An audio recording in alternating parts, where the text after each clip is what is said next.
Come in. Welcome. I'm E.G. Marshall. The story I bring you is one of the most curious I've ever encountered. For what happened to pretty little Amy Prentice shouldn't happen to, well, to you. Put yourself in Amy's place. You arrive one day at the home of the fiancé, Jack Morton, and...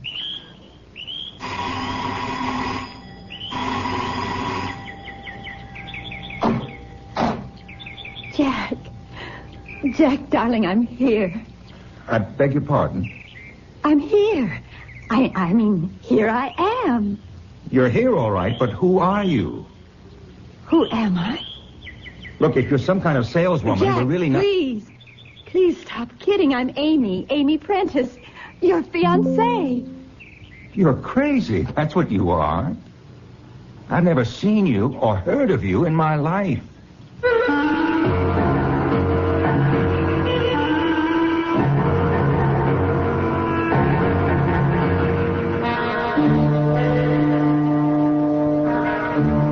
Our mystery drama, The Bride That Wasn't, was written especially for the Mystery Theater by George Lothar and stars Janet Waldo and Ann Seymour.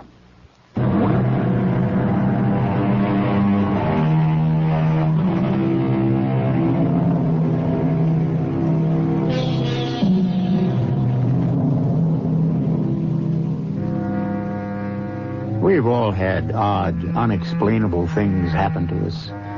Sometimes we put them down to tricks of memory, a curious combination of circumstances, or an occurrence that was simply inexplicable, and have then dismissed them from our minds.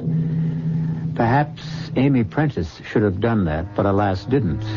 When she arrived at the home of her fiancé, Jack Morton, all set to get married, only to have Jack tell her... I've never seen you or heard of you in my life. Goodbye. Wait a minute. Now, wait just a minute. You heard me, sister. Beat it. Sister? Beat it? Jack Morton, I don't know what this is all about, What is it, Jack? What's wrong? Yes, what seems to be the trouble? Well, this girl claims she knows me. Claims I know you. We're engaged. Engaged to be married. Married? Oh, my dear young lady, you're suffering from some sort of delusion. That or you're playing some sort of game. Now, you just get along out of here. Oh, now, Mother. I mean it, Florence. I'll call the police if she doesn't. No, the poor girl, whatever her problem, looks terribly tired. You'd be tired, too, if you'd come all the way from Midvale in a day coach. Come in. Come in and at least have a cup of tea. Oh, I don't think so. Not now. Not after this reception I just got. Well, that's just fine with us. Take off. Jack, how can you act this way? Oh, honey, I don't know what this is all about, but you come on in and have a cup of tea with us. No, you get out of here. Go away or I'll call the police. Now, Mother, you know you'll do no such thing. This young woman is obviously in some sort of trouble, and it's up to us to help her if we can. Jack, you pick up her bag and bring it in.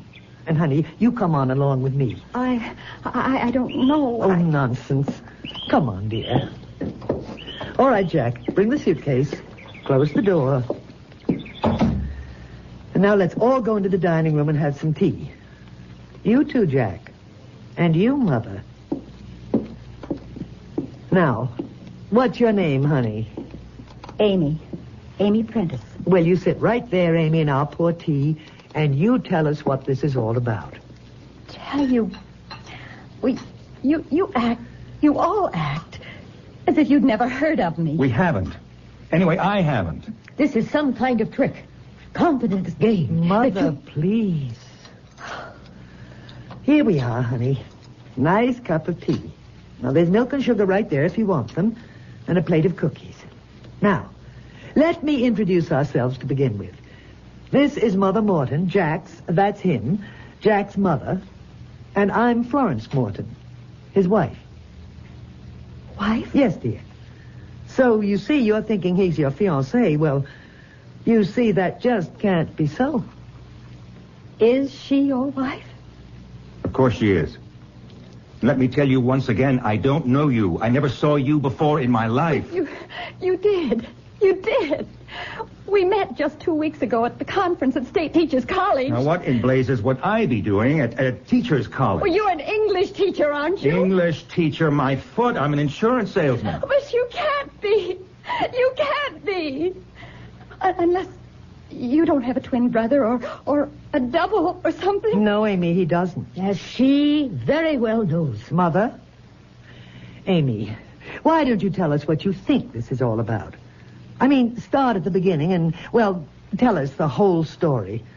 Perhaps we can help in, I don't know, in some way. But he knows what happened. Whether he does or not, you just tell us in your own words. Well, I'm an English teacher, Midvale High School. And I attended the conference of English teachers at State Teachers 2 weeks ago. On the third day, when I was having lunch in the cafeteria. Look, excuse me. There seems to be a shortage of tables. You mind if I sit down here? No, of course not. Please. Thanks. I'll just put my tray down here. There we are. Or rather, here I am. My name's Morton, Jack Morton. Amy Prentice. Where are you from? Midvale. Newark. High school English. You know, Chaucer, Shakespeare, and all that. Well, we have a lot in common. Mm-hmm. Including food. I see you got a BLT on whole wheat, toasted. Oh, you too? Mayonnaise. Mayonnaise. Hey, are you enjoying the conference? Oh, yes and no. Well, what's the no part? Well, quite honestly, I don't go for some of the new teaching methods they're recommending. Yeah. Like letting your students read what they want to read instead of holding them to the curriculum. You too? Me, too. Well, we do have a lot in common. Yeah, I should say we do. Sure glad I asked to sit at your table. So am I. Amy, do you mind if I call you Amy? No. And you call me Jack, okay? All right, Jack.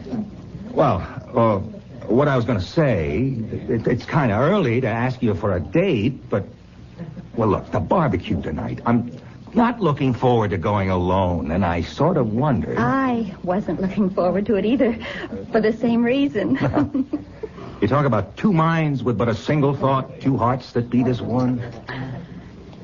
Well, how about it? How about what? Going to the barbecue with me. Look, the steak is going to be New York cut, my favorite. Oh, mine too. I'd love to. It's a date then, Amy? It's a date, Jack. And that was our first date. We saw each other from then on every chance we got, every day. And just before the end of the conference, Jack asked me... Jack, you know you did. You asked me to marry you. Look, will you make sense? I'm married to Florence. I've been married to her for 10 years. Would I ask you or anyone else to marry me? But you did. What do you think I'm doing here? We arranged for me to come today to meet your mother and stay here till we got married over the weekend. What? This is the engagement ring you gave me. Now, wait a minute. Cool it, lady. You could have gotten that anywhere. You could have bought it yourself. Amy, I know you're sincere in thinking you met Jack at that conference and that he asked you to marry him, but, well, it's got to be some sort of delusion. If it is, how did I know his name and address? That you could have got out of any phone book. I don't care what you say, Florence. This girl is playing some kind of game. I don't think so, Mother.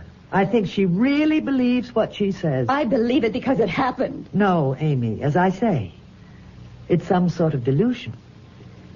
Is the rose garden a delusion? The rose garden? Your rose garden, Mrs. Morton. Jack told me you love roses and that you're an expert at growing them, that you even exhibit them and have won prizes. Is that true? Well, yes, but... That window there, that picture window, does it look out on the backyard where the rose garden is? Why, good heavens, it does, yes. I'll describe it for you, just as Jack described it for me. There's a brick walk down the center, dividing the yard in half. You enter the walk through a white trellis that's covered with red and white roses. At the far end of the walk, there's a tall French fence to screen you from the neighbors. And in front of the fence, there's a fountain with a large statue of the god Pan. Is that right? Perfectly. It's unbelievable. I don't see anything unbelievable about it. She could have gone out back and looked at my garden before she rang the front bell. Well, yes, that is true. How would I know that Jack's mother exhibits her roses, wins prizes? Oh, that's true, too, Mother.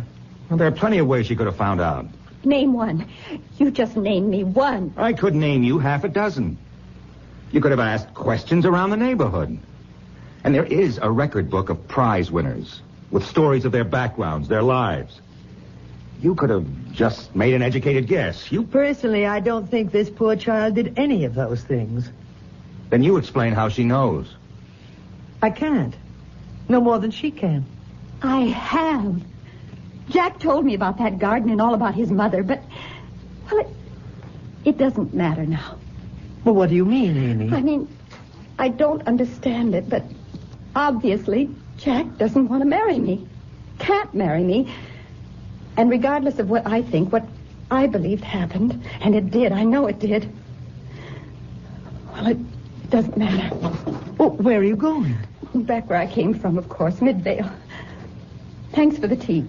I'll be happy to take your bag to the door. Now, just 1 minute. Just 1 minute. Amy, you can't go back to Midvale today. Why not? There's only one train from Newark to Midvale. I happen to know because I have a friend I visit in the asylum there. And that leaves at 9:30 in the morning. Well, I'll stay somewhere. At a hotel. You'll do no such thing. You'll spend the night here. With us. I can't have that. I won't have it, Florence.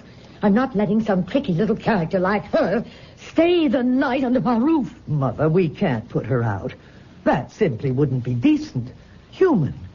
No, I insist. She's got to spend the night, have a good, refreshing sleep. And then I'll drive her to the station after breakfast in the morning. I really can't put you out like this. Not another word, Amy. I won't take no for an answer. Now, let me show you to the guest room. Bring her suitcase, Jack. Okay. You come along, too, Mother. You don't need me. Oh, yes, we do. What for? Why, I think it's going to be a chilly night. And you know where the extra blankets are. So do you, Florence. Please. Come on, Mom. I'm really sorry to bother you like this. And, look, you needn't trouble about an extra blanket. The weather's warm, really. Here we are. Oh, wait. Wait, before you open the door. Yes? Jack described the room where I'd be staying, the guest room. I can tell you exactly what it looks like. Oh, you couldn't possibly. There's a big dormer window, like all old houses have, and chintz curtains. Good heavens. A big easy chair with an ottoman. The bed has a canopy, and the rug, it's a woven rug, oval, with a design of roses. But this is incredible. Oh, Jack, you didn't meet Amy at State Teachers, did you? You didn't propose marriage? Oh, come off it, Florence. Well, this is the strangest thing because, well, Amy, you've described the room perfectly. Now, here, see for yourself. Yes. Just as Jack described it. Well, there's no understanding this. I just can't fathom it. You must have second sight. Or something. No, No more talk now. You're tired and upset. And what you need is a good nap. Dinner won't be for several hours. I'll call you when it's ready. Thank you. And you can look forward to dinner. We're having steak. New York cut, no less. Jack adores steak. New York cut.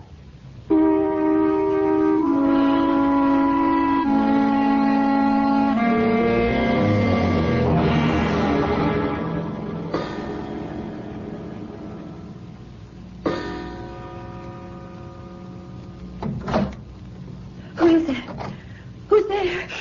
Quiet, Amy. Jack. Quiet, I said. Just listen to me, darling. Darling? The dearest, most darling girl in the world. But, Look, there's no time to explain. It's 2:00 in the morning, and I've got to get you out of here fast. I can't take a chance on my wife waking up and finding me gone. You are married. Florence is your wife. Yes, but we did meet, you and I do love you and want to marry you. Oh, marry me when you're already married? Please, stop talking. Get this robe on. We've got to move fast. Where are we going? Out of this house. In robe and slippers? Look, I'll explain later. Come on now, let's go. Where? Go where, Jack? Florence. Your wife, standing in the door with an axe in her hand. Oh, Jack! Jack, what does this mean?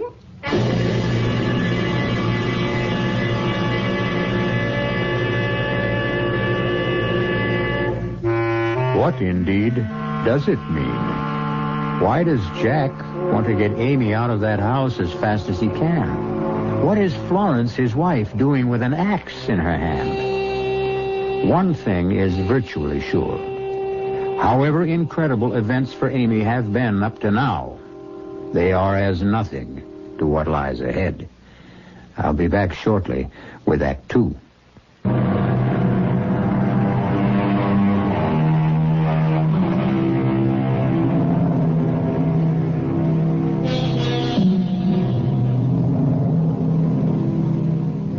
G.K. Chesterton was fond of saying that an adventure was merely an inconvenience viewed in the right light.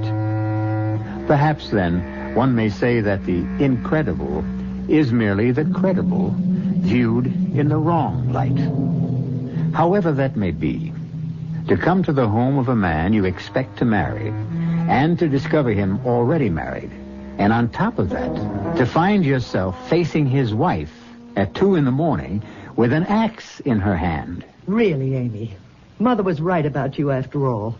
You are playing tricks. Oh, no, I assure you. Then what is my husband doing in your room at 2 o'clock in the morning, and you in your nightgown? I can explain. Do that, Jack.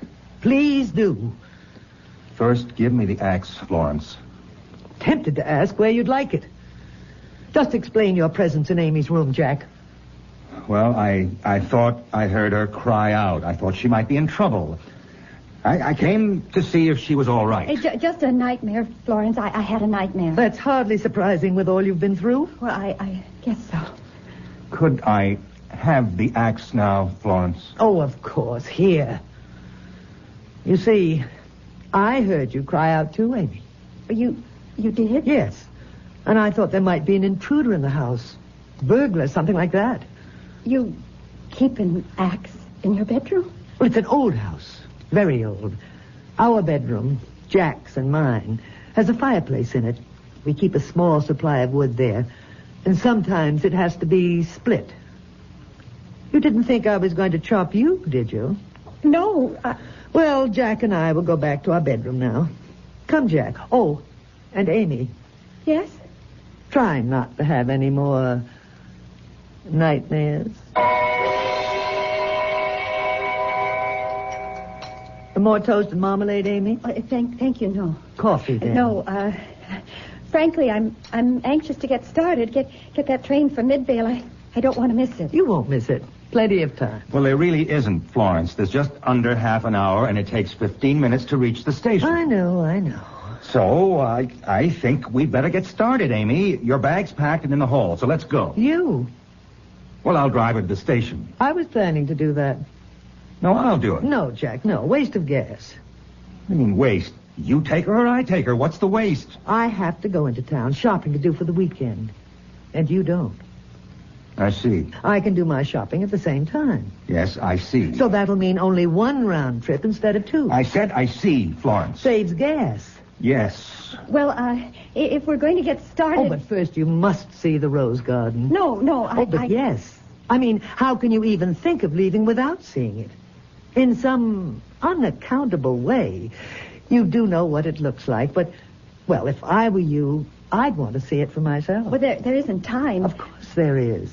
Take a moment. Let's all go to the rose garden.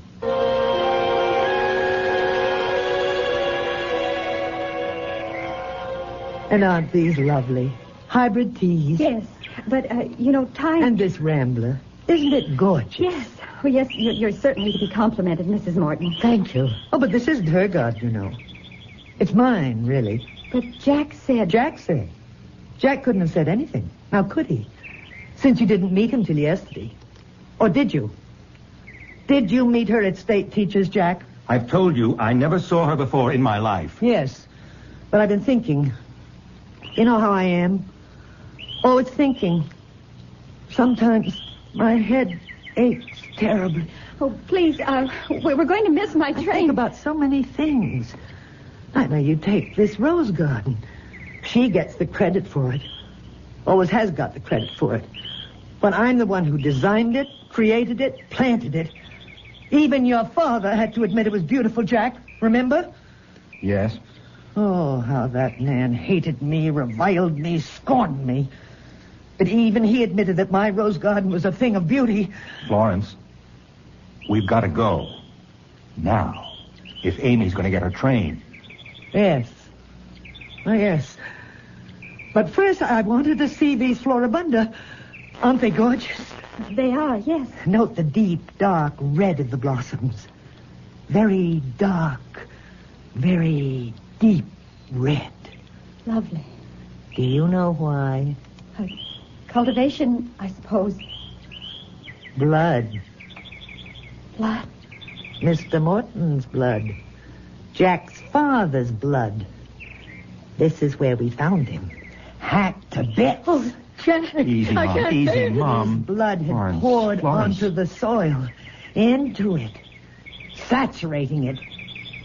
Would you believe that before that day, these roses had been rather weak, skimpy, subject to all sorts of diseases?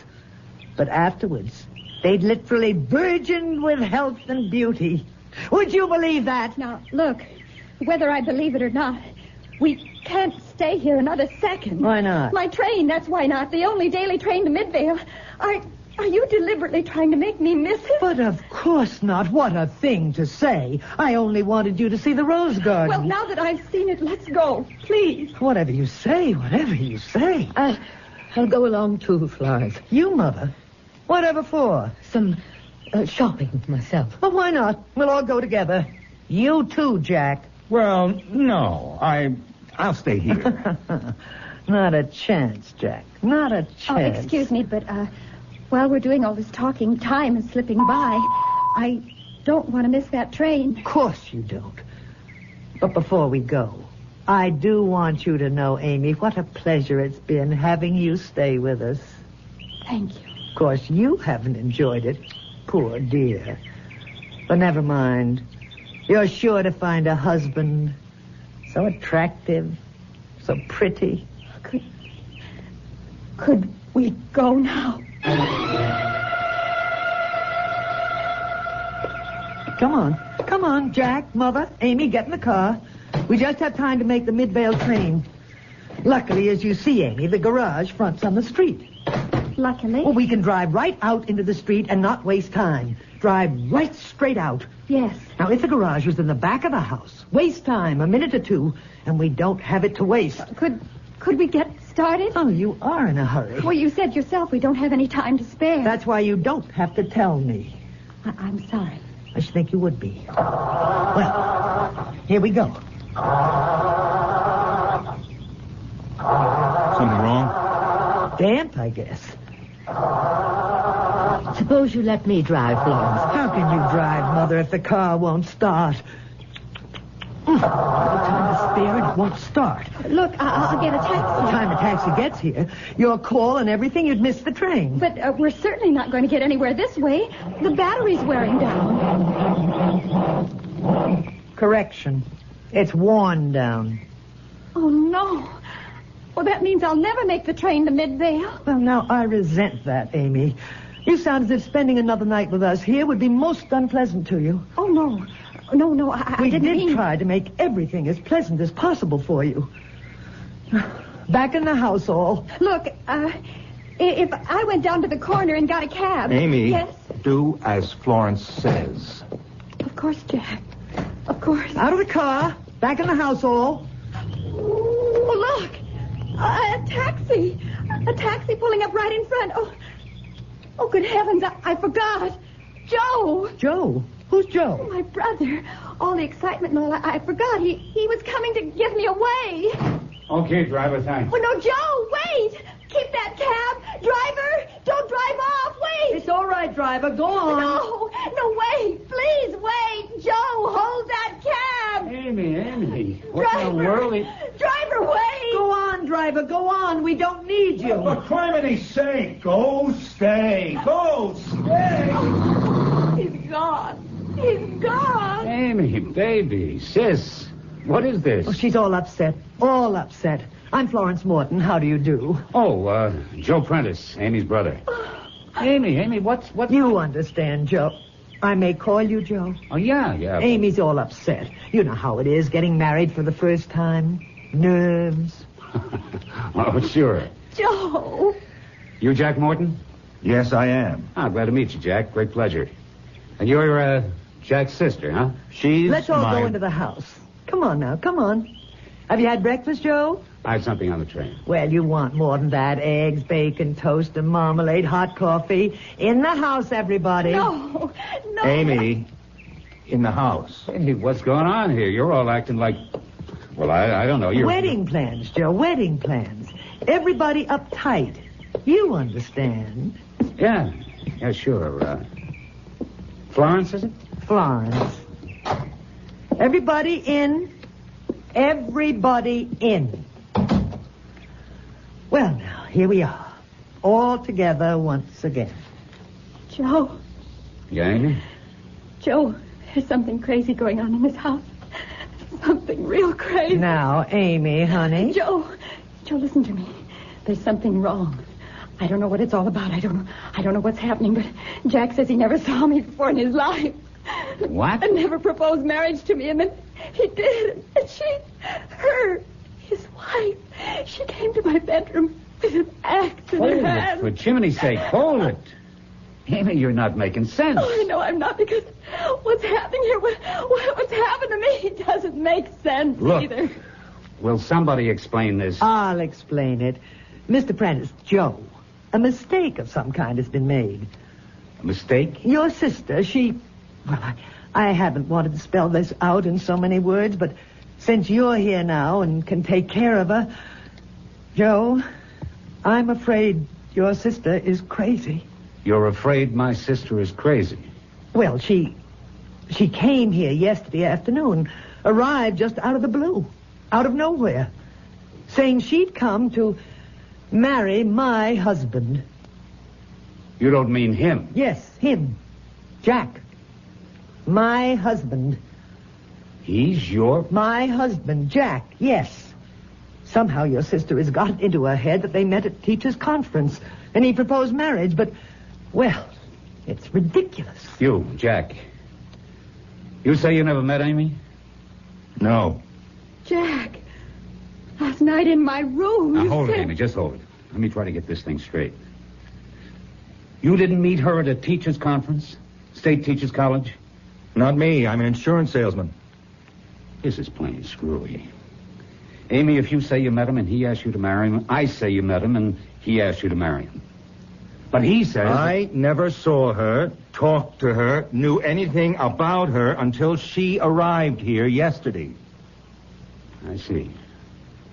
Well, either you're a liar, Mr. Morton, or you're crazy. If anybody around here has lost his marbles, you have, not her. Now, Amy, what do you want to do about this?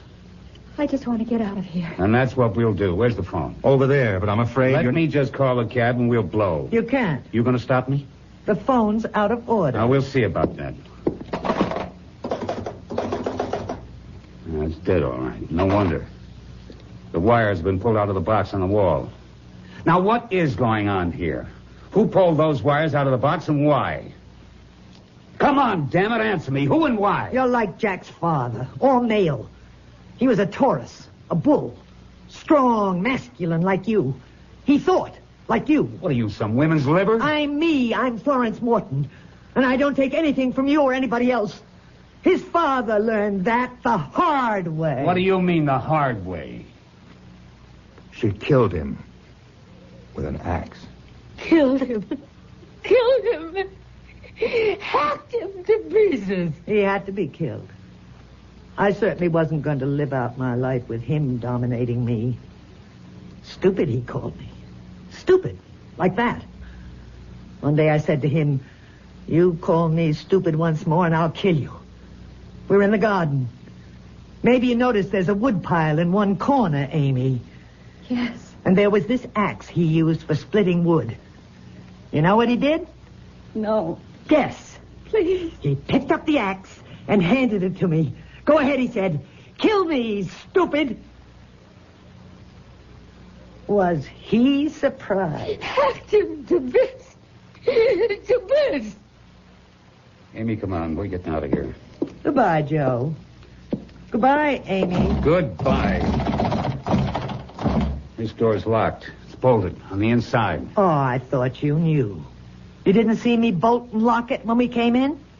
All right, give me the key. So you can unlock it? What else? Now look, you... Joe, please, don't cross her. Please, don't cross her. She'll kill us all. Joe. Take it easy, Amy. We're not dead yet. Not yet, Joe. Not quite yet.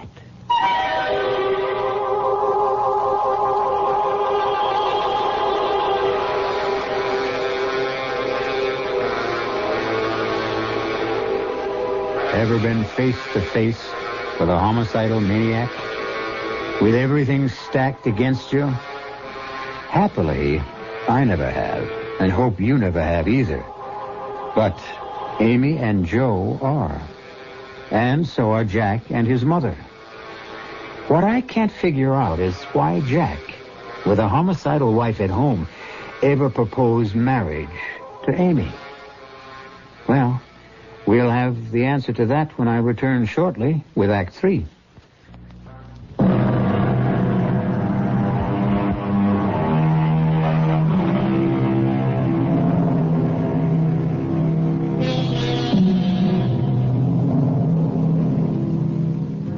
Terror can be a thing so palpable you can feel it. Clammy to your touch.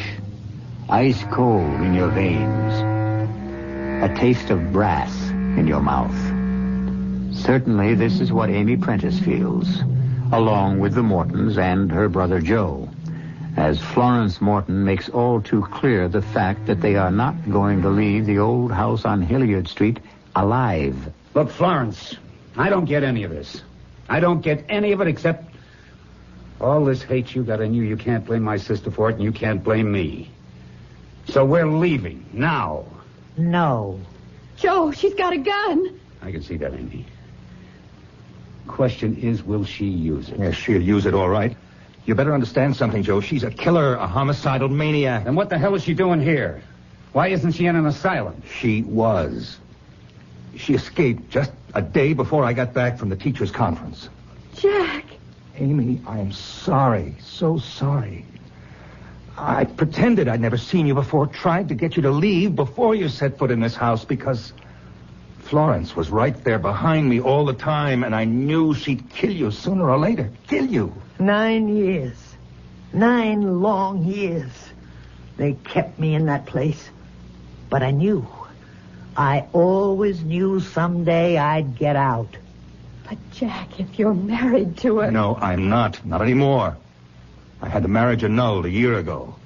The authorities agreed Florence would never be cured. So where are these authorities now? Didn't they figure she'd head straight for this house? They telephoned to let me know she'd escaped. Asked me to notify them if she did come here.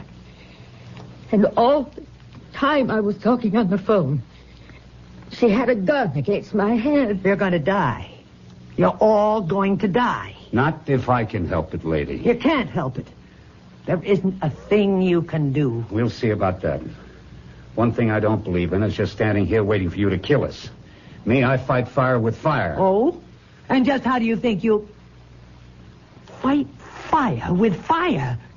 Fire! Florence, what do you think? Be quiet, Jack. I'm thinking.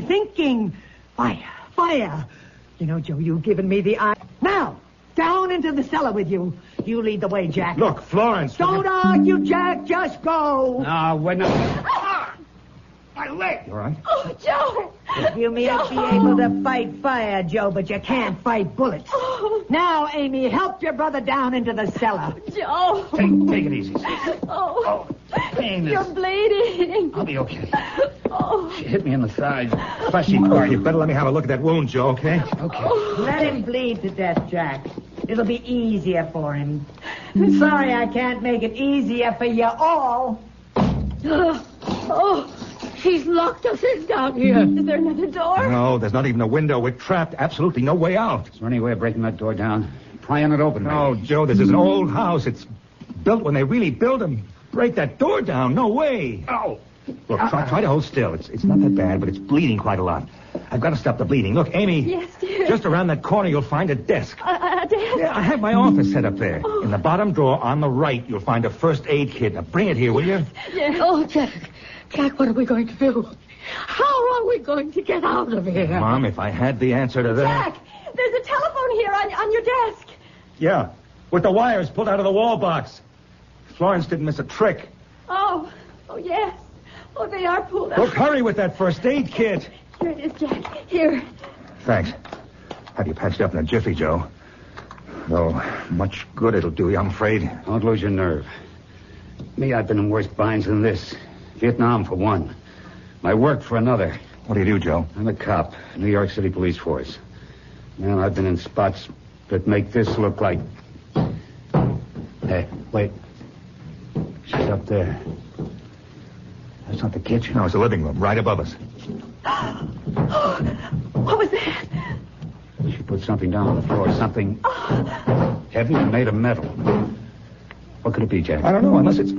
Wait a minute. What, Jack? What? Metal? Fire? I keep a can of gasoline in the garage for the lawnmower. How big a can? 2 gallons. Was it full? I'm afraid so, and I'm afraid I'm right. I smell gasoline. It's dripping down through the floorboards above us. She's going to set the house on fire. She's going to burn it down around our heads. Kill herself, the poor crazy woman. Florence! Florence, listen to me! Florence, you'll kill yourself!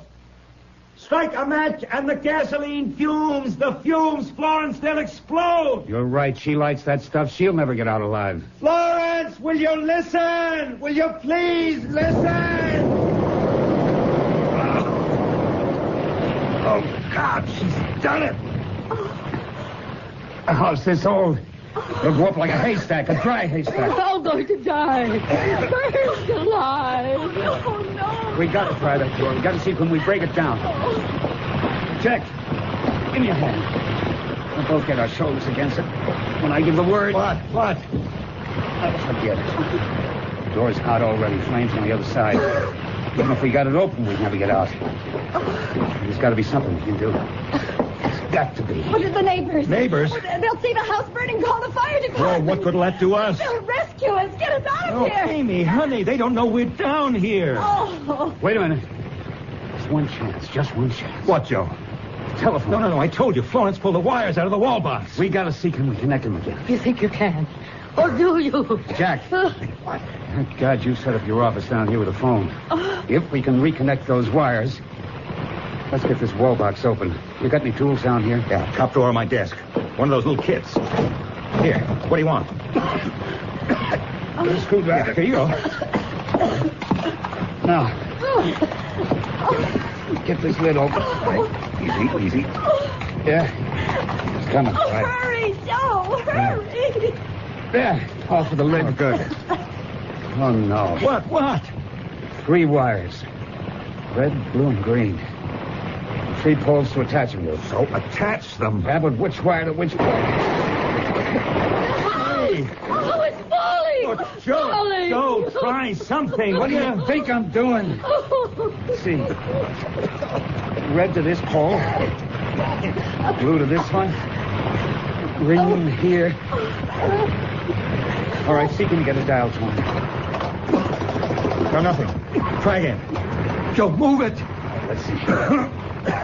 Put the red here. Blue there. And the green on this pole. Okay. Anything, Jack? That's it. I got a dial tone. Well, use it. Get the operator. This is your operator. May I help you? Operator, I'm calling from a burning house. 37 Hilliard Street. The fire department's just arriving, but they don't know we're in the cellar. We're in the cellar.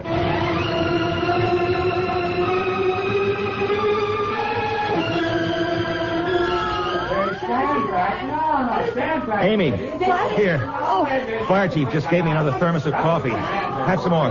thanks, Jack. Joe? I've got Joe in the ambulance unit over there.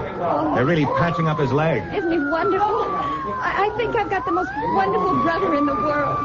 Well, I think he's got the most wonderful sister in the world. I'm sorry about Florence. Lord knows I am, too, but it's better this way. Mom, are you okay? Even the rose garden's gone. The heat killed everything. Maybe that's better, too, Mom. Oh, how could it be? How? I'm going to see to it you have another house. Another rose garden. Without the memories that went with this one. Memories we're all going to do our best to forget.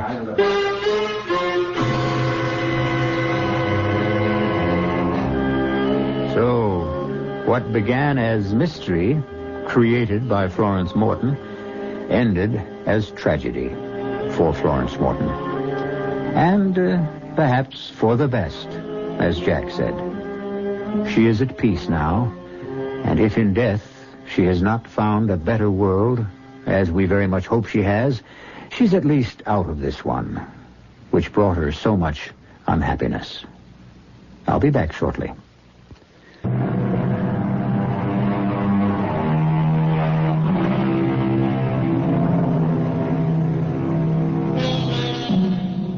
Jack and Amy Morton are happily married now.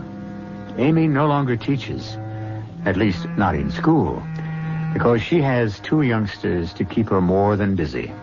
The boy is named Joe. The girl, Florence.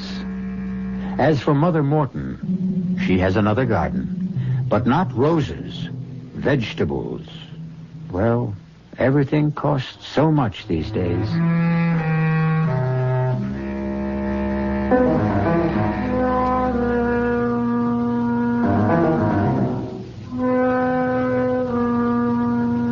Our cast included Janet Waldo, Ann Seymour, Lorene Tuttle, Bill Quinn, and Bernard Barrow. The entire production was under the direction of Hyman Brown. This is E.G. Marshall inviting you to return to our Mystery Theater for another adventure in the macabre. Until next time, pleasant dreams.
Come in. Welcome. I'm E.G. Marshall. If only I had to do it all over again is a constant cry from the human heart. And the implication is, of course, that if some magical power could grant the plea, how much better things would be handled. Or at the very least, how differently. But is that a valid concept? Does it follow inevitably that people could or would handle things better a second time around?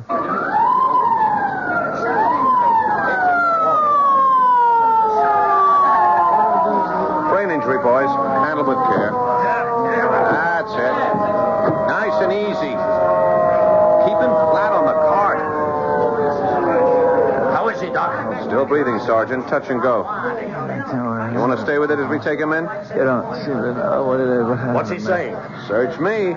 Could hold up a minute so I can hear what he's Not trying a to second, Sergeant. Anything this guy has to tell you will be after he's operated on, not before. If then. It was Sounds like he's talking with someone. Asking for something. yesterday. There's something about yesterday. I What can't. this baby ought to be worrying about is tomorrow.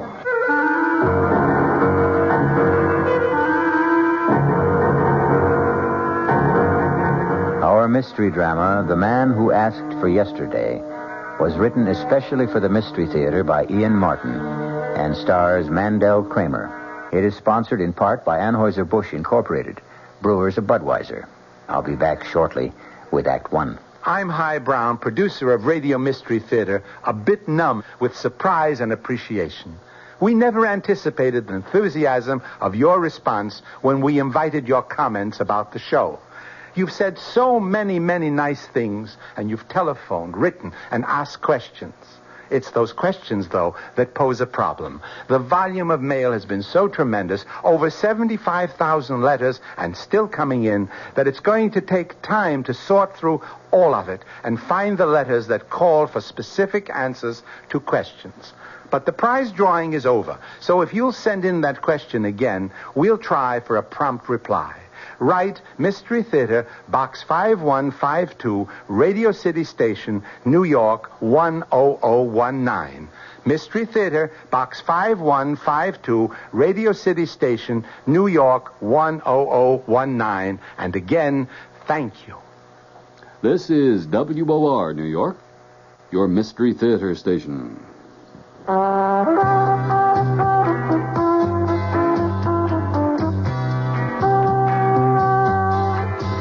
No matter what you're saving for, that's what Suburban Savings for Suburban. Suburban Savings offers you a regular savings account with flexibility. You can add any amount to your account whenever you wish. Withdraw whenever you want. Suburban Savings pays a 5.25% annual interest rate on regular savings paid quarterly, which earns an annual effective yield of 5.47%. Interest is compounded continuously from day of deposit to day of withdrawal, as long as $50 is maintained in the account to the end of the quarter. Come into Suburban Savings and open an account with flexibility. Our regular savings account in New Jersey at Bayonne, Edgewater, Elmwood Park, Emerson, Hackettstown, Morris Plains, Nutley, Paramus, and Sparta.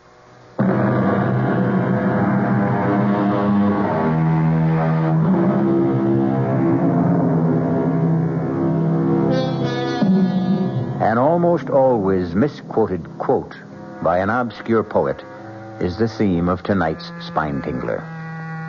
Backward, turn backward, O time, in thy flight. If you haven't spotted the misquote, I'll clear it up for you later. Concentrate first on the fascinating problem of a man with fatal brain injury who still finds time to talk to himself. Are you taking him straight to surgery? No, not yet. Pre-op first. And an operating team has to be assembled. Can I hang around? On the chance while he's talking to himself I can get a lead? Be my guest. But with that bullet in his brain, I doubt if even subconsciously he can track anymore. But he's still trying to say something. To who? Us? Himself? Big Daddy in the sky? I don't know. He may be louder. Oh, if you could But he sure ain't clearer. I'd give a lot to know if he's really making any sense or what he's trying to say. I never had a chance. I should have had a chance. Somebody should have given me a chance. What kind of chance, Mort? Huh? Who? What kind of chance should you have? Well, the cards were all stacked against me. I mean, how was I to know? The cards were stacked. So? Don't you see, if I'd even suspected for a moment, if I thought that my own wife... what's the use? Don't give up yet, Mort. Look, mister, I don't know who you are, and it's like I'm wasting my breath. But I can tell you something. If I could have yesterday to live over... Suppose you could. What would you change? You'd have to know what happened to me first. Suppose you could convince me that yesterday should be lived over. Would you be willing for me to give you that opportunity? If it were only possible. Well, tell me why you'd like to ask for yesterday over again. have I got to lose? That's quite a leading question. One you'll have to answer for yourself. Do you want to tell me about yesterday? It started like any other day. The tight pull behind my eyes, the furry tongue, the shivery feeling of insecurity. Not just because my legs and my hands were shaky, but because my mind was sticky and not quite tracked, and because I had that sick feeling that I'd failed Cherry again, that I was less than a wife should expect. Crying out loud, Mort. Your alarm to wake you up. Turn it off. Oh, sure, honey. Sure. Did you have a bad night, baby? What'd you expect? With you turning and twisting and moaning. I didn't sleep. I'm sorry, honey. It's just that I'm going crazy. I don't know what I'm going to do. I thought you said your horse had to come in today. It has. 15 straight days. The favorite has run out of the money. The law of averages has got to catch up. So, today you'll win. And everything's fine again. There's only one hitch. What? To put down a bet, you got to have the scratch. I haven't got any. So, you'll borrow some. Yeah, where? Well, Uncle Joe wouldn't give you some. Oh, come on, Sherry. You know my partner wouldn't lend his mother a dime without good security, and I'm not even real family. Well, he always says you're like a son to him. Yeah, that's because he let me buy a piece of the business so he could have a diamond cutter's salary and work me 10 hours a day for free. I don't know why you let him get away with it. Look, it's the carrot on the stick, sweetheart. He dangles it in front of my nose every day. Like a son you are to me, Mort. Someday this is going to be all yours. I wish he'd die already. Don't get your hopes up. He's as tough as an old shoe. I got to get going. No, wait a minute, Mort. What? About the bet. If you don't want to ask Uncle Joe, why don't you borrow from a bank? Sherry, you know I've got no credit. Well, you've got the piece of the business. I've used that as collateral. Your insurance. That's tied up, too. Then you're really flat, huh? I'm up to my ears in hock. I'm worth nothing. The only thing I've got left that's worth a cent is my body, and I wish to God I had the guts to fall out a window so at least you'd be able to... Hush, honey. Don't you dare talk like... We'll work it out. You'll see. I don't deserve you, honey. Now, let's not go into that. Look, why don't you take your shower and shave, and you and me will get our heads together over breakfast and see what we can figure out. That's a good idea, honey. I won't be long. Take your time. You know you're the best wife a man ever had? Mm-hmm. Just you keep thinking that way. Sherry? Whatever it is, it'll wait till breakfast. Now get in the shower. I thought he'd never move. Gee, come on.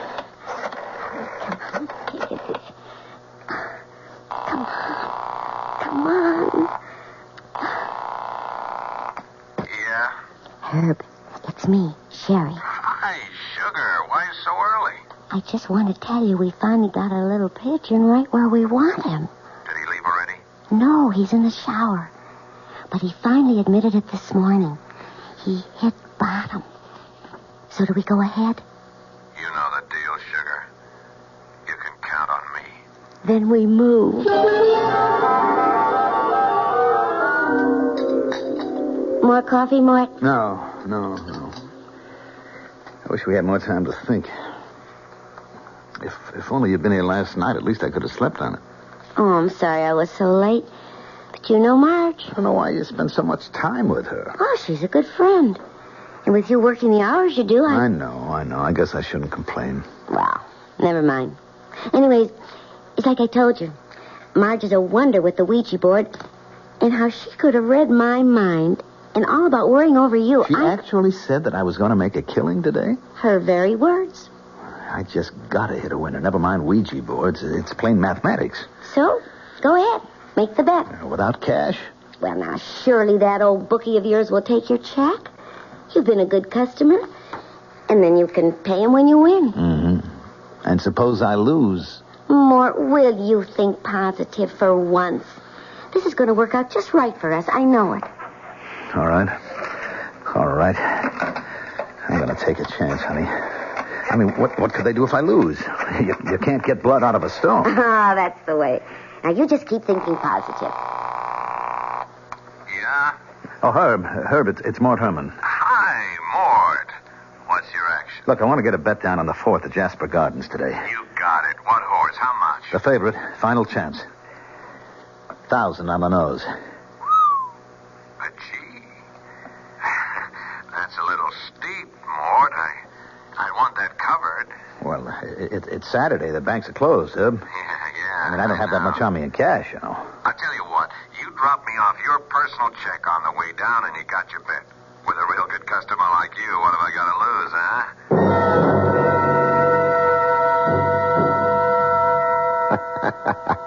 Sherry, baby, I'd like to die laughing. You should have seen him writing out this bum check. His hand was shaking so bad, I thought he'd never be able to sign. But you got it. And he is hooked. Oh, not so fast. He is playing a favorite. You know, that horse could win. No, you and me are going to go with better odds. What do you mean? Pass me that slip of paper with that number on it, huh? This? Well, that's Mort's direct phone line at the store. Yeah, I asked him how I could reach him this afternoon after at the race in case my phone should be tied up. Now, look, don't make a sound. Don't make a sound while I sell a real bill of goods. Hello? Hi, is that you, Mort? Yeah? Hi, this is Herb. Now, listen, I got your bet down, and then I started to get cold feet about that check. Well, look, if you want to cancel out... Now, I said, listen, now, don't interrupt me. And that bet's up the line by now. I can't cancel out. But I can do you a favor. Now, we're playing with rough boys, Mort. And like I said, you've been a good customer. I don't want to see you hurt. Hurt bad. But the favorite can't lose. The favorite ain't gonna win. The fix is in. The winner is Tidy Lady. She'll go up at 100 to 1. Now, I'm gonna stick my neck out for you. Give me another check at anything up to 2,500, and I'll see you get down on Tidy Lady. 100 to 1. A sure thing? A lead pipe cinch. You can't lose. I'll be right over. And that sews that up, Sherry, baby. Herb, there isn't any chance that Tidy Lady could win. She'll be lucky to get out of the gate.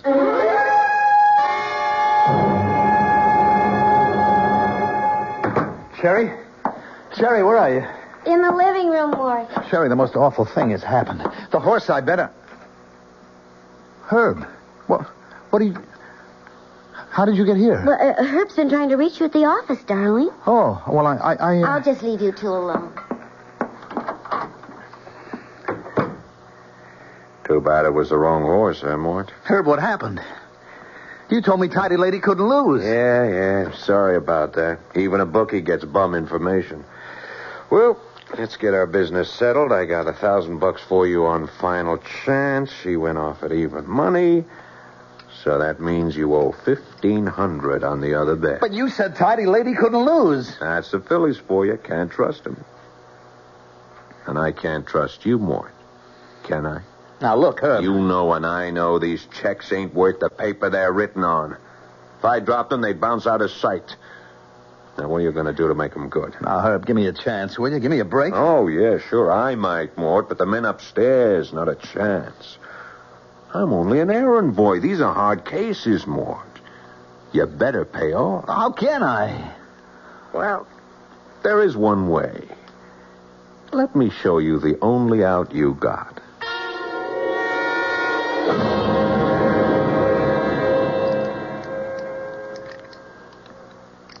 Go on. Go on. Oh, I must be crazy. I can't do this. You know what happens if you don't. Come on. Well, let's get on with it. I can't rob my own partner. I'm not going to open that safe. Oh, yes, you are. Does this get it through your head? I'm not wasting any more time. But put the gun away. Oh, no. You open that safe, or I'll save the big boy's hitman some trouble. All right. Now, look, just enough to pay off what I owe now. I'll handle the payoff. You open up. There we are. That's it. Now, start scooping them up. But look, Herb. All of them. Leave the jewelry, but take all of those loose diamonds. You said only enough to pay. Yeah. I had to con you into opening that safe, but don't worry. I'm not greedy. You wait till you hear my real proposition. when we get back to your apartment. There's nothing else we can do, Mort. I'm really being very generous. $50,000 in diamonds and the seats I booked for you to South America. Well, it's time to go if you're going to make that plane. How can you be sure I won't refuse? For the same reason I know you won't be back. One thing I'm not paying off are your gambling debts. That'll keep you away from home. Well, Mrs. Herman, are you all packed as I requested? Yes? And I'll drive you to the airport, just to make sure you get off all right.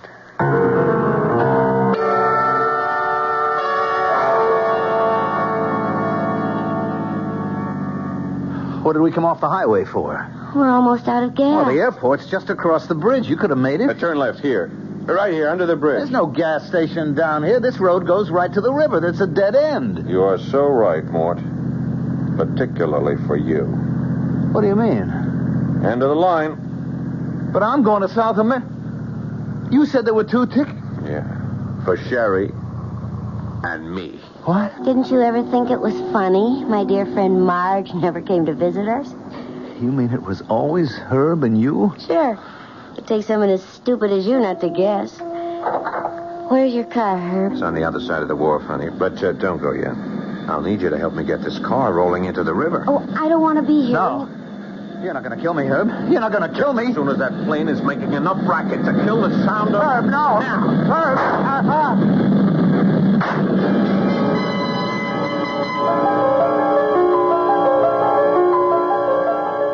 I tried to jerk my head away frantically at the last moment, but I could feel the bullet smash into my skull and then burst in a fountain of searing sparks.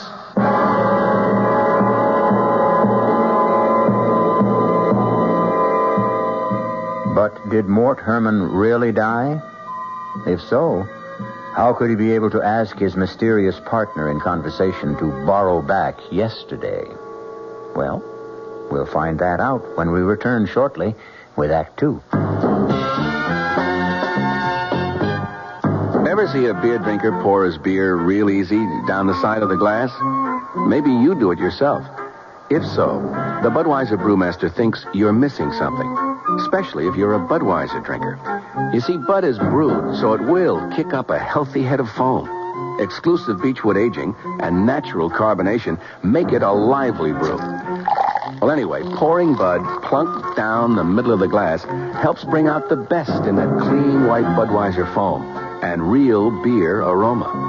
It also helps you get the full benefit of a taste, smoothness, and drinkability you'll find in no other beer at any price. Remember, brewing beer right does make a difference.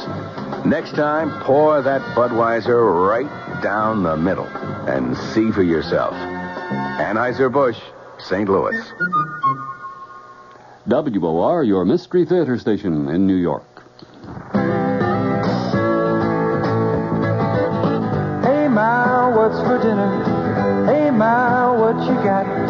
Hey, Ma, will it be much longer? My hunger's getting stronger and I can't wait. She loves her family. She wants the best. She does all that she can do. She lets ShopRite do the rest. Hey, Ma, what's for dinner? Hey, Ma, what you got?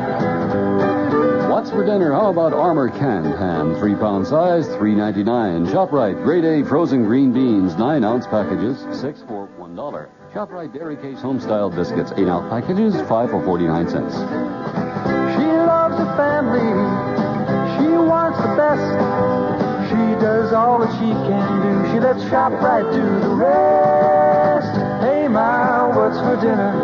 ShopRite has the answer.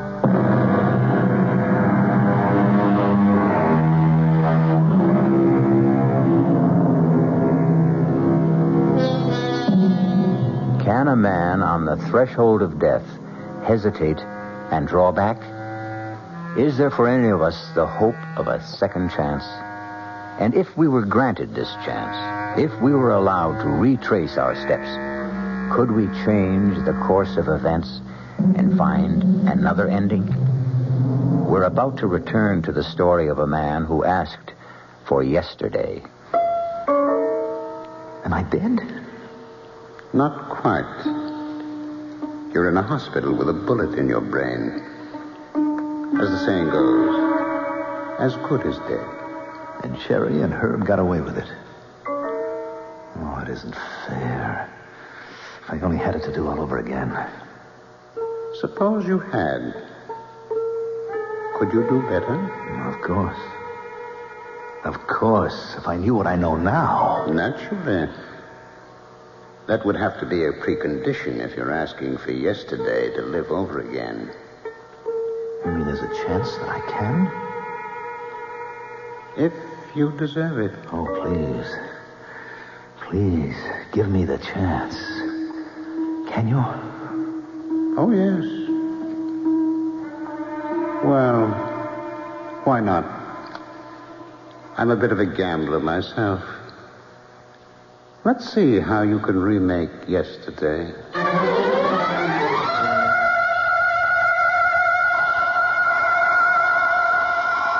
Oh, for crying out loud, Mort.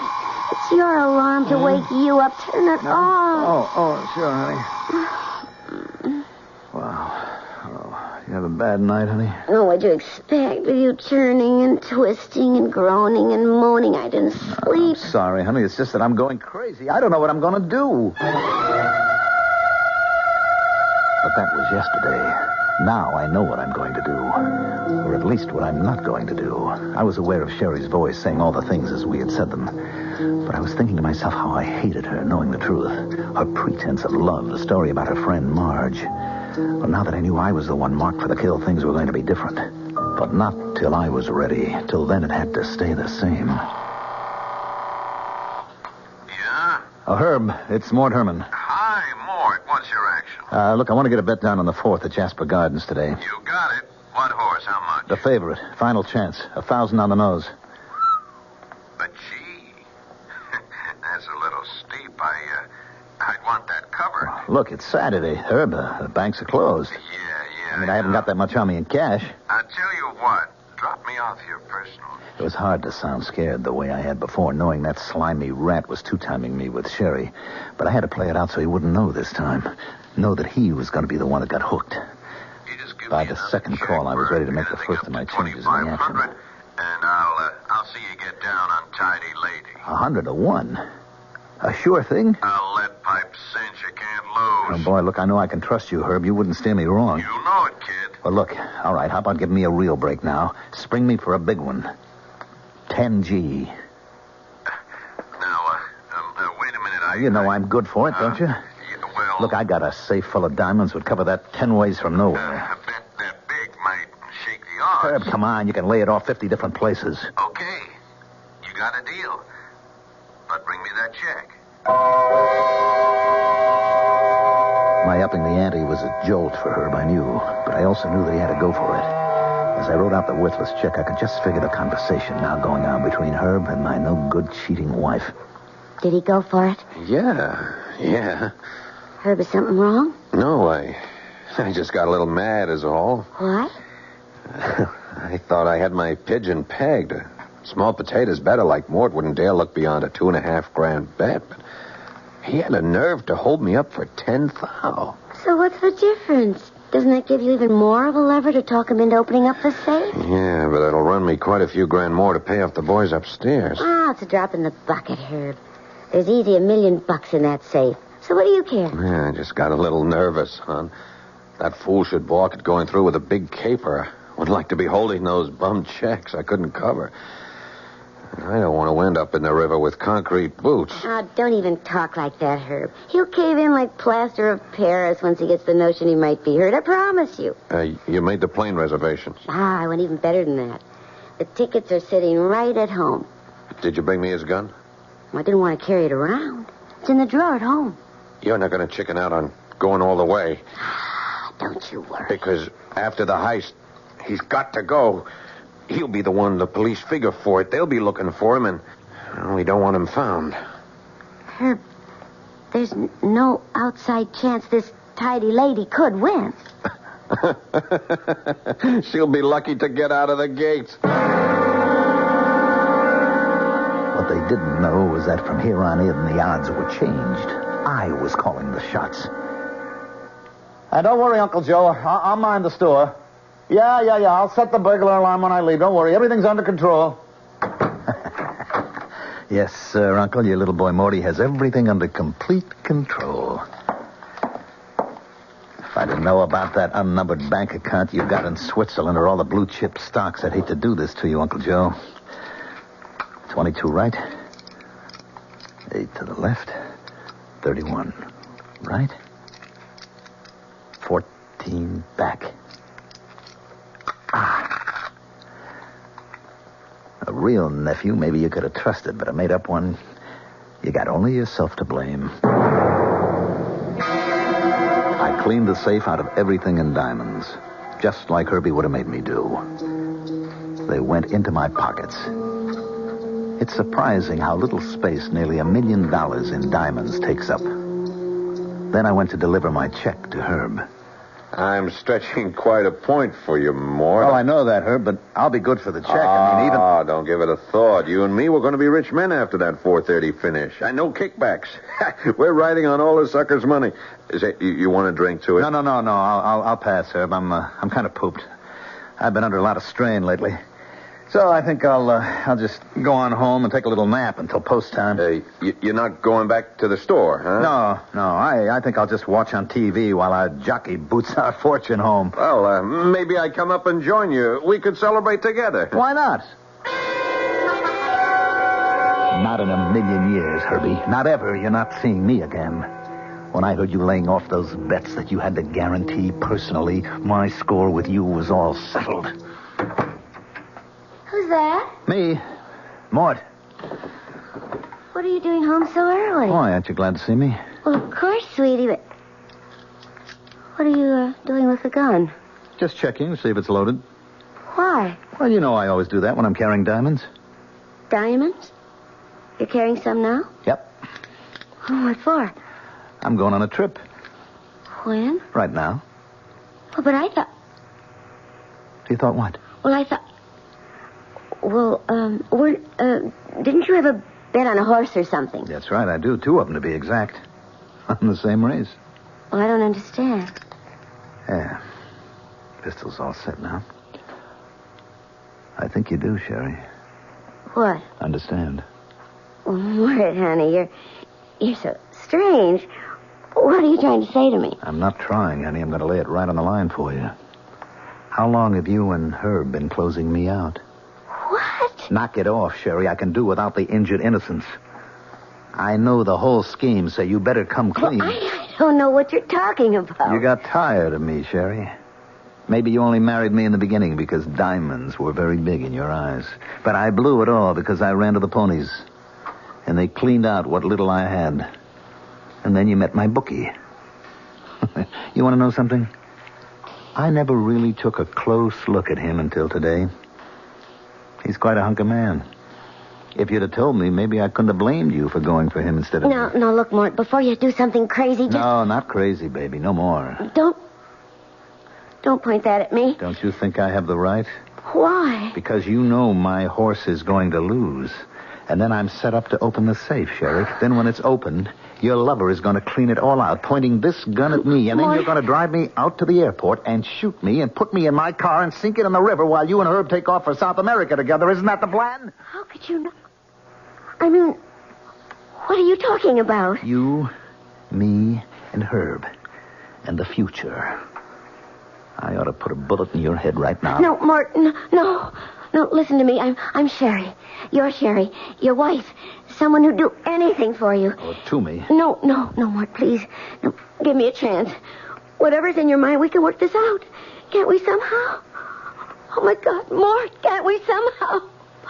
Please.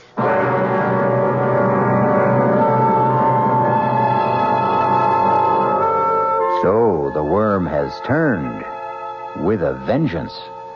The biter is bit, and the man who asked for yesterday seems in full control and in command of history, with the power to change the shadow that coming events cast their shadow before. We'll see just how when I return shortly with Act 3. And now another tale of the ball and chain. At Kellogg's Special Special K presents the good, the bad, and the heavy. Why is that cowboy wearing a ball and chain? Because carrying around extra pounds can be just like carrying around a ball and chain. How symbolic. What will it be, senor? Give me the Special K breakfast. Here you go. For a Special K, it's milk, orange juice, and coffee. Say, don't I know you from someplace? You probably don't recognize me with my ball and chain. I used to be 10 pounds lighter, but I'm getting back that way by exercising and eating smart at every meal. Starting with this here Special K breakfast. What's so special? It's less than 240 calories, 99% fat-free, and delicious. It's going to help me get rid of this here ball and chain. I bet your horse will be glad to hear that. Another ball and chain. Fight the dust. Your happy ending could begin with the Kellogg's Special K breakfast. That's Kellogg's Special K. That's right. Good night. Of course, you remember the ad that said, "Follow that man, Agent X39. A man with a long midnight blue cape and a beautiful burgundy silk lining. Send your name and address to Box 42, Aquanamonac, Wisconsin, Big Shot Division. Follow that man. Carry a Malacca cane with an ivory head. Small wonder I'm what I am today. Nothing. Operative X39.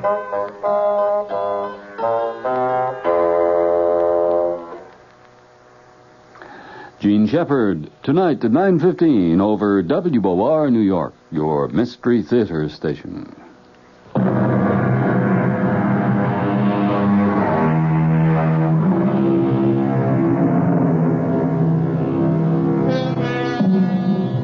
A woman has begged for forgiveness. A woman we already know deserves none. And what about her husband? A man with a miraculous second chance. Has he the humanity to be forgiving? Can he change the already preordained course of fate? In the first playing out of this particular chain of events, who was the ultimate victim? And who escaped? The answers are waiting. Please, Mort, give me a chance. I think we can work it out, Sherry. With your cooperation. Well, just tell me how. It'll be just the way you and Herb planned it. Except that I'll be using the other ticket that you've already reserved for South America. But what do we use for money? Just what you and Herb would have used. I already have the diamonds. We can leave immediately. Yeah, but the horse race. That doesn't matter anymore. Doesn't matter. When you've already bet Don't 10,000. look so guilty, Sherry. I'm aware that you know about that. Mort, you're scaring I'm me. also aware that the bet means nothing to me. That the horse isn't going to win. How can you know all these things? Let's just write it off to the strange fact that I have suddenly acquired second sight. Now you're scaring me even more. Maybe that's the object. Come on, let's pack and go. But, Mort, if you're going to lose the bet, how is it going to be paid? Oh, that's the beauty part. That's going to be your ex-boyfriend's problem, Herbie. But he hasn't... The money? Well, like he threatened me, then he can pay for it in blood. Now, do you want to hang around and do the same? You couldn't leave me. I know too much. That's how it goes, sweetie. That's why my offer to come along isn't exactly take it or leave it. Let me put it another way. I've already reserved an earlier flight, and I'm leaving on it with or without you. Now, it's now or never. Make up your mind.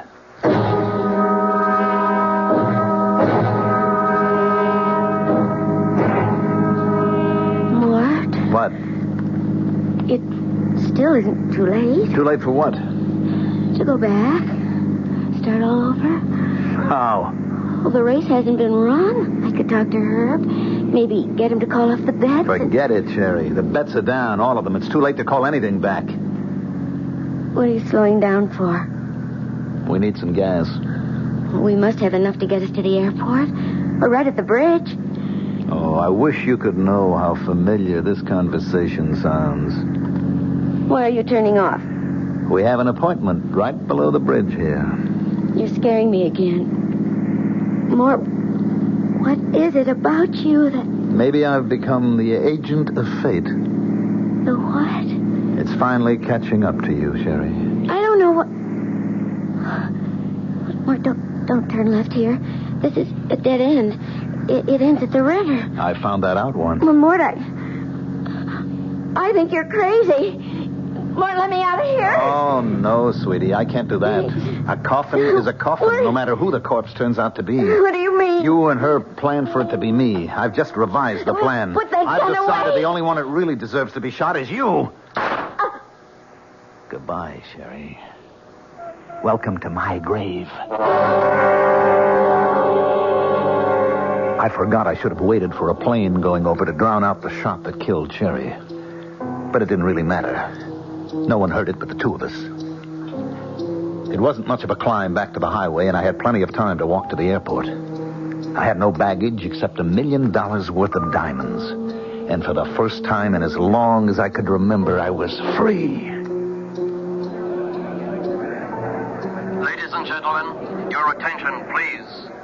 An unexpected total inversion due to extreme weather conditions, aggravated by a heavy smog, has caused a temporary shutdown in all air traffic. Arriving planes are being shunted to alternate landing fields, and there will be no takeoffs on all scheduled airlines until further notice.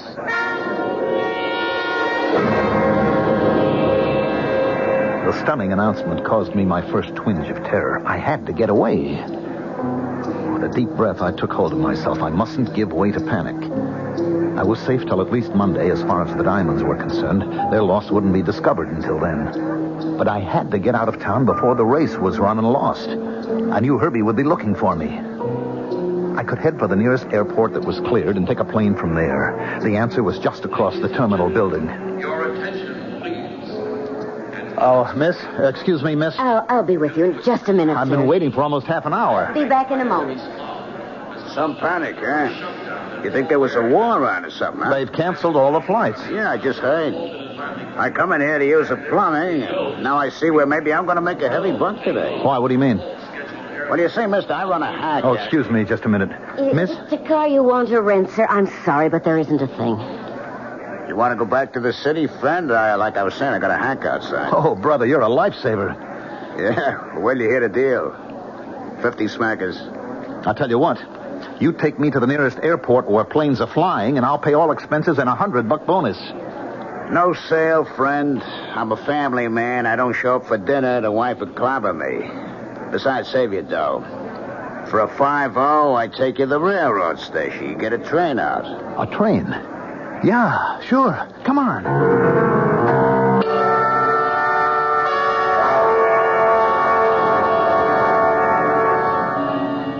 Oh, what's the matter, driver? You got me. Some traffic jam. Looks like fire trucks up there at the station. Well, there's a cop over there. See if you can get his attention. We got it already, Bubby. He's on his way already. You headed for the railroad station, buddy? Yeah, officer. I got a passenger going. You got nobody going nowhere. There's a fire in the tunnel. There won't be a train out of here for several hours. Turn over at the next corner. Now, wait a minute, Sergeant. You don't understand. I've got to leave. Do yourself a favor. With the airport shut down, there's fire in the tunnel. What you should be worrying is find yourself a room for the night. Well, the bus station. I can get a bus. That's where the laugh is on them. I mean, the business they could be doing tonight, and their drivers had to pick this weekend to go out on strike. Okay, Hacky, you're holding up traffic. Move on. What am I going to do? I don't know, mister. But I'll tell you one thing. You've about used up your 50. Make up your mind wherever I drop you. It better be close. Just let me think a minute.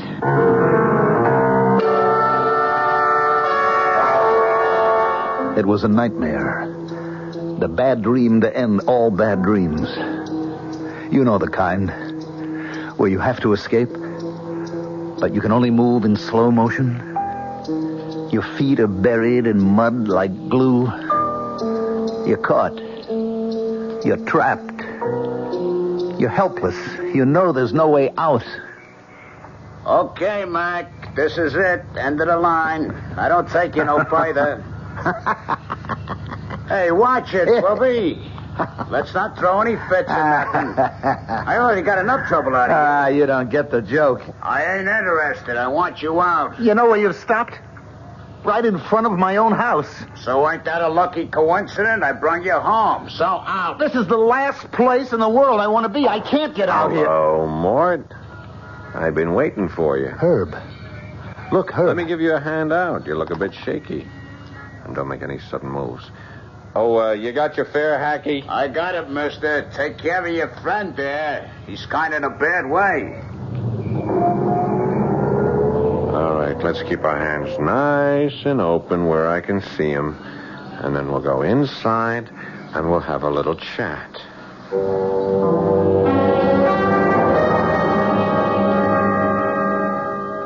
So when you heard the race results, you came back to pay off your debt to me, and you left Sherry waiting for you at the airport, right? That's right, Herb. And you want to pay me off in dimes. Well, like I told you this morning, I don't have the cash on hand. Yeah, I'll get that. Yeah. Oh, yeah, this is Mr. Herman. Oh, they are? Oh, that's fine. Yeah. Yeah, I'll be there to pick him up. Right away. Yeah, thank you for calling. What was that? The airport. Ceiling is lifted. They're flying again. They wanted to confirm your reservations. You're on the next flight out. Well, how am I going to get there? I got my car outside. Our business is all finished. I'll drive you out to the airport. Come on, Mort. We don't want to keep Mrs. Herman waiting.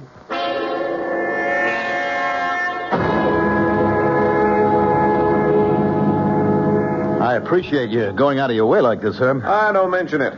As a matter of fact, it just fits in with my plans. What are you doing? Don't turn off here. You and I have a little final business to complete. No. Not under the bridge. Oh, you know this little spot, huh? Is that where you gave it to Sherry? What are you talking about? Come on, jerk. When I took that gun from you, I could smell it had been fired recently. When I couldn't reach Sherry, as we planned earlier this afternoon, I had to figure maybe you'd caught on about us. That's why I was waiting for you when you got home. What did you do with her, Mort? I don't know what you're talking about. Sure you do. Come on, get out. Now, give me your coat. Herb, please. Please. Coat, jacket, pants. I want all the diamonds. Herb, please. Did you give her any chance? What did you do, shove her back in your car and roll it in? Look, she had no right. Okay, you forget it. Now, you just drop those clothes and walk to the edge of the pier. I wish I had a car to bury you in. But I'll take my chances on the tide. Move! It didn't make any difference. It all turned out the same, didn't it, Herb? I don't know what you're talking about. But by me, it comes out even. Goodbye, Mort.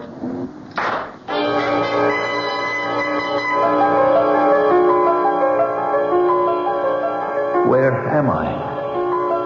Right back where you started. But I didn't change anything. Did you really think you could? But Herb gets away with everything. And I killed Cherry. At least she could still have been alive. Well, don't worry about that. Think back to the first of your yesterdays. Remember a second shot? Herb sent Cherry with you into the river, locked in the car. Well, then how did I... When you were in the back seat. The door wasn't closed completely. The water pressure opened. You surfaced and drifted on the tide to the bank, where a police sergeant found you and brought you here. Where? To the hospital.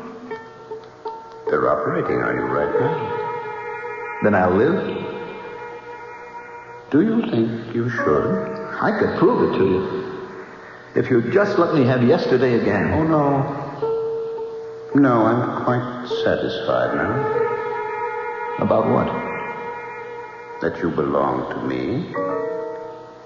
Now I pick up my part of the bargain. Your part? Tomorrow.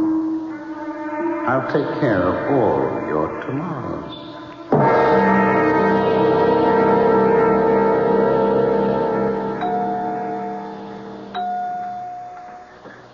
Your man just died on the operating table, Sergeant. You can go on home. Catch some shut-eye.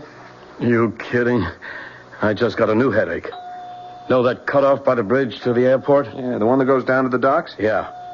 Guy coming up from there got creamed by a trailer truck. Killed him. Busted his car to nothing. And get this. Scattered diamonds all over the road. I mean by the hundreds. Stolen? That's my job to find out. Well, sorry about your patient. Funny thing. I saw that little guy earlier today by the railroad station, frantic to get out of town, with all the communication jam-ups we had today. Wonder what he was trying to run from. I guess we'll never know.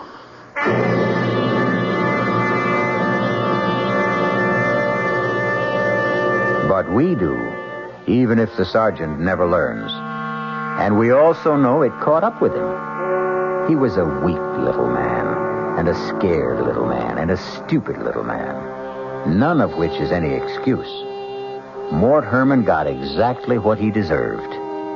I'll be back shortly. John Wingate here, and a reminder, if you're only getting 400 yards to a gallon of gasoline, may I make a suggestion? You can drive around this weekend in your own backyard. You can take it to the car wash and drive back if you're getting 400 yards to a gallon, okay? Seriously, on the Wingate News Digest at 10 o'clock tonight, a big man of the Auto Club of New York will tell you if you're headed for the Poconos, for Rockland, for Westchester, for the Hamptons, watch out. Gas is dry all over the city. Another special tonight. A major home heating oil distributor says you're in luck. The price is going down. And he doubts the entire shortage. Doubts it, and he'll tell you why. Then later, someone you don't know, a 16-year-old. What he thinks of, quote, the energy crisis, of Mr. Nixon's speech, of everything. What ambitions, if any, for a 16-year-old kid in New York. Wingate News Digest, tonight, 10 o'clock, WOR. This is WOR New York, your Mystery Theater station.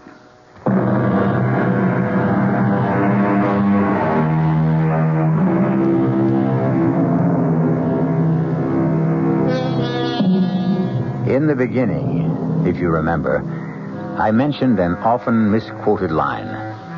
Backward, turn backward, O time, in thy flight. It was written by a lady named Elizabeth Akers Allen, and the misquote is one word. Not thy, it's your flight. But the preposition is of minor interest.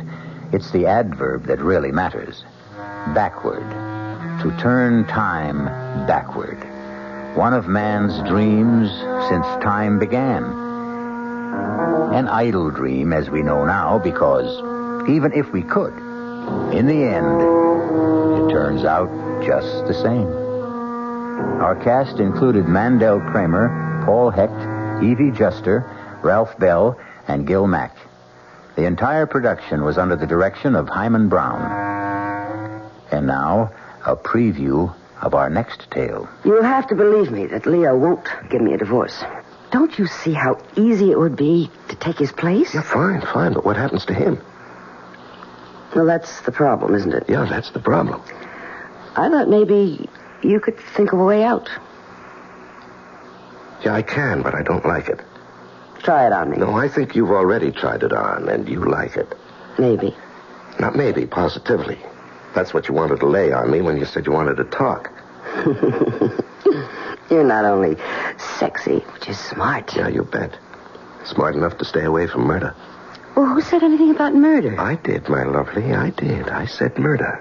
Radio Mystery Theater was sponsored in part by the Kellogg Company, makers of Kellogg's Special K cereal. This is E.G. Marshall inviting you to return to our Mystery Theater for another adventure in the macabre. Until next time, pleasant dreams.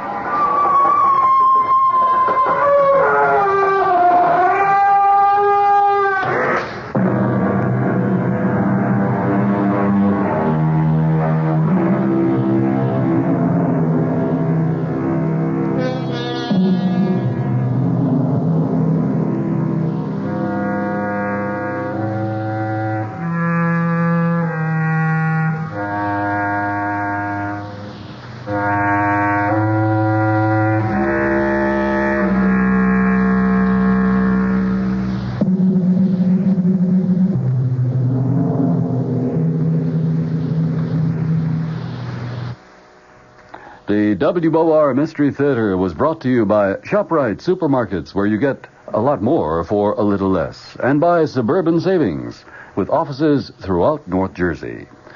The preceding Mystery Theater program was furnished by the CBS Radio Network. Here now, a short scene from tomorrow night's thrilling tale on the WOR Radio Mystery Theater. You look exactly like my husband. A dead ringer. Here, take a look at this picture. Hey, that's scary. I didn't know two guys could look this much alike. How would you like to be my husband? No way. I like being who I am, Al Grissom. But don't you see how easy it would be to take his place? Yeah, you bet. But it's easier to stay away from murder. Well, who said anything about murder? You did, my lovely. And my answer is no way.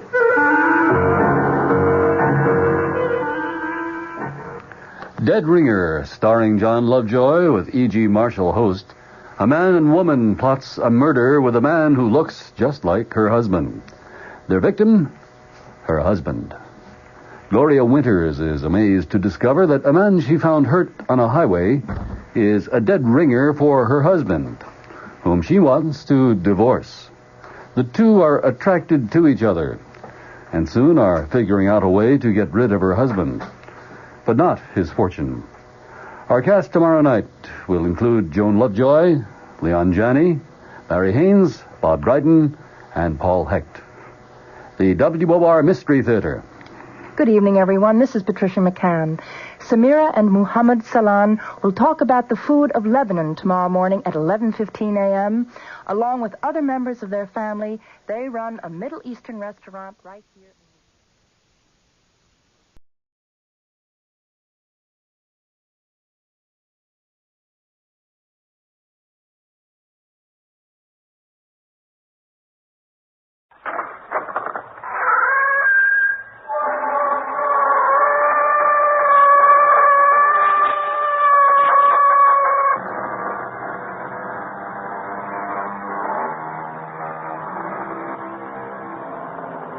Come in.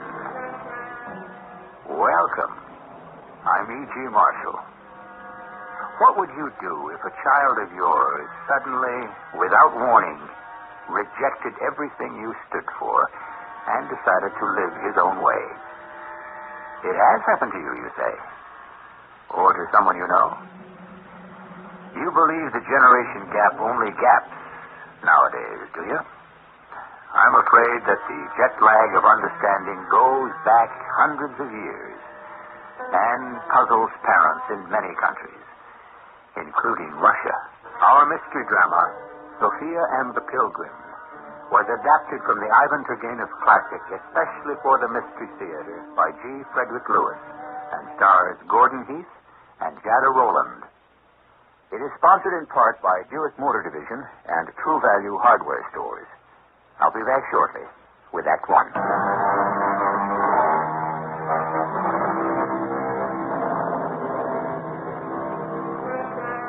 You are in Russia. You are Ivan Tropolov, the census taker.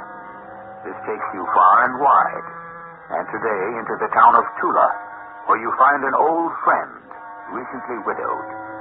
He has done very well in the importing business.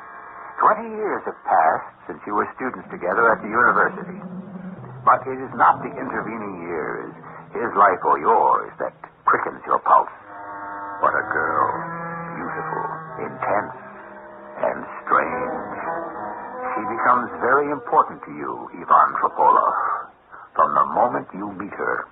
Ivan, I want you to meet my eldest daughter, Sophia. Sophia, this is Ivan, whom I went to Leningrad University with. How do you do? This is a pleasure. Sophia takes my poor wife's place, looks after the house, takes care of her little brothers and sisters. Yes, of course. Ivan is the census taker, Sophia. Hey, you see, my dear fellow, what you're missing? Had you married when I did, by now you would also be the proud father of an 18-year-old. Sophia didn't look much like a capable child or housekeeper. In fact, hers was the innocent face of a child. Blue eyes, full mouth, and fair hair that hung down in ringlets. She had an intense, almost astonished look, as though she had just seen something unexpected. I could not quite make her out. How long will you be in Tula, Ivan? A few days. Tell me, do you like census station? Oh, it's a terrible bore. Every town I go to is much the same.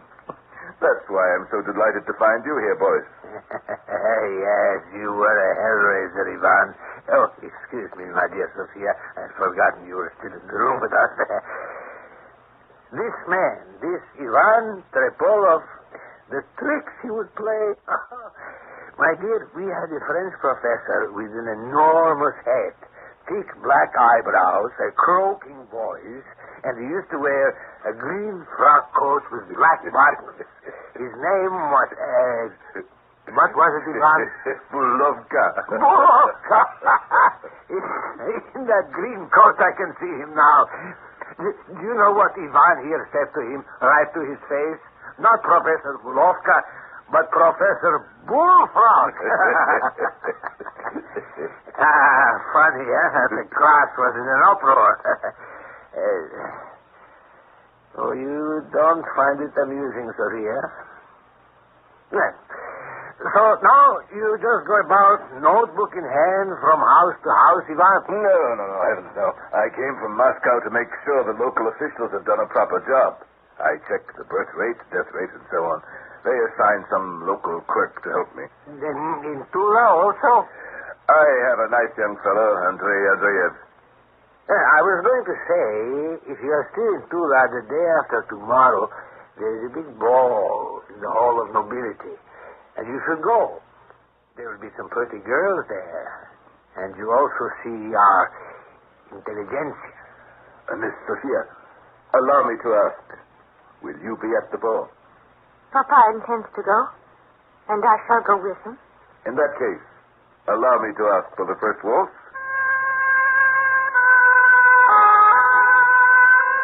Sophia, the girl with the Mona Lisa look, acknowledged my request with a nod, but said nothing.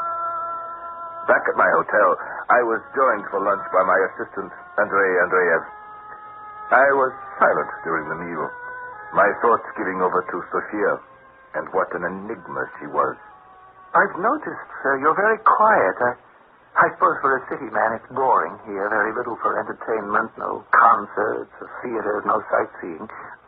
But there is one thing, in case you should feel that way inclined. Inclined? How inclined? You would not, I suppose, like to behold the dead? Dead? As a statistic, sir, we have a man here, a simple man, cannot even read or write, but he does marvelous things. For example, if you go to him and desire to see any one of your departed friends, he can show them to you. How does he do it? Well, that's his secret. Although he is an uneducated man, illiterate, he has very great powers. Is this a matter of common knowledge? Let us say it's a common secret. There's a local ordinance against bringing back the spirit, so one must be careful. It's against the law. Has he shown you the dead? Yes. Yes, he has. My father. He brought him before me as if he were alive. This is truly amazing. We have no one like that in Moscow, I can tell you that. Andrei, I should very much like to meet him. Well, you can't go straight to him, but one can act through his mother. She's a respectable old woman, sells pickled apples on the bridge. If you wish it, sir, I shall ask her. Oh, please do. And gratuity, a tip, whatever you think fit, should be handed to her, his mother. I'll make her understand you're a distinguished visitor in Tula, that she has nothing to fear. I am very interested, Andrei.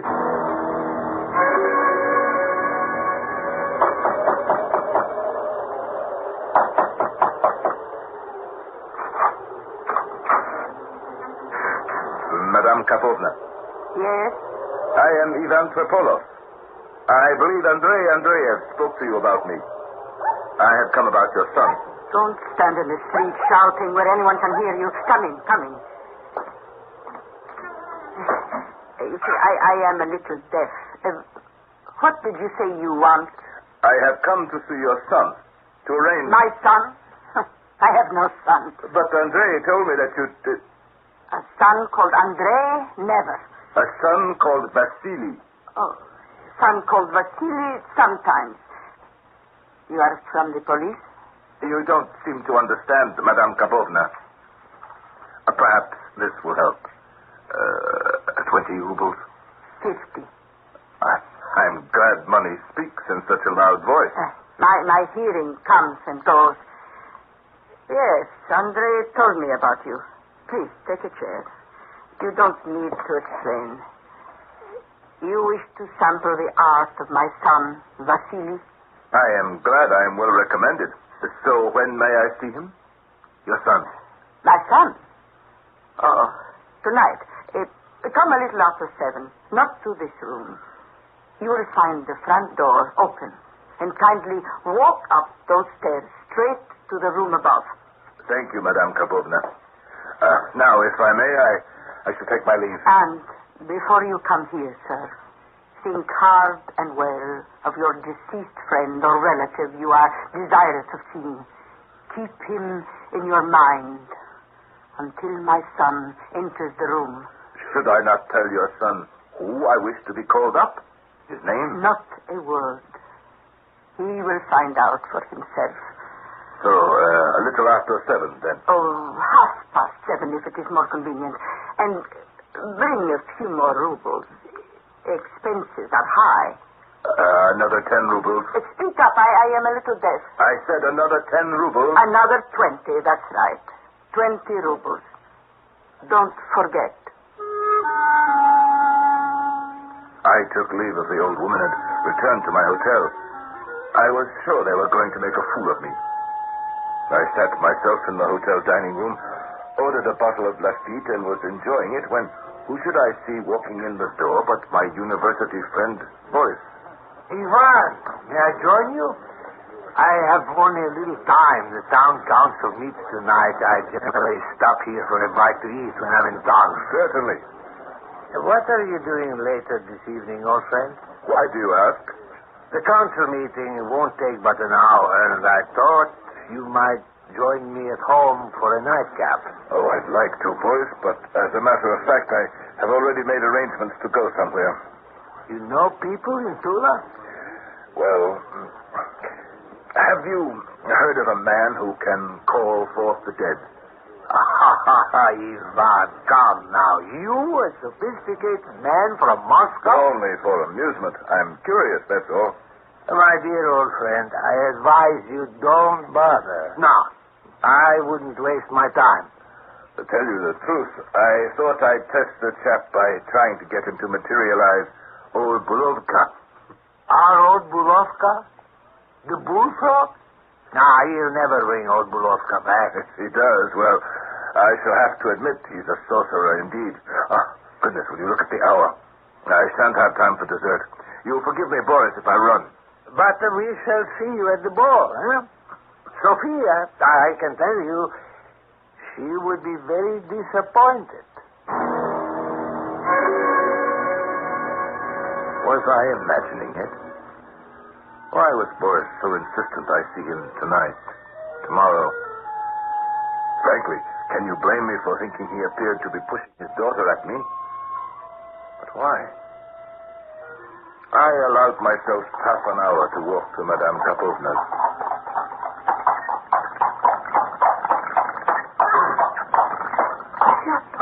Monsieur Kapola. Yes? My goodness, it's you, Sophia. Come into my carriage for a moment.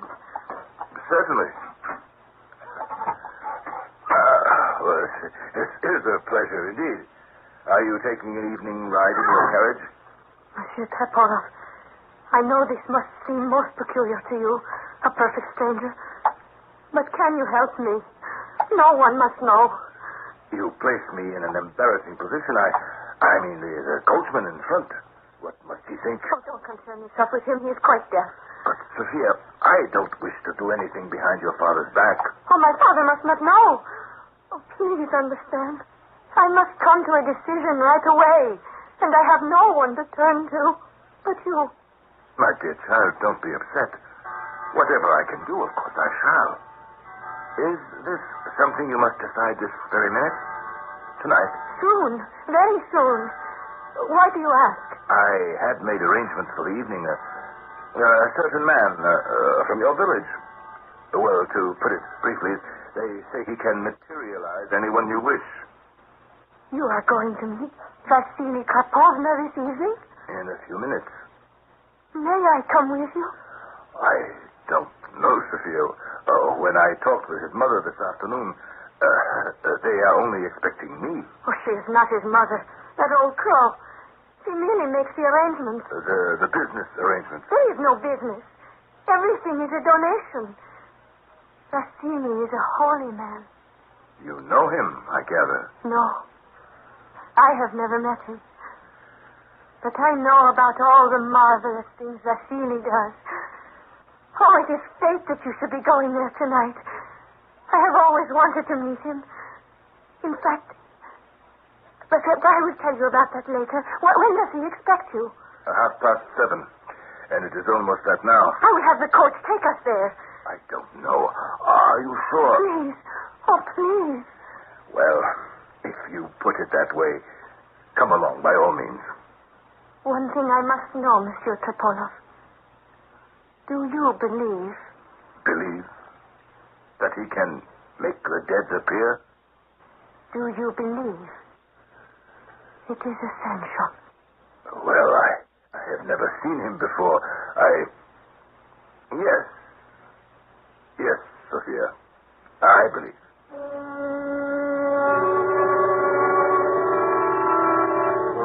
Here is a strange turn of events.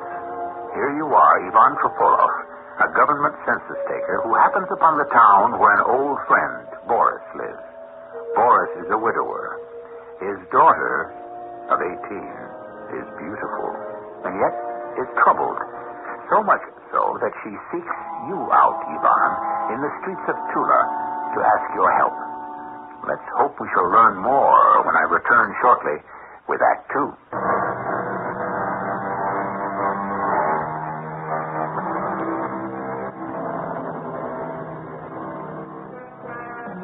It is 7:30. Ivan Tropolov and 18-year-old Sophia have arrived in front of the ramshackle wooden house. Its shutters barred, its front door open.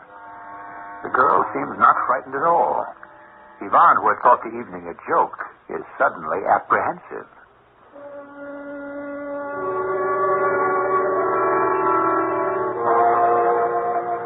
Sophia and I mounted the rickety steps, opened the door on the landing, and there, in a bare room, were 3 chairs. We both sat down. A tallow candle was set in the windowsill, throwing a dim light into the room. We waited. Are you concentrating? Concentrating? On who you wish him to bring to life? Oh, of course I am. Oh, it is fate that has brought me here with you. You do believe in the inevitability of fate, don't you? I don't know, my dear child. I can't honestly tell you I ever thought I could control my own fate.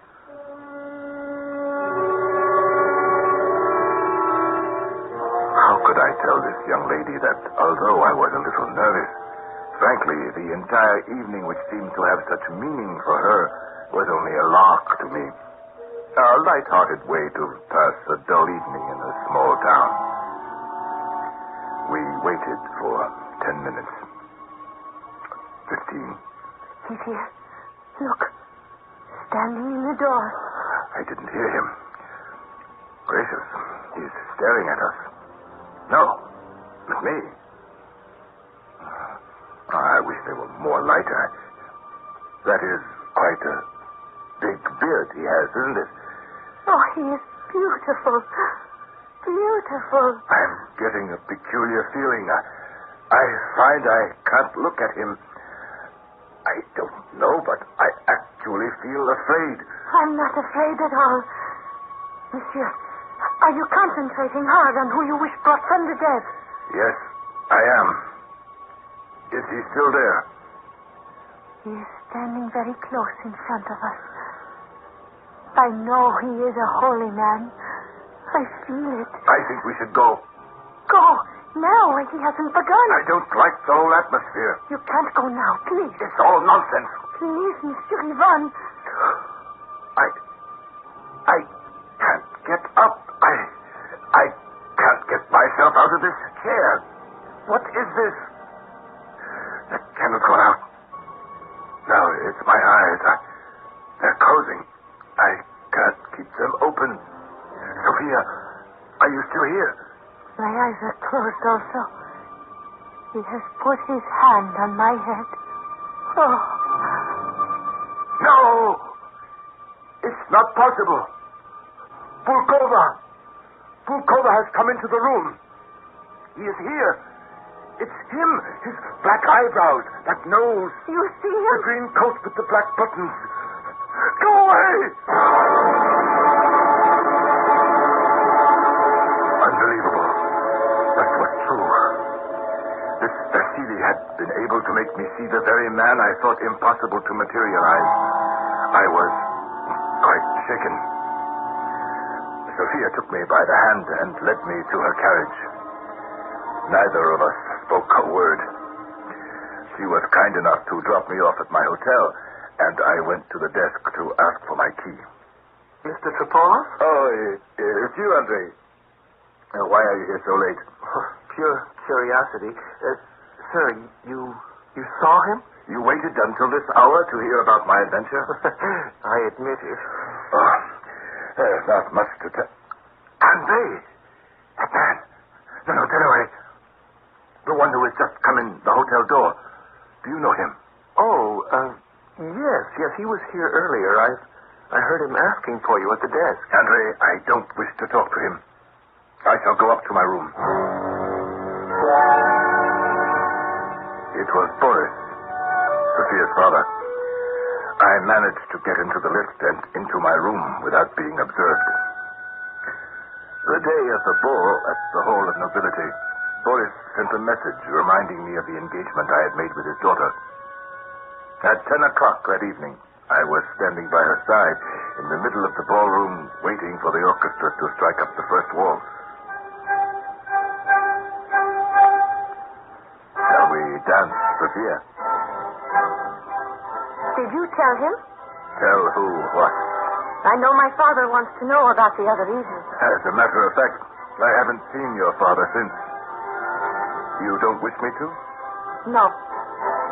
Please. Would you allow me to say, Sophia, you are very becoming in your white gown. Thank you, Mr. Ivan. And that turquoise cross you are wearing. Lovely. A gift from a girlfriend. Oh? Is she here tonight? No. She is one of them. Oh? She has gone away. She gave it to me as a parting gift. What did you think of the other night? Oh, I haven't stopped thinking about it. Oh, if you only knew. That saintly man is everything everyone has said. Did you see what he made me see? Oh, no, but I could tell. The vision was in your eyes. There could be other explanations. Scientific. For you, perhaps. You dance very well, Sophia. Did you learn that in France? Monsieur Ivan, I know you wish to talk about Vasily the mystic. I also am not so certain you believe in him. So you don't have to make small talk. My dear little Sophia, I am more than twice as old as you, and I have seen much of the world. There is such a thing as magnetism. One man's will brought under the influence of another man. But Vasily's will is more than human. It is the will of the Creator. Oh, I don't know why I thought you would be different from my father. More understanding, perhaps. But I see not. You are just the same.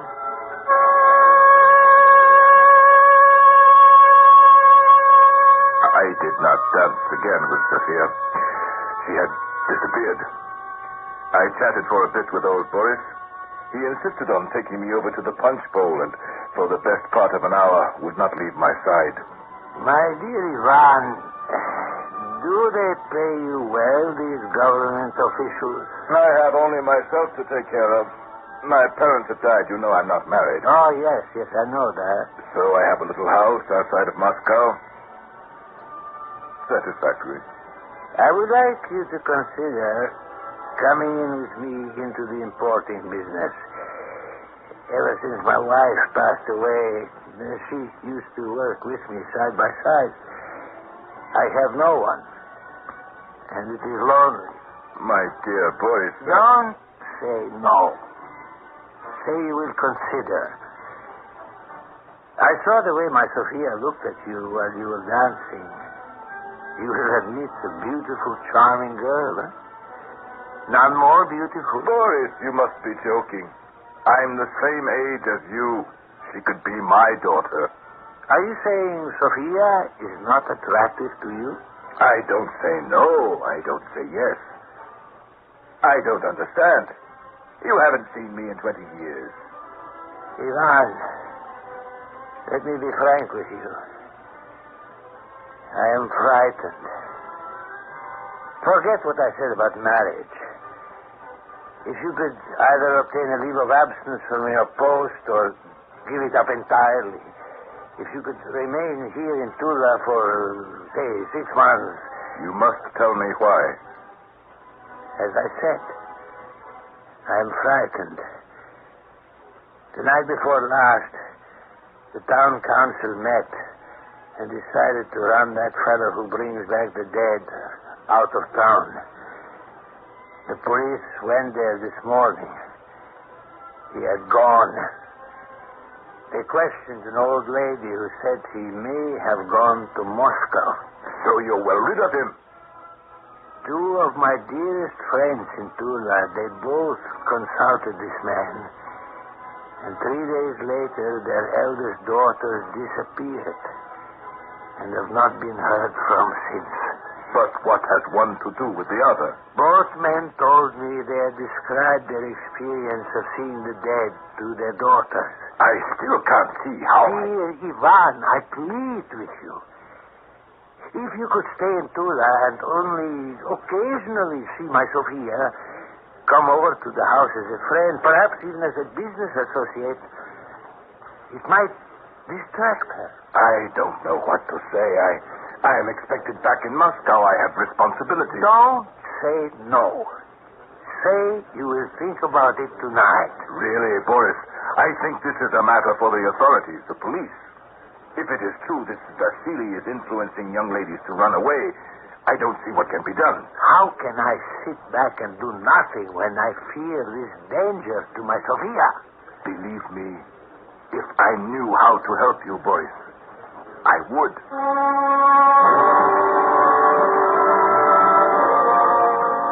I was being torn in two. On the one hand, if this extraordinary Vasily was the cause of these girls leaving home, or if nothing else, making them realize how dull life in this town was, what could stop their escape? I did not wish to become enmeshed in their problem. What good could I do? I decided to leave for Moscow by the earliest morning train and had Andrei Andreev accompany me to the station. I had no idea your census work was done. It isn't, Andrei. They shall have to complete the report without me. I don't understand. Were you recalled to Moscow? No, I must leave. It's a personal matter. I don't wish to pry, but I will be asked what happened. They will send somebody else to Moscow if it's necessary. Now, I think we had better hurry and get my bags onto the platform. That's my train, isn't it? I will help you. Andrei, thank you again for all your assistance. I can manage the bags, thank you. All aboard! All aboard! Goodbye, Ivan. That girl getting onto the train. Sophia! Sophia! Into the last car. All aboard! Get on, Ivan, get on. The train is moving.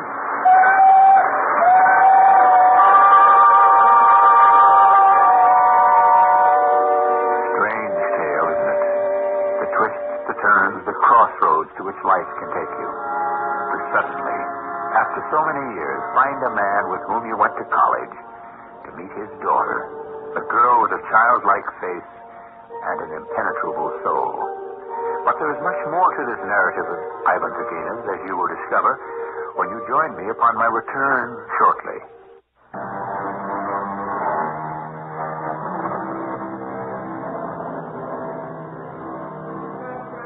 You, Ivan Tropolov, suspect that the beautiful daughter of your school friend is running away. She is on this very train that is taking you back to Moscow.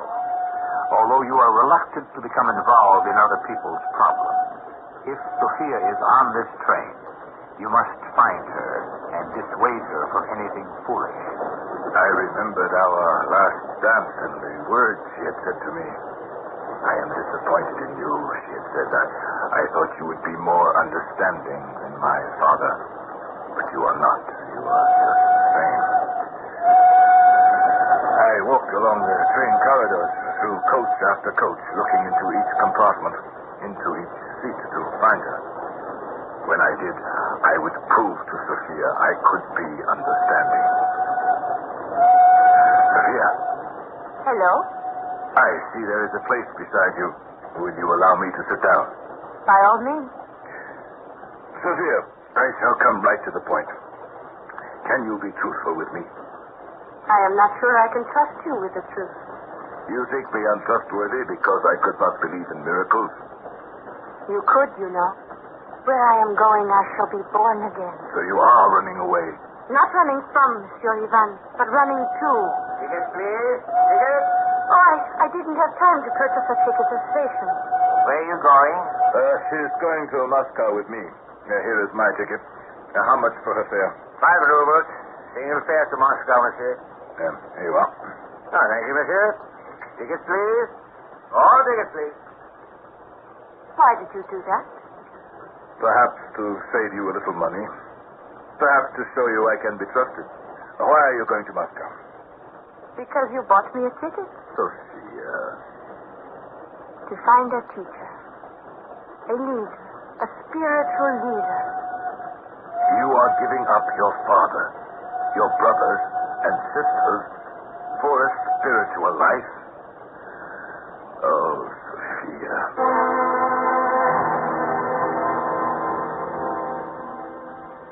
And that was that. Sophia and her father disappeared out of my life. I went from census collector to supervisor in the 2 years that passed. Oh, yes, occasionally I thought about Sophia, and I suppose because I am still not married, wondered what became of her. But fate plays tricks. And one evening, while traveling, a sudden storm forced me to spend the night at a posting station inn. May I have lodging for the night? You must be wet through and through. Do go sit by the fire, sir. I shall bring you some cloth. Our axle sunk into the mud 3 times. My poor driver. Take off your boots, sir. If I can. I'm exhausted. Here you are, sir. Drink it all down. It will raise the spirits and lower the fever. If you will excuse me, I shall go prepare your room. Thank you. And could you bring me a samovar? What is your name? Akulina. At your service, your lordship. I was given a room with a broken-down sofa, a sloping floor, and torn paper on the walls, but at least I was indoors and drying out. I sat, looking out the window at the rain, thinking to myself, would it not be better to have some government job that kept me in one place? And I must have dozed off because I awoke with a start. Akulina, the blessings of God to you and all within your house. Where is your husband? Oh, dear me, Holy Pilgrim. Stepanovich is visiting his ailing sister. God be with him, and God bless you and this day. Sit, Holy Pilgrim, here by the fire. Akulina, where are you going? I have to bring a samovar to a guest. I shall be back, Holy Pilgrim. Your Lordship, I have brought you your tea. Thank you. Put the samovar here by the window. Oh, sing rags and blessings. Merciful God, merciful God. Who is that? That, Your Honor, is a blessed holy man. We know him as the Holy Pilgrim. I pray for our suffering, the blessing, of God? I must go, sir. I do not wish to miss one word of his blessed presence.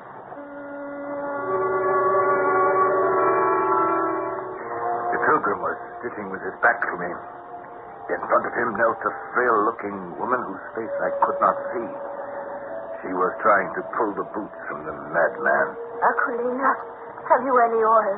The pilgrim has a wound on his foot. A Magdalene. A Magdalene. I will fetch you some oil. My dear little follower, what care I for wounds on the foot? I am to walk the highways and byways and preach denial, so I must deny myself also the comfort. But, holy pilgrim, your foot is bleeding. Here's some oil I have spooned from a lamp. Ah, my sweet child, my dear daughter, I am so tired. Thank you, Aquilina, for the oil. For that saintly man, anything. Do you have some hay, Aquilina? Vasily likes to sleep on hay. Oh, to be sure there is. Come this way. I see a man standing by the fire. God asks me to bless him. Bless you, my son. Bless you. Thank you. God will arise. Remember that. God will arise.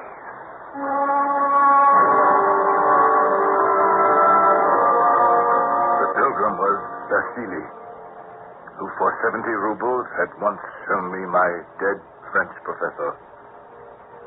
I slept later than usual that night, and the next morning it was still raining. But I had to be on my way. I stood at the door waiting for the boy to make the horses and carriage ready, and the old innkeeper, Aquilina, came up behind me. Did your honor observe the young lady who was tending to our pilgrim? Not really. Her face was hidden in her shawl. She is a young lady of an important family in Tula. What? It's the truth I am telling you. Before you arose this morning, some merchants arrived from Tula. They saw her fetching water from the well, and they recognized her. Is the pilgrim still here? He has gone to meditate in the fields. And the young lady? She is still drying out their clothes in the kitchen. Thank you. I shall go have a word with her.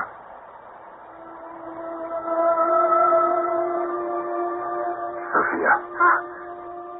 Who are you? That is not my name. It was your name. Sophia, do you not remember me? Ivan Tripolov. My name is...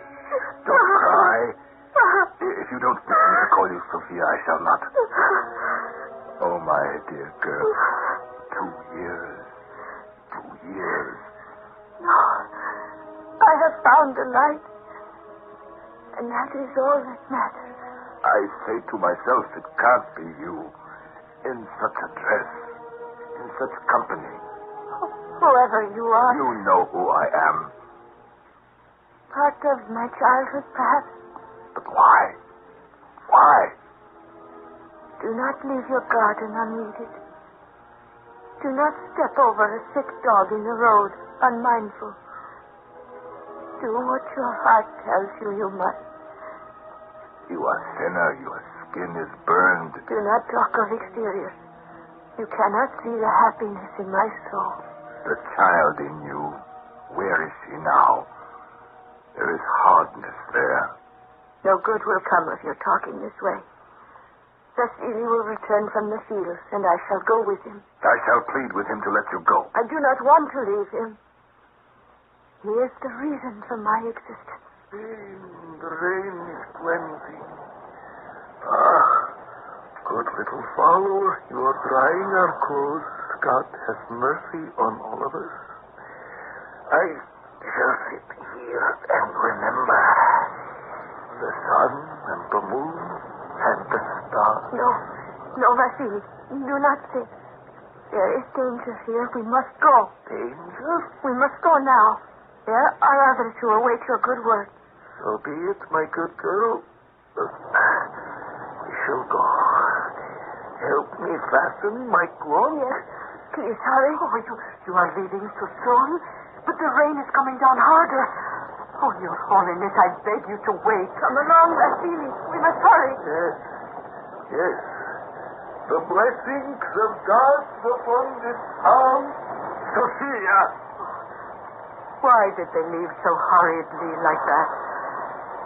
Oh, well, we must be thankful for the blessings bestowed on us and not wish for more.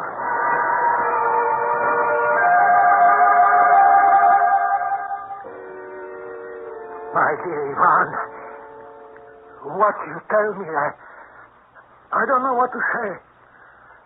What can I do?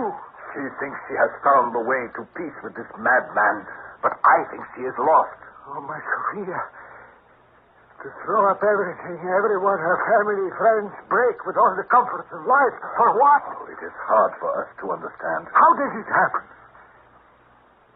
Do you know the two other daughters who left Tula a few weeks before Sophia? Do you know they were found floating in the Volga? At least my Sophia is alive. She is strong. Well, why didn't you stop her? I didn't have the right. I don't blame her. I could never blame anyone for sacrificing everything for what they thought the truth. But to choose that path. We were dancing the waltz, she and I, and in such an earnest voice, Sophia talked of sacrifice, self-humiliation, she called it. She wanted to lie down, be trodden underfoot, trampled on. She wanted a leader, a guide, and she found him. But, my God, what a guide.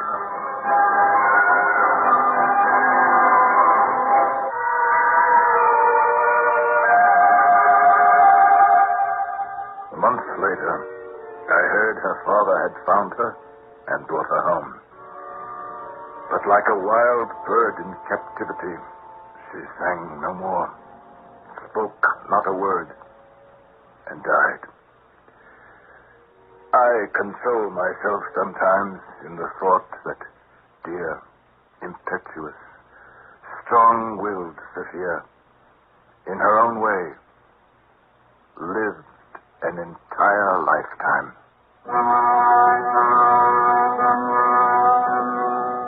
And in those words, the author, Ivan Turgenev, closes the book, ends the lifetime of Sophia. As for Vasily the Pilgrim, Turgenev says, that man is probably on his crazy wanderings still. The iron health of such people is truly marvelous. I'll be back shortly with a few more words about Turgenev.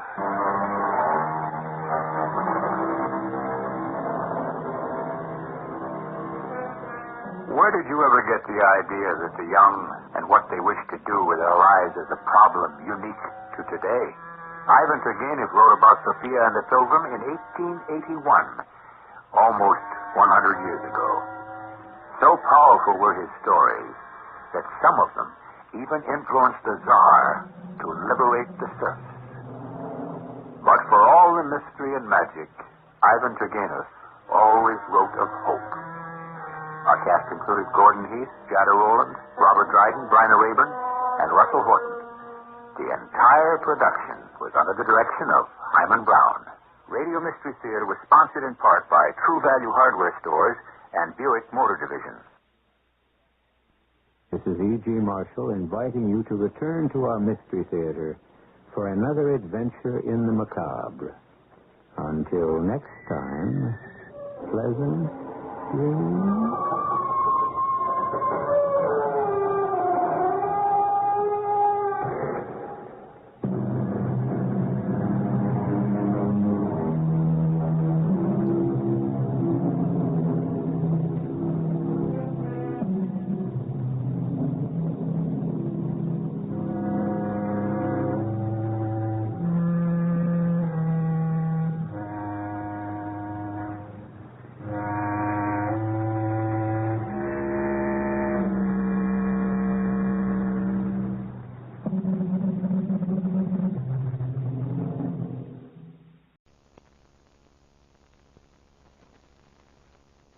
And now, Mystery Theater.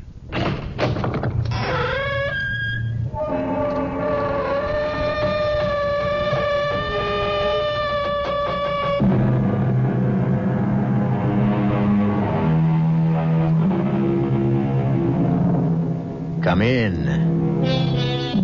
Welcome. I'm E.G. Marshall. And, as you may suspect, I have a tale to tell. A tale full of sound and terror and signifying... Well, I'll have to leave that to you. And I also ask your indulgence when I personalize this strange riddle, because this story was brought directly to me. Ever since I've been your host on this series, I have the feeling that you expect me to be an expert on the macabre. But I must confess to a sense of surprise when I was buttonholed by a young man the other day who said, "Excuse me, Mr. Marshall, but I have a coffin that I'm sure will interest you." You cannot frighten me. I am not leaving this graveyard until I get to the bottom of this. I warn you, your persistence will be your destruction. I still trust in the Lord. Where's that music coming from? From beyond the grave. Is it Judgment Day? No. Then you talk nonsense. The dead will rise. The Lord will summon his elect to meet him in the clouds. But until that day, the dead remain buried.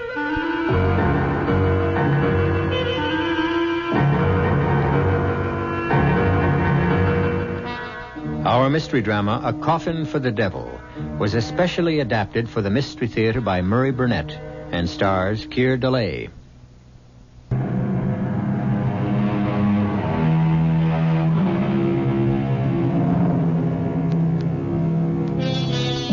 What do you do when a perfect stranger tells you he has a coffin which might interest you? My first instinct was to tell a young man that I wasn't in the market for coffins. But he quickly explained that he wasn't a salesman, but an avid listener to our series, and that he had a macabre story of a strange coffin that had been in his family for generations. I was intrigued. So the next night I found myself in his old suburban house, drinking coffee with his wife Cora and his friend Professor Gerald Barker, and looking at a large wooden box which appeared to me to be a case for a bass fiddle. This box, although you may not believe it, Mr. Marshall, is a coffin. And this letter, which my wife, Cora, found in the attic, explains how it came in our family and also how it happens that I'm not today a mortician. It was written by my great-grandfather, whose name was also William Spindles, and the letter begins, "I, William Spindles, swear this to be a true and honest account of the strange happenings that befell me when I was employed by Edward Rogers, the undertaker, in the year 1851. The month was December, and Mr. Rogers and his good wife, paying pre-Christmas visits, had left me in charge of the shop. It was a cold night and blowing hard, but my good friend Richard Clay and I were snug enough with a big fire going in the stove. Only for you, William Spindles, would I spend a stormy night like this sitting in an undertaker's parlor. Ah, come on now, Dick. You've kept me company often enough to know that there's no harm in corpses. Well, it's not the corpses that worry me. It's their spirits that may be around. There's no such thing as spirits. Mr. Rogers says that there's no harm in the dead. The harm is in people's minds. Oh, maybe. What's that? Someone's at the door. Come in. Oh, I don't like this. I'll see who it is. Come in, sir. Come in. You'll catch your death of cold standing out there. I'm sorry to disturb you on a night like this, but my need is urgent. I require a coffin. Yes, sir. Did you have a particular type in mind? Very particular. I know exactly what I need. Well, we have a complete stock in the next room. Now, if you'll follow me... No need. You won't have it in stock.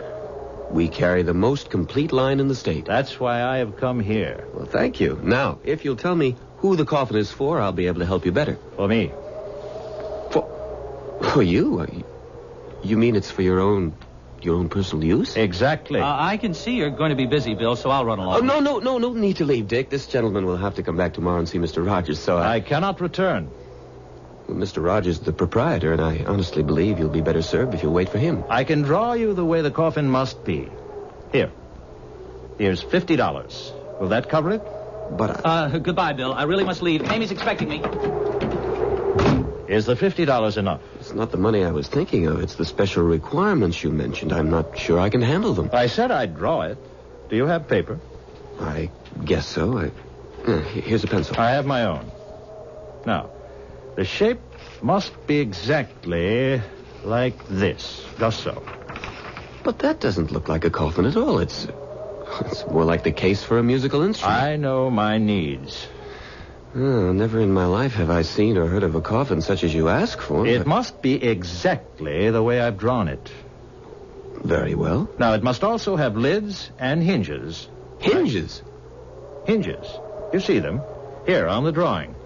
Yes, but you... And a lock on the inside. The inside? And a good quality lock. Secure. Nothing shoddy, you understand? I believe I do. Good. Now, if you have a tape measure, I want you to measure me around. But why? I mean, the drawing is... It's unusual. It's very clear. I want to make sure that you leave enough room for my arms. I really don't know how I'm going to explain this to Mr. Rogers. Show him the drawing. Now, take my measurements. Yes, sir. All right, now leave enough room for your arms. Now, make sure that this is ready by Friday. But that's the day after tomorrow. I must have it. I'm sorry to be so particular, but I've been married before. And this time, I want to have it my own way.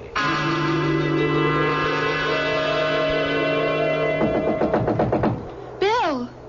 Bill! Are you in there? Just a minute. I'm opening the door. Lucy! What are you doing here? Are you all right?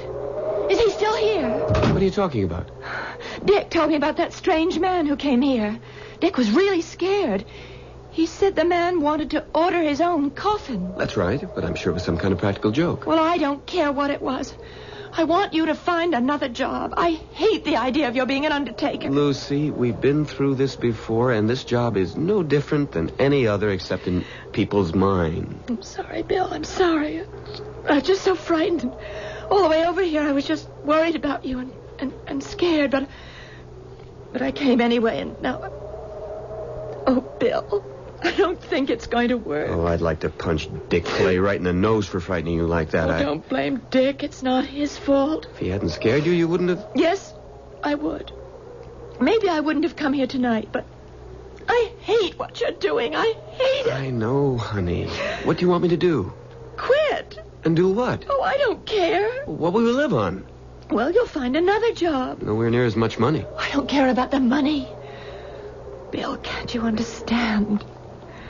I don't want hands touching me that have been touching death all day. All right, Lucy. I'll speak to Mr. Rogers about leaving.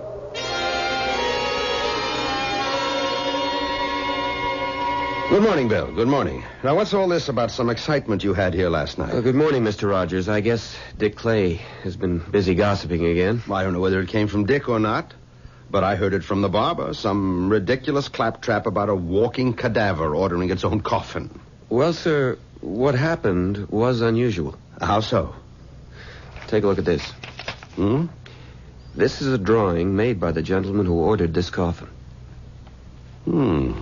Remarkable.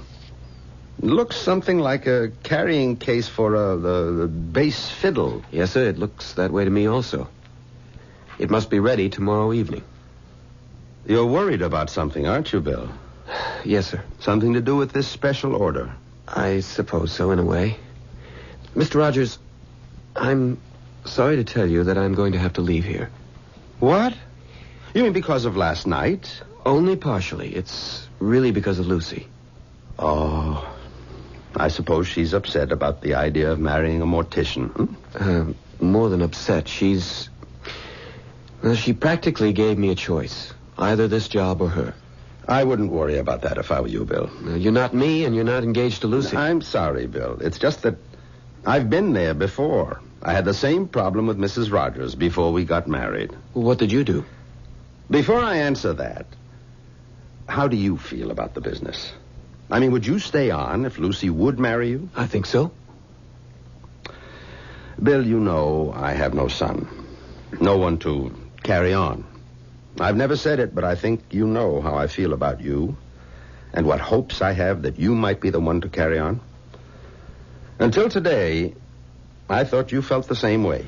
I don't think I can change Lucy's mind. Of course you can't. But you just said that... You can't, but Mrs. Rogers can. Now, ask Lucy to talk with her, woman to woman. That's your best bet. My wife knows all the problems, and she has all the answers. I never thought of that. All the same, I wish you'd been here last night. It was... Well, the only word I can use to describe what happened is weird. Because he ordered a coffin for himself? That, plus the way he came in, and then the strange shape he insisted on. But most of all, because he appeared to be driven.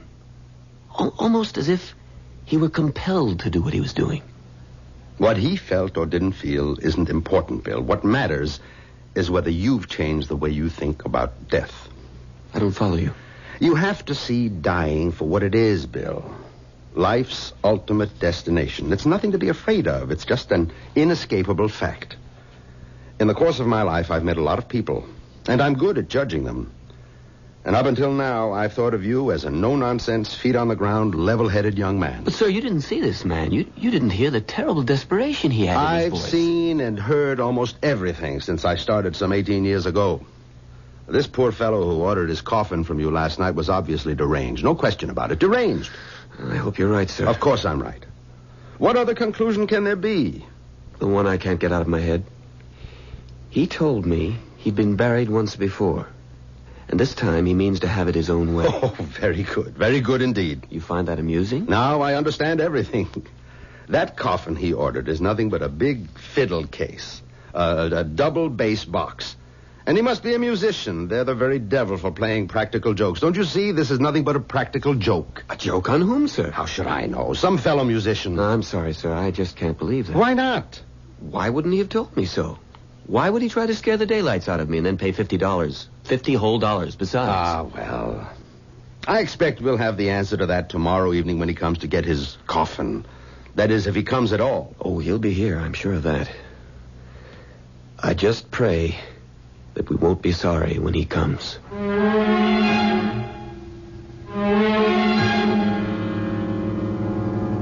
When the reading stopped, I looked at the faces in that sane and sensible 20th century living room. Spindle's wife, Cora, was wide-eyed. Professor Barker's lips were pursed and his eyes were skeptical. My eyes were drawn automatically to the subject of the letter. The large, strangely shaped coffin that stood in the corner of the living room, and I could understand the fear that had gripped that 19th century William Spindles. I'll be back shortly with Act 2.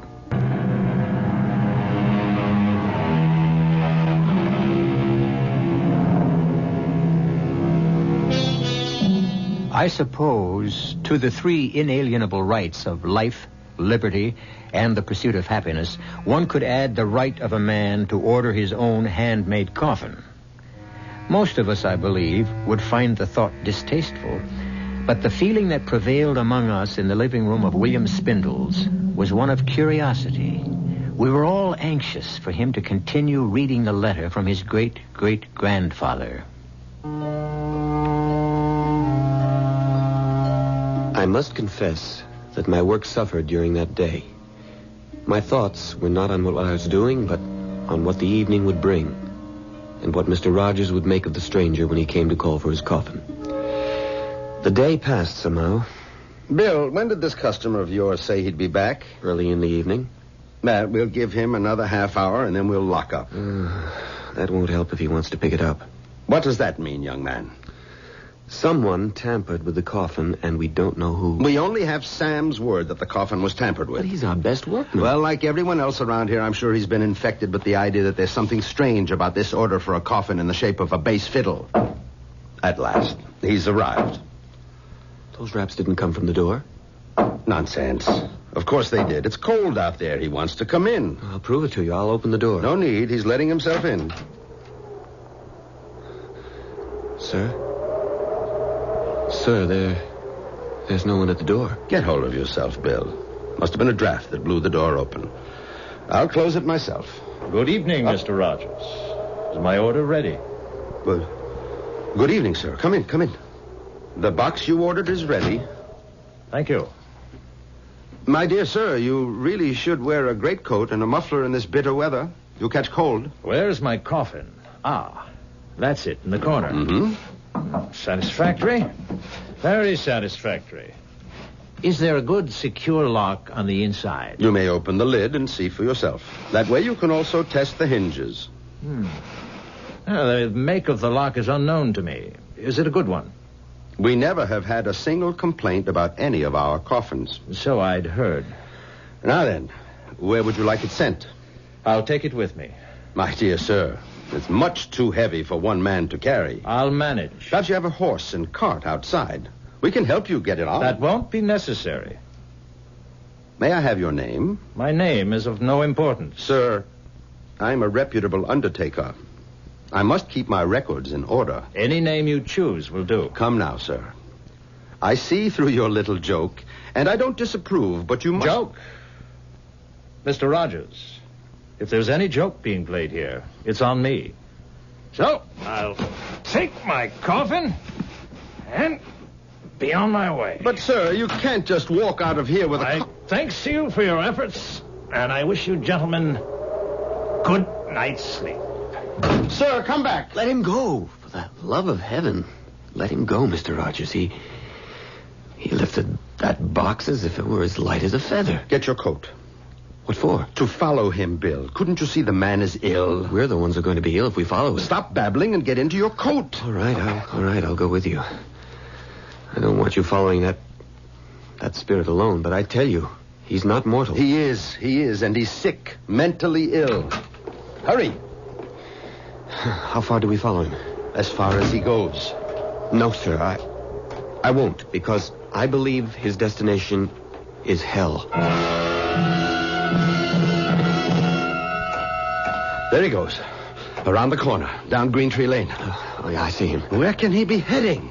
There are no houses after a block of Green Tree Lane. But there's the cemetery. Didn't I tell you he was deranged?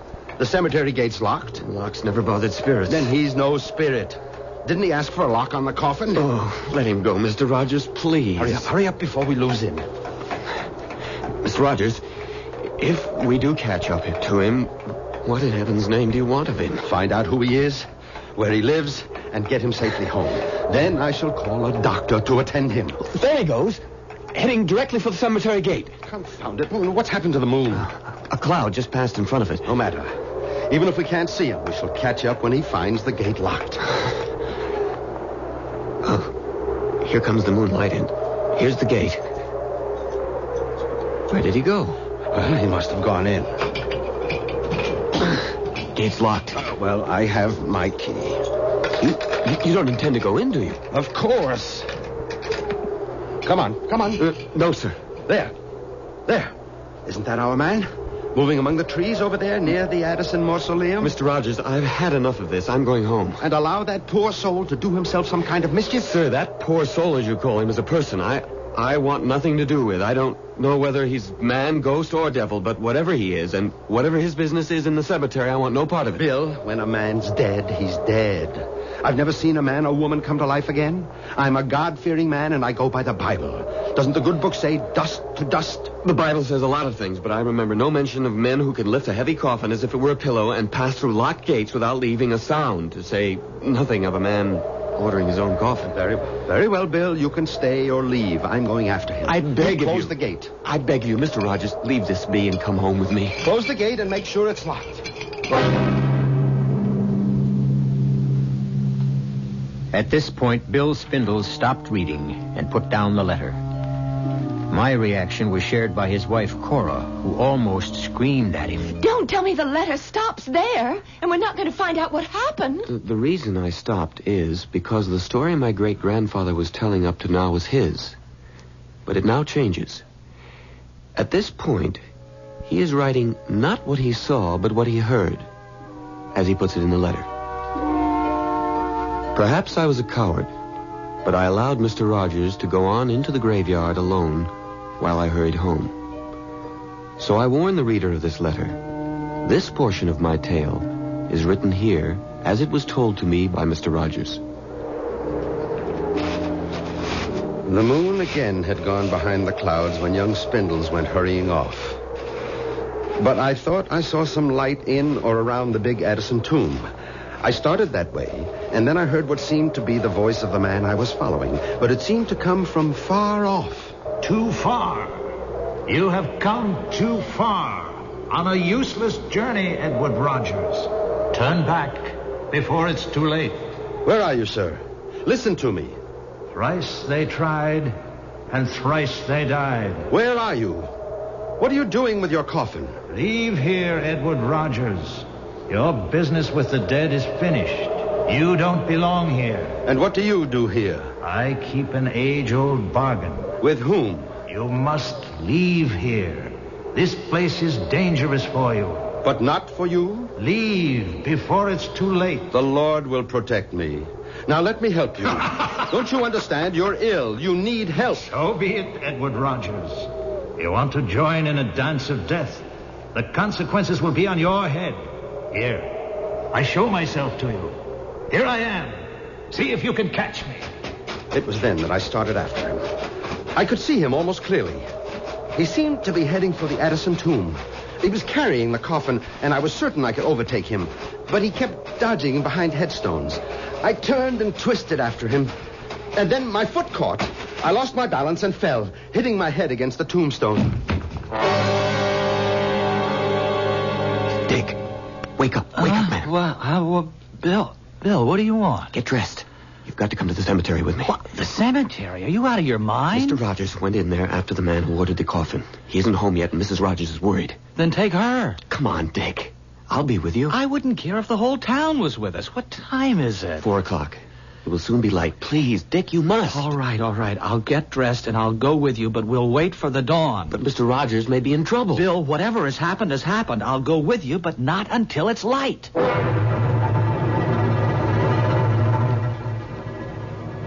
Oh, my head. It hurts. Where am I? Where you do not belong. Oh, it's you. Where's your coffin? Where it belongs. Good. Come. I'll take you home. You need more help than I do. I'll be all right. I was fortunate. It was just a glancing blow. I'll take you to the gate. See that you get there safely. You've changed. Why are you now worried about me? I admire your courage. You were concerned about me? Now I return the favor. No. You tried to frighten me before. For your own good. You're still in danger. From whom? From the damned. Sir, I don't know who you are or where you're from, but I'll swear you're of this world. There are no such things as ghosts. I know that's what you believe. I wish with all my heart that you were right. What's that music? Do you hear it? I do. What is it? It doesn't belong here in a graveyard. You're wrong. It's the only place it can be heard, and not by everyone. Come, the gate is this way. No, I am not leaving until I get to the bottom of this. I warn you, your persistence will be your destruction. I still put my trust in the Lord. Where's that music coming from? From beyond the grave. Is it Judgment Day? No. Then you talk nonsense. The dead will rise. The Lord will summon his elect to meet him in the clouds. But until that day, the dead remain buried. And quiet? And quiet. Oh, foolish man. I will not be able to protect you much longer. Go home now, while you can. I will, if you'll first allow me to take you to your home. Can't you understand? My home is here. Tommy rot. I must go. I have work to do. You've been warned. My conscience is clear. As I turned my head to see where he went, I felt dizzy. The blow had evidently been more serious than I thought. When my head cleared, I could still hear the music, and I thought I saw a light. I walked toward the light. It seemed to come from the Atchison tomb. As I approached, I could see that the door to the mausoleum was open. I was convinced that inside was the source of the music. It grew louder with every step I took. And then I found myself at the door to the tomb. And there, just inside, I saw the large coffin the stranger had ordered. The lid was wide open. But the moment I took one step inside, The lid slammed shut, and the music stopped. I thought the coffin had been empty, but I couldn't be sure. I walked over to it and bent down and listened. I heard the key turn in the lock, and I called out, "You mustn't lock yourself in. You mustn't. Please open the coffin." He wouldn't listen, so I determined to get the coffin open. When suddenly there was a flash of light and a loud explosion.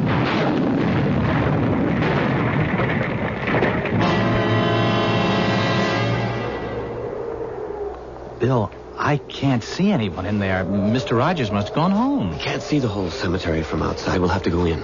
The gate's locked. I have a key. Oh, look, do we really have to go on? It's practically daylight. There's nothing to be afraid of. Oh, I hear you, but I'm still shivering. It's the cold. Come on. Hey, you seem to know where you're going. Oh, I shouldn't have left him. If any harm has befallen him, I'll never forgive myself. Well, he shouldn't have been here at all. The last I saw of Mr. Rogers, he was heading for the Addison tomb. I have a feeling that if we find him at all, that's where he'll be. There's the tomb now. Oh, the door's open. Should it be? We'll find out. Wait. Suppose there's something in that tomb that waited for Mr. Rogers, and now it's waiting for us. If you don't want to come in, you can wait here, but I'm going into that tomb. All right, I'll come with you. Good Lord, there he is, lying across that coffin, and so still. Is he dead? I don't know. But there's only one way to find out. I can offer no explanation, but I can tell you that the words of a letter written more than 100 years ago had cast a spell over all of us. A spell that had transported us back to a small 19th century graveyard. I'll be back in a moment with the strange end to this strange tale.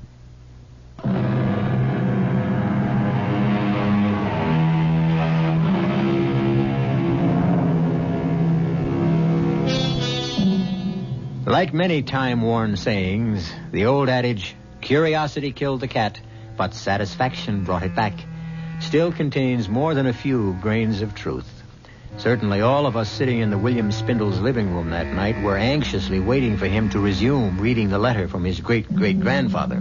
But he further whetted our curiosity by prefacing his reading with this explanation. I think it's important to tell you that this next portion of the letter is an eyewitness account, not what was told to my ancestor, but what he experienced himself. So, if you're all ready, I'll continue. After Mr. Rogers told me what had happened to him that night in the cemetery, I was still undecided about leaving the undertaking business, although my dear Lucy was at me every day to give my notice. And then, one morning, Mr. Rogers called me to his office. Sit down, Bill. I think we should have a talk. Yes, Mr. Rogers? My wife tells me that Lucy hasn't been to see her. Have you spoken again to Lucy about discussing your future here with Emily? No, sir. You still believe that our strange customer was a ghost? Let's say I'm still undecided. What's that? Probably someone who wants to see me. Come in. Should I get the door? Don't bother. I'll go. Good morning, gentlemen. It's you. It is indeed I. And I'm not sure how long I'll be permitted to stay. Long enough, I hope, to give me an explanation of your actions the other night. That is why I'm here. Good. Perhaps you'll start by telling me... I come here, sir, at great personal risk. I ask you to believe me. I beg you to listen and keep an open mind. I believe I'm a fair man. Since you're a native of this town, you must know of the Addison family. Of course. Old Thaddeus Addison owned the leather and dye plant. He did. And do you remember a young man named Tom Addison, one of Thaddeus's 3 sons? I never knew the young rascal. Everyone heard about him, of course. He was a ne'er-do-well who finally ran away. That's what my father wanted everyone to believe. Hold on. Are you trying to tell me you're Tom Addison? My father wanted me to go into the factory. I couldn't abide the thought. In all modesty, I had a great talent for music, particularly the bass, a talent which my father felt was foolishness. All of our quarrels came because I wanted to practice my music, and my father thought it was a waste of time and money. Then you are young Addison. I am. And I am not. Not in the sense that you mean. I suppose you can explain that. The situation between my father and me became unbearable. He finally gave me an ultimatum. Either I'd go into the business, abandon my music, or he'd turn me out of the house. I really had no choice. I left. Mm-hmm. And what brought you back? The very same thing that took me away. Music. When my father disowned me, I wandered around the country trying to earn my living as a musician. It wasn't easy. One day, I found someone who valued my musicianship. I made a bargain with him. Who was he? He goes by many names. Take your choice. Satan, the devil, Beelzebub, or the Prince of Darkness. Rubbish. You believe in the Lord. Why do you find it so difficult to believe in the devil? I'm a God-fearing man. The devil has no power over me. Not unless you invade his realm, as you did the other night. All I did the other night was my duty, as an undertaker and as a man. How can I make you see the horrors that lie ahead of you if you will not listen? What will change your foolish obstinacy so that you can save yourself? Are you so insensible that if I tell you what I have suffered and am suffering, you'll still close your mind to what I say? I promise to listen, and I will. 10 years ago, I was in Chicago, living in a cold and miserable garret, hungry, alone, and with no hope of employment. In order to get something to eat, I knew I'd have to pawn my fiddle. Just before venturing out, I wanted to play it one last time, when suddenly I thought I'd lost my mind, because not only was I hearing my own instrument, but it was joined by a full symphony, and he was there. Satan? And he offered me the fulfillment of a dream. I would never have to worry about money again, and I could concentrate on my music. It dazzled me, the prospect of a life I'd always hoped for. And what did he ask in return? Your soul? Nothing so dramatic. What seemed a simple, harmless request. All he asked is that I play for him whenever and wherever he should ask. I hesitated, but only for a moment. How I wish I had thought longer on it, but I didn't. I agreed. And now I'm his forever. A member of his orchestra of the damned.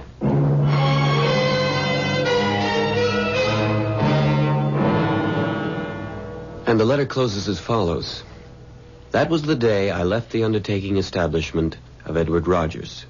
I have no way of knowing whether Mr. Rogers believed the story told by the man who claimed to be Tom Addison.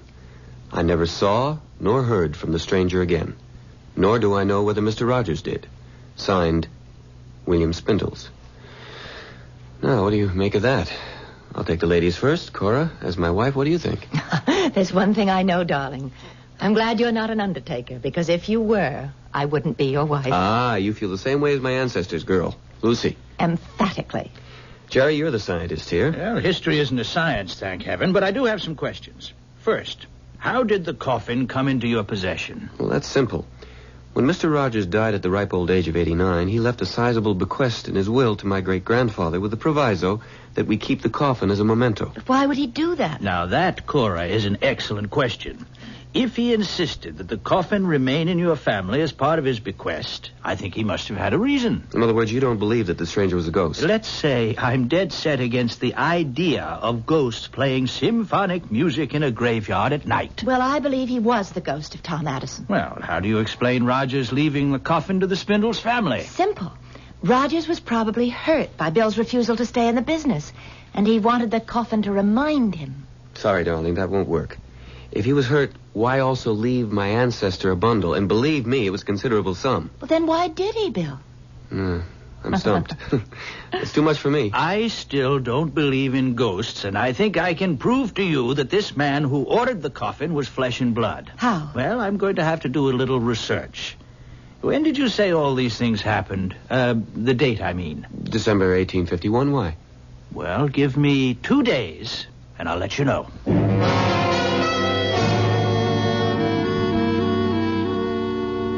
Right? I have solved the mystery of our peculiarly shaped coffin. Good. How? I kept asking myself, why did this man go to all the trouble of ordering a coffin, which, to say the least, was strange, and also behave as if he wanted everyone to believe he was a ghost? But have you forgotten Mr. Rogers' belief that he was crazy? I mean, wouldn't that account for all his behavior? Yes, that would, but I preferred to think of this fellow as a con man. You see? A really great con man who successfully conned your grandfather but had more difficulty with the undertaker. Why? Precisely. Why? Now, that's where this newspaper article comes in. Here, I made a copy at the library. Let me read it to you. The headline, Wells Fargo payroll stolen. Aha! Then it goes on. Yesterday, the largest robbery in the history of the Wells Fargo Company was successfully perpetrated by 3 masked men who boarded the westbound Lackawanna Limited, entered the baggage car, and made off with more than $40,000 in $10, $20, and $50 bills. So, it goes into more detail, but there you have it. There you have it. You've lost me. Now, don't you see? The robbers needed a safe place to hide the money. And you think that they decided to use a coffin as a hiding place? Remember, our man insisted on a strong lock on the inside. That's true, but... That would be one way of making sure that no one opened this peculiar coffin by mistake and found a wad of 10s, 20s, and 50s that had been stolen from Wells Fargo. But according to the letter, Mr. Rogers found the coffin in the cemetery. And it was open, and there was nothing in there. That's right. Rogers followed the stranger right from the funeral parlor to the cemetery. He wouldn't have had time to stash the loot in there. I think it's interesting, but rather far-fetched. Is it? Look how everything fits. All that uproar in the cemetery. All the warnings to Rogers telling him to keep away. Why? I'm sorry. You're so convinced your theory is right, you're not thinking straight. Once your man knows Rogers was going to interfere, he'd never have taken the chance of hiding anything there. Well, he may have had no choice. What do you mean? The money may have already been there. Look, have you forgotten that your grandfather's letter said that the workmen believed the coffin had been tampered with? Oh, Jerry, you're riding a hobby horse. Oh. You have a theory, and you're just going to see that everything fits. And you're not going to look at anything that doesn't. Now, wait a minute. What have I left out? Well, lots of things. Now, one, how in the world did our stranger lift this coffin and carry it off under his arm? Perhaps he didn't. You mean you think Bill's grandfather made that part up? Well, let's leave that. Anything else? Well, lots. What about everything that happened to Mr. Rogers in the cemetery? The music, the open coffin. What's your explanation for that? Well, we know that Rogers fell down and hit his head. Oh, come off it, Jer. You're not going to try to tell us that he imagined those things as a result of hitting his head. Well, it's possible. Maybe, I don't but... believe it. The other explanation, which you refuse even to think about, Jerry, is that he was a ghost and that Mr. Rogers reported everything faithfully. That's the one I believe. Even if I prove to you that this strange-looking coffin has plenty of room for some kind of secret compartment and there may be money in it? Why don't we stop talking and see if you can prove what you think? All right, good idea. Come on. How do we go about finding a secret compartment? Well, we'll try tapping and listen for a hollow sound. Okay. Who wants to do the tapping? Me, let me. All right, go right ahead. It all sounds the same. You're too impatient. If there's a secret compartment, he'd make it hard to find. All right. Dear. It's a great theory, Jer. I'm afraid it's just a theory. Why don't you try down at the bottom where it's widest? Okay. There. Right there. Doesn't that sound different? I think so. Go back there again, Cora. That's it. Let's turn it upside down. Here. You have to let us do that, Cora. That's got it now. Now what? Well, I think we should have opened the lid first. Okay, let's open it. All right, now, put your hand down in there, Bill. Feel around carefully. Around the joint in the wood. Yes. Do you feel anything? Nothing. I can't. You got it. Jerry was right. It's a secret compartment. Well, is there anything in there? This. Money. A $20 bill. Well, there must be more. No, just the one bill. But wait. Here's a note. Well, what does it say? Wait a second. It's hard to read. Dear Bill, or descendants of William Spindles, you having found this secret hiding place should know by now that I was right when I insisted that there were no such things as ghosts. I was also right when I told you, Bill, that there was a fortune to be made in the undertaking business, as is proven by my bequest. God bless you and your family. Signed, Edward Rogers.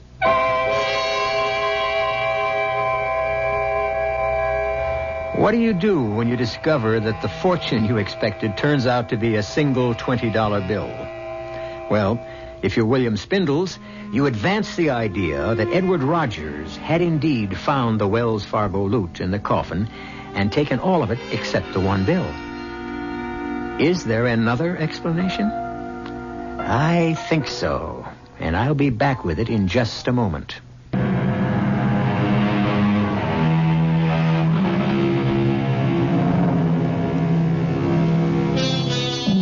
For what it is worth, I present you with this thought.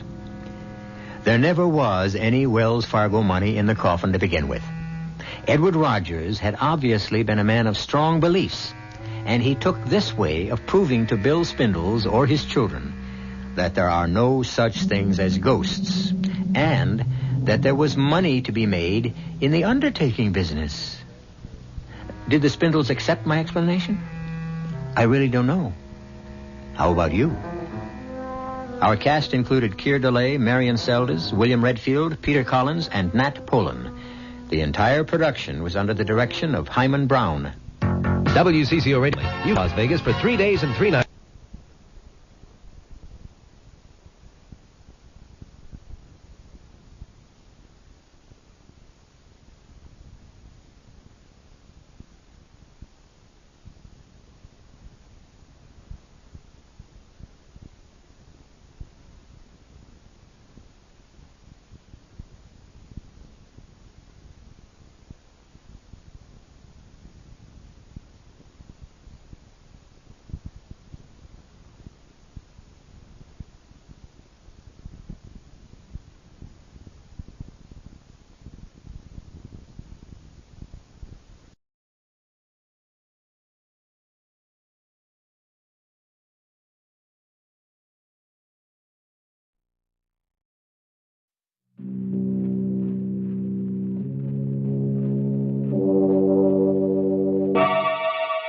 Lipton Tea and Lipton Soup present Inner Sanctum Mysteries, starring Lee Bowman.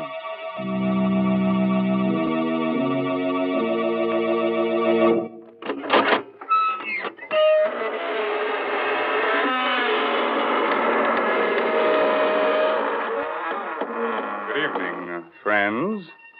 This is your host, Raymond. Welcome to the Inner Sanctum. Come in, won't you? What are you staring at? The walls. Well, you know that old saying about walls having ears. Well, these walls have eyes and a nice assortment of fingers and hands. One of them has a heart, but you can't beat that.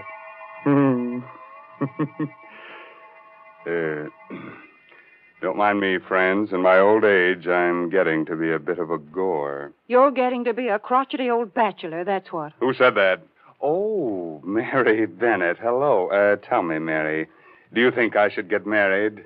You know, I used to have a girlfriend, but she threw me over. She was a vampire. She said I wasn't her blood type. Oh, Mr. Raymond, please, what a silly thing to say. More and more, I'm convinced that what you need is a wife. I'd just love to see the way a wife would handle you. Would you send me a wedding present, Mary? I sure would. I'd send you a big supply of Lipton's noodle soup. You know, I'll bet your wife would appreciate that.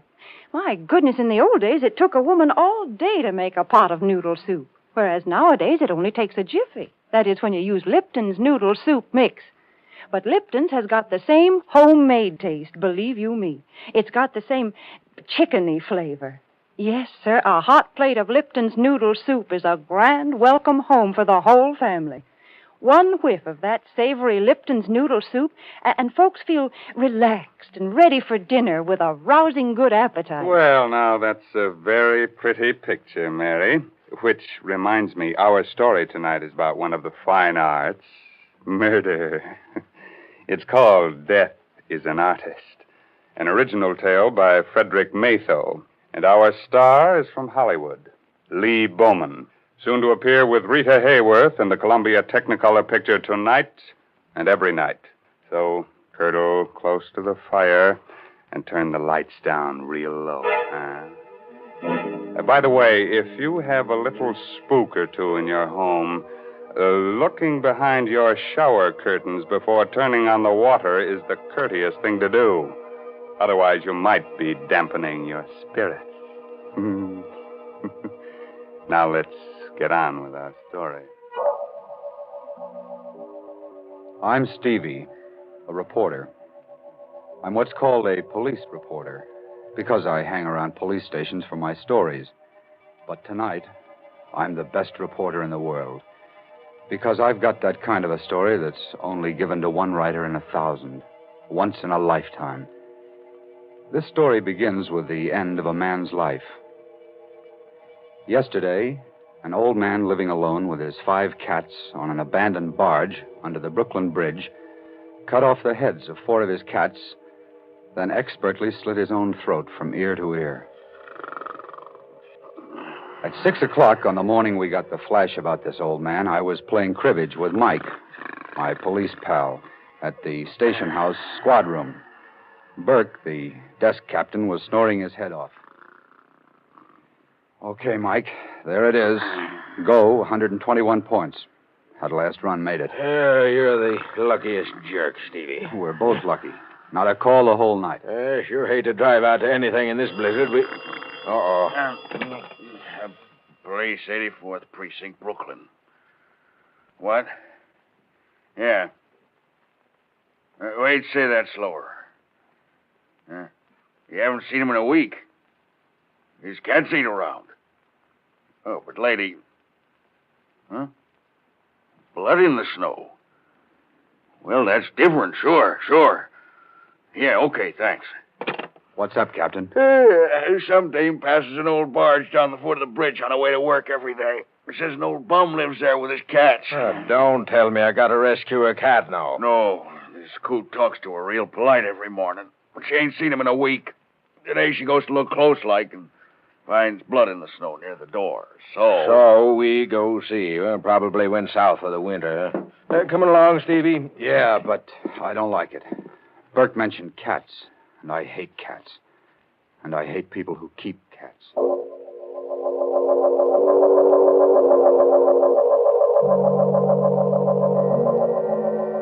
Well, this is it, I guess. Come on, Stevie. Hey, look, Mike. There's a snowman. So what? Haven't you ever seen a snowman? Yeah, but look. That's not an ordinary snowman. It's a beautifully sculptured head of a woman made out of snow. Come on. It's cold. Let's get inside this scow here. Hey, open up. Open up there. Open up inside. There is blood out here, Mike. Look. See? Here's where the woman's footprints stop. Okay, Sherlock. Help me bust this door. Okay.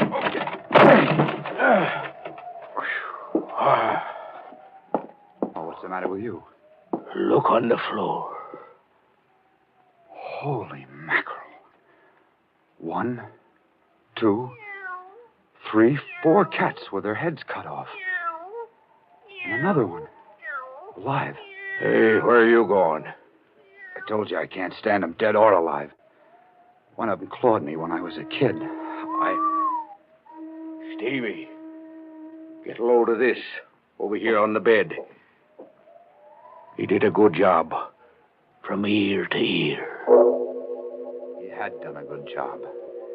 He was naked to the waist, and his hairy torso was bathed in blood. His head lay to one side and was nearly severed at the throat.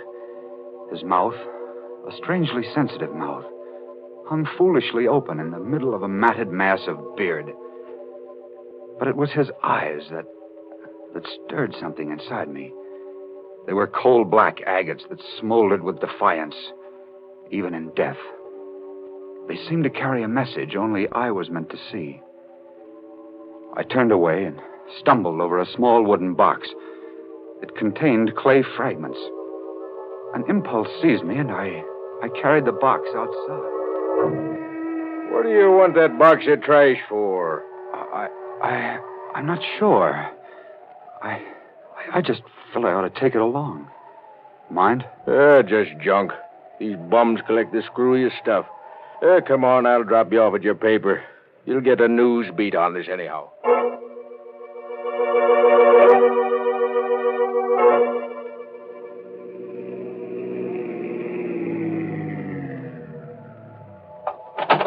Okay, Mike. Thanks. I'll call you later to see if you identify the old bird. All right, Stevie. Hey, here's that box of junk. You want it? Oh, yeah. Yeah, thanks, Mike. I wrote the item. All we could learn was that he was Ivan. No fingerprints on record, no relatives, just Ivan. So he stayed just Ivan to 250,000 readers and to the police. But to me, he was a man who had not yet died. I poked through the rubble of clay in the box, and I was about to throw the whole mess out when a time-blackened metal tag caught my eye. It was the kind of tag used to mark paintings or statues. It read, Agatha, January 2nd, 1924. 20 years ago. Today. And below that was a name, Ivan Thorne. The name jangled a bell in my memory. It frightened me. It fascinated me. I rummaged in the box some more. A hunch grew to certainty. Ivan Thorne had been a sculptor. Here was a fragment of clay, a nose. Here, part of a chin. Here, an ear, a woman's ear. And the snow image of a woman's head came to mind. Why did Ivan Thorne, a sculptor of obvious talent, do a head of a woman named Agatha in clay, then on the same date, 20 years later, as a bum, reproduce it in snow and slit his throat? I found the answer in the yellowed clippings of the newsroom morgue. The story of Ivan Thorne was filed under Murders Unsolved. After I'd read the story, I marched into GC's office. Hey, what's up, Stevie? They study the Brooklyn Bridge again? No. You read the item on the old guy I found with his throat cut? Sure. Cut off his cat's heads, then his own. Unidentified. Good item. I know who he is. Was. Yeah? Story? Story. You got time to listen? Shoot. Well, this begins in a sculptor's studio off Washington Square on a stormy night long ago. Ivan Thorne and Agatha, his wife, were having words. For the last time, Agatha, are you really going through with this divorce foolishness? For the last time, yes. I'm tired of living from hand to mouth. I'm tired of your stupid statues. I'm tired of your stupid cats. I'm tired of you. All right. I'll give you the divorce. You can marry Greg Stevens. He'll give you everything you want. But Horace stays with me. I want custody of the boy. The court will decide that. Agatha, I've been working on that head of you for a year. It's good. I think the museum will... Oh, that thing? It doesn't even come close to looking like me. Of course, that head isn't you. It's what I remember you as when I first met you. Ivan, let go of me. You're hurting me. All right. I'll let go of you. But I'm going to finish that head, Agatha. And you're going to help me. I will not. You'll get your divorce. Only if you agree in writing. Depose me one day each month for 6 months. I must finish it. 6 months, hmm? And what about Horace? He's away at school all the time. We'll let the court decide a decent arrangement.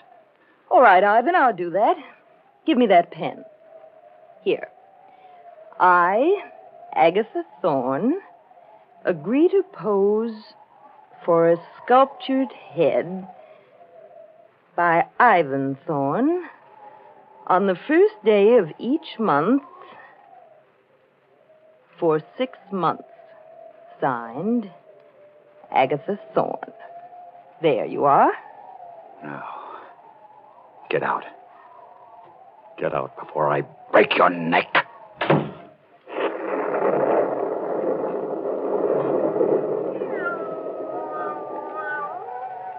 She's gone. She's gone. But I'll see her again. 6 more times. That's all I need. 6 more times.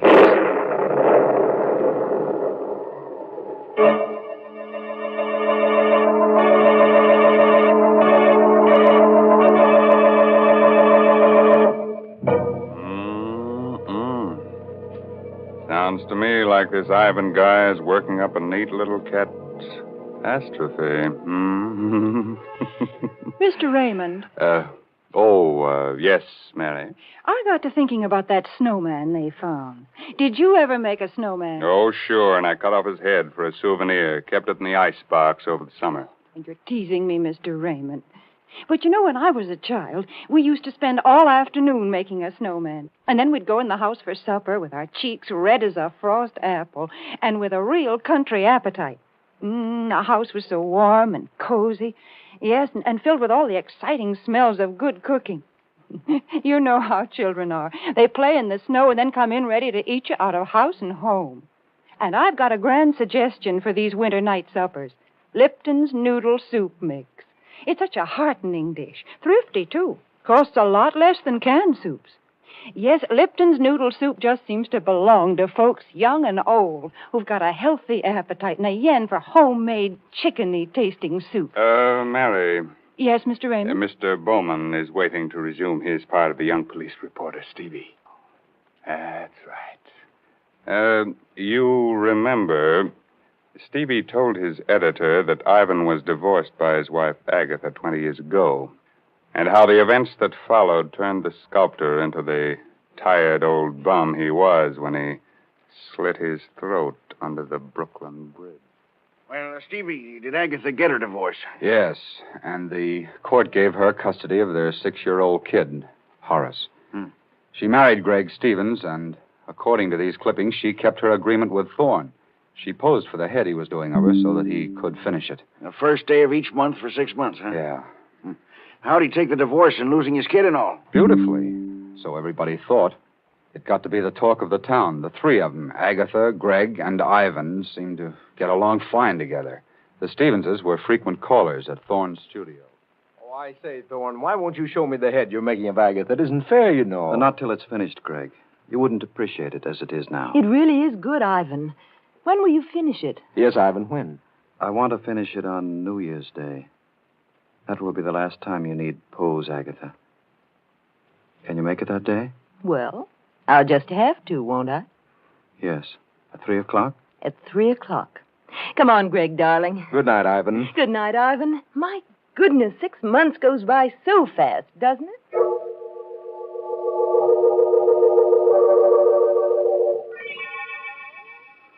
Six months. I gave them 6 months. Monday, it's over. Monday is the last day she poses for me.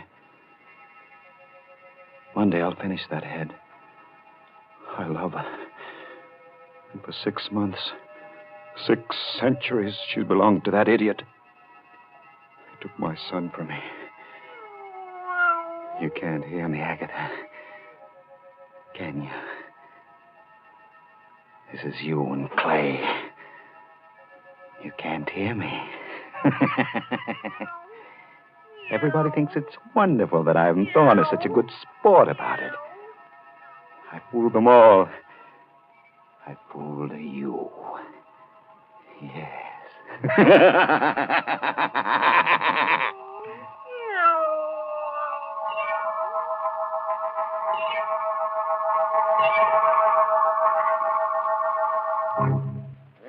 He really was out of his mind, Stevie, this Ivan guy. Sure, but with a madman's cunning, he disguised it well at that point. Only his cats knew it, I guess. New Year's Day, 1924, was a howling wintry day. Neighbors later testified to seeing Ivan's massive frame, coat flailing open in the wind, eyes staring, unblinking, as he turned into his building.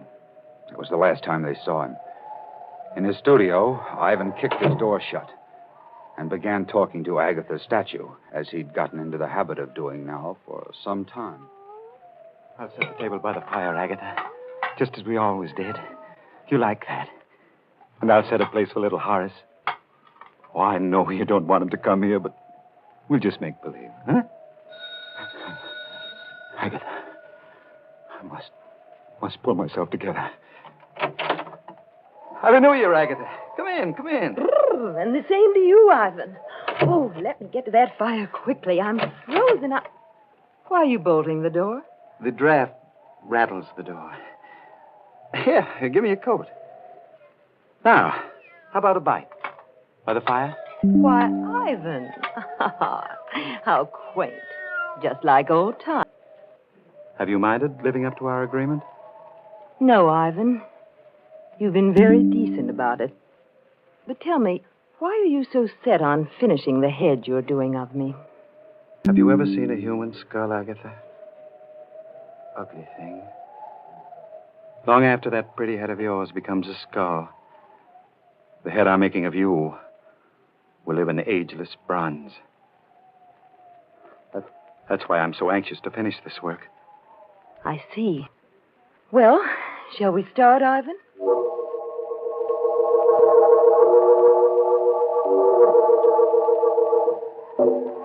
Ivan, you're not working. You're just staring at me. I'm studying the line of your neck, darling. It eludes me. Well, hurry, please. I've sat here for 2 hours now. I'm tired. I'll be finished soon. Then you can rest, darling. Then you can rest. Ivan, you're looking at me as though... Ivan! You've moved your head again, darling. Here, let me show you. There. So. Just like this. Don't move, Agatha. My fingers are loose on your throat. But in a split second, I can sink them into you tight. Like this. Don't. I've loved you more in these few months you've been away from me than I ever did before. I'll always love you. But if I can't have you, no one else can. Ivan, you're mad. You can't do I gave you 6 months with that fool because I wasn't sure. I thought I could get over losing you and the boy. But I can't. We all thought you were... Resigned. No. Even now, I don't know if I want to kill you, Agatha. I'm not sure. No, you don't. You know you don't. Think of Horace. Your son. I am thinking of your little fool. Oh, Greg. Greg, help me. Greg. You've got the nerve to speak his name here. No. You aren't Gregory.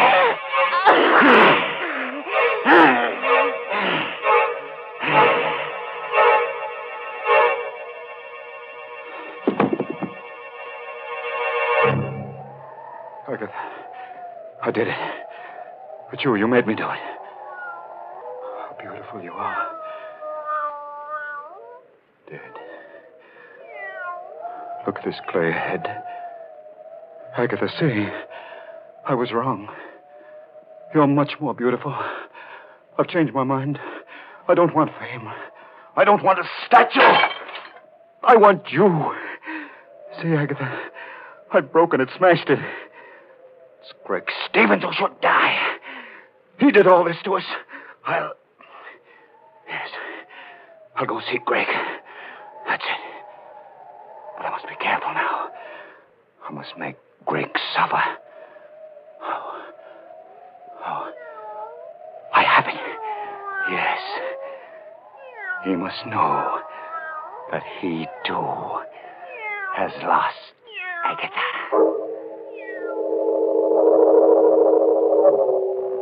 Wow, that's some yarn, Stevie. He actually strangled Agatha, huh? What happened then?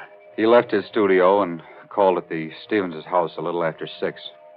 Greg Stevens and young Horace were the only ones there, except for the butler. He testified that Ivan quietly asked to see Stevens alone. He had a bundle in his arms, covered with a piece of black velvet, when Gregory greeted him.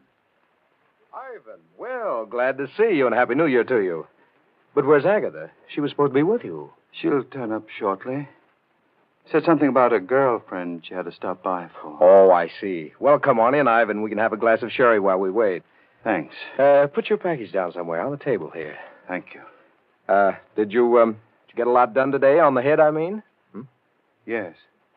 I've finished it. Oh, good. Say, that wouldn't be it in that box, would it? Yes, as a matter of fact, it is.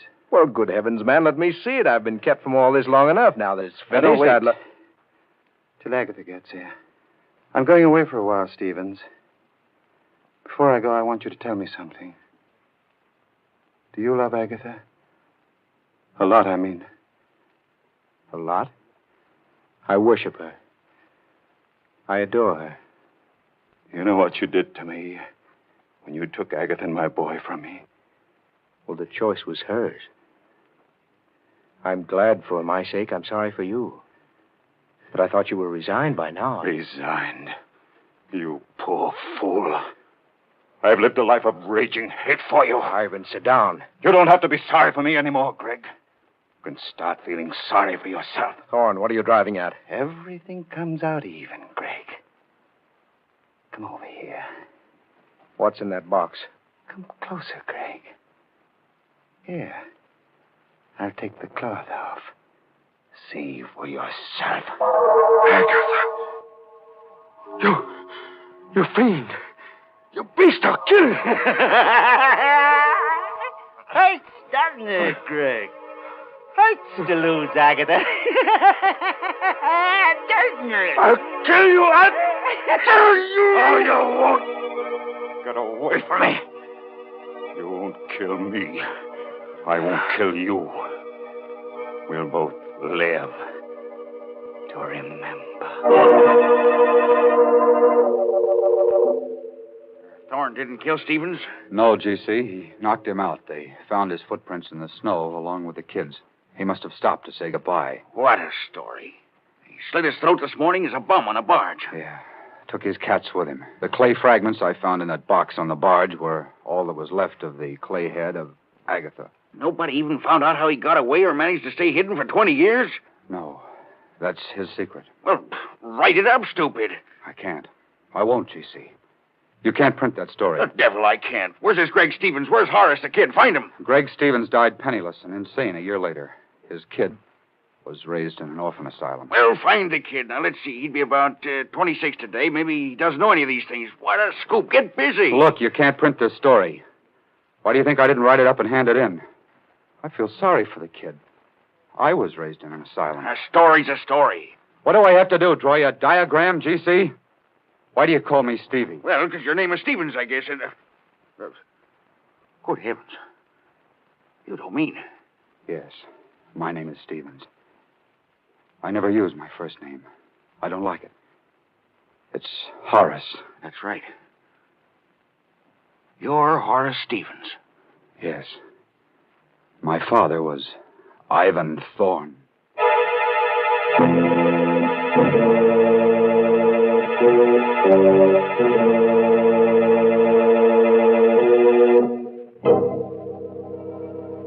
You have a little sculptor in your home.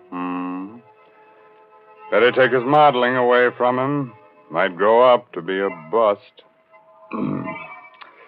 That's enough to give anybody the creeps. It certainly is, Mr. Raymond.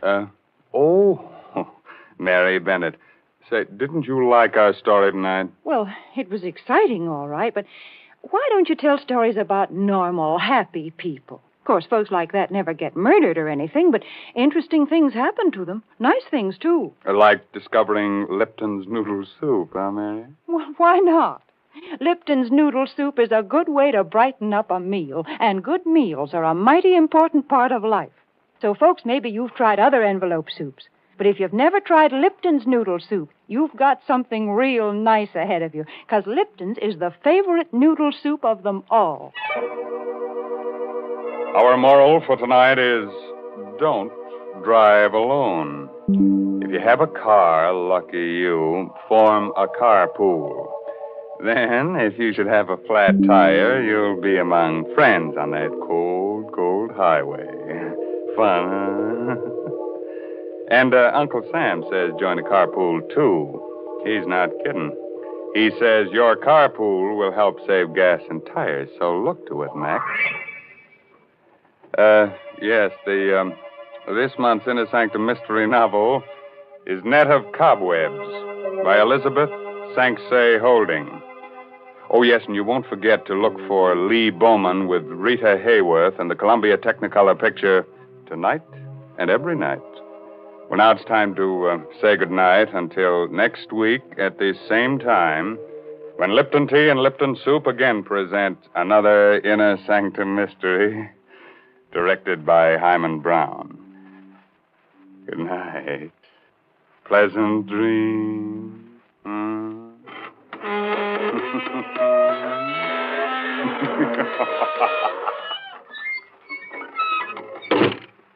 Folks, I got to thinking about wintertime, about snowmen and frost pictures on the windows, and about how cozy a house can be when there's a gale blowing outside. And then I got to thinking about Lipton tea, because a cup of Lipton's, the tea with that brisk flavor, really hits the spot. It's so cheerful and warming. You know, the word brisk, B-R-I-S-K, means that Lipton tea has a fresh, lively flavor. It's never thin or wishy-washy. That's why Lipton's is America's favorite tea. So don't forget to ask for it when you go to the grocery store. And don't forget to tune in next Tuesday night for another Inner Sanctum mystery.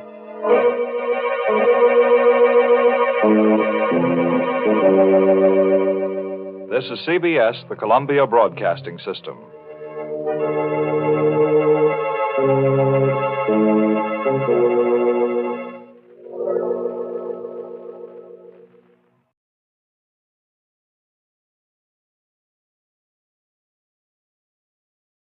Ladies and gentlemen, Dr. Frank C. Baxter. Who steals my purse steals trash, but he that filches from me my good name robs me of that which not enriches him and makes me poor indeed. William Shakespeare said that. CBS Radio, a division of the Columbia Broadcasting System, and its 217 affiliated stations present the CBS Radio Workshop, dedicated to man's imagination, the theater of the mind. Tonight, transcribed, the workshop presents its first colloquy, featuring the eminent teacher of Shakespeare, Dr. Frank C. Baxter, professor of English at the University of Southern California, who in turn will introduce his special guest, Dr. Baxter. Thank you and good evening. For some time now, many of us have been fascinated by a controversy unique in the annals of literature. Stated simply, the question is, who wrote the works of William Shakespeare? Articles have been carried in our most popular magazines. Eminent scholars have debated and debunked. Almost everybody has a theory. So, in the interest of true scientific research, in an effort to settle this knotty problem once and for all, we have invited as our special guest tonight the distinguished author, Mr. William Shakespeare. How do you do? I trust you had a pleasant journey, Mr. Shakespeare? Aye, and with more comfort and in less time than once it took to fork a palfrey from Stratford up to London. Half a day from old England to the brave New World. The time, to be sure, is out of joint, sir. Yes, time travels in divers paces with divers persons. That's an As You Like It, Act 3, Scene 2. Yes, I know. Well, Will, if I may call you Will? Will it as you will. Thank you. Will, there have from time to time been questions raised as to whether you actually wrote the plays and poems which bear your name. No, 'tis a tale told by an idiot, full of sound and fury signifying nothing. Well, be that as it may, that's why we've asked you to be with us tonight, to shed some light on this clouded controversy. I shall be glad to help, though in truth the matter galls me. As indeed it well might. Believe me, it is no flattering unction to my soul. Have you the slightest notion how many candidates have been nominated to fill my buskins? Well, there's Sir Francis Bacon, of course, and Edward Dyer, and the Earl of Oxford. And 3 more earls, Southampton, Rutland, and Derby. Then there's Sir Walter Raleigh. There was even a woman, I believe. Oh, spare the mark. The delicate Countess of Pembroke. And don't forget my contemporary scriveners. Dekker, Heywood, Webster, Peel, Nash. How do you account for such confusion of claims, Will? There were no such things as copyrights in my day. A writer was commissioned by a company of players to write a play. He did so, he was paid for it, and that was the end of it. Well, how much was he paid? Well, that would depend. 6, 7, 8 pounds. 10 pounds was most generous. About $500 in your money. $500 seems very little for all the rights to a play. It was. And therefore a writer had to do other things to eke out a living. I myself was an actor, as well as a shareholder in the company. Your company was called the King's Men, wasn't it? Yes. You see, it was absolutely necessary in those days for an acting company to be patronized by a nobleman or a member of royalty. Why was that? Well, if he were not so sponsored, the law demanded that the lobe of his right ear be pierced by a red-hot iron of the circumference of an inch. Well, apparently it wasn't exactly respectable to be an actor in your time. Is it in yours? Well, even today we find it better to have a sponsor. Exactly. As members of the King's Company, we enjoyed many privileges not granted to less eminent groups. But with these privileges went the obligation to maintain our eminence, to please not only the court, but the crowd. In other words, we had to produce hits and almost every day a different play. I see. You didn't then know the luxury of long runs. Oh, indeed not. Our public was as fickle as it was avid. Therefore, our theater was voracious, a gluttonous maw into which we crammed play after play. Somewhat like our movies today, or our radio, television. Well, somewhat. Certainly the audiences gave not a fig for high passion. They clamored for clowns and loved the lewd and bawdy line. Do you think Richard or Henry V or the Merchant of Venice were enough to fill the bellies and pay the lodgings of my company? Indeed not, sir. We knew the sheriff as well as many a theatrical company that came after us. Else why do you think that I wrote those banal vulgarities? Banal vulgarities? The plays? Which do you mean, for instance? Why, Much Ado About Nothing, which indeed is all it was. And As You Like It, which is to say, not as I liked it. But, Will, these are still among the most often performed of all your works. Need I argue further proof? No, but they still play your other works, too. Will, this week, for instance, Romeo and Juliet, Kiss Me, Kate, are being revived in New York. Kiss Me, Kate? 'Tis no play of mine. Oh, yes, it is. You called it The Taming of the Shrew. Then why was its title changed? Oh, they fixed it up and set it to music. No, perfidy. It makes money, Will. Oh. Was theater attendance good in your day? Well, not bad when you consider that 2 out of 15 Londoners attended the theater every week. And there were no less than 100 poets and playwrights writing words that you still read today. That's remarkable. But, Will, were you really one of those 100 playwrights and poets? Why, of course I was. My 2 long poems, Venus and Adonis, and The Rape of Lucrece, attest to it. To say nothing of the 154 sonnets. I was indeed, sir, a poet. A poet. But the plays. Your name is known today chiefly for the plays. The plays. Oh, poor foundlings, conceived in need and born in a desperate rush to feed the insatiable appetite of the sweating mob. Manuscript dashed off by candlelight, its parts extracted by a scribe, and the only copies serving the prompter as long as the play pleased the crowd. What happened to the manuscript after that? Who knows? Perhaps it remained in the theater, or found its way to an actor's trunk, marked and smudged with the arrogant changes of a dozen performances. Perhaps it was sold for waste to a butcher or a fishmonger to wrap up a slice of veal for an evening kipper. The playwright neither knew nor cared.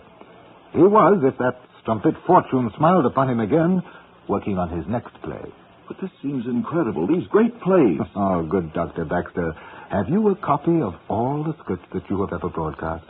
Or even yet a copy of every lecture you have made? Well, I see what you mean. Who knows how many plays were reduced to black and ash the afternoon the Globe Theater went up in flames. Not I, for one. As I remember, it was during a performance of your Henry VIII that the Globe caught fire. Aye. Some varlet boy, tending the cannon that heralded the entrance of the king, let flame and powder o'erreach themselves. And ere night fell, the Globe, my theater, was a stinking mass of smoking ashes. A dozen years of my life were in the Globe. Across its boards first trod Hamlet, Othello, Lear, Macbeth. It was the birthplace of Julius Caesar and Cleopatra's cradle. The date was consumed in fire. The theater having quit me, I quit the theater. I never wrote another play, sir. Another? Did you ever write one? Will of Stratford. I beg your pardon, sir. Who are you? 'Tis Kit Marlowe, most recent of the thieves who seek to steal my name. Christopher Marlowe? The Marlowe who wrote Tamburlaine and Dr. Faustus and the Jew of Malta? Aye, sir. Marlowe of the mighty line. I've been listening to this drivel on the wireless in yon tavern till my gut could stand no more. This impostor, this clown must be answered, and I'm here to demand equal time to that which you've granted the poet ape of Stratford. Equal time, mark you. I believe that is the custom with your modern theater of electronic witchcraft. Indeed, sir, it is. Come in. Welcome. Our time is your time, or at least part of it. You understand, good sir, I can no longer stand silent whilst this unlettered bumpkin, this supporting player, palms himself off as the brightest jewel to grace the crown of England's Renaissance. Then it was you, Christopher Marlowe, who wrote the plays of William Shakespeare. Who else? I thought you were murdered in a tavern brawl in the very year that Will Shakespeare published his Venus and Adonis, the year of Richard III and the Comedy of Errors.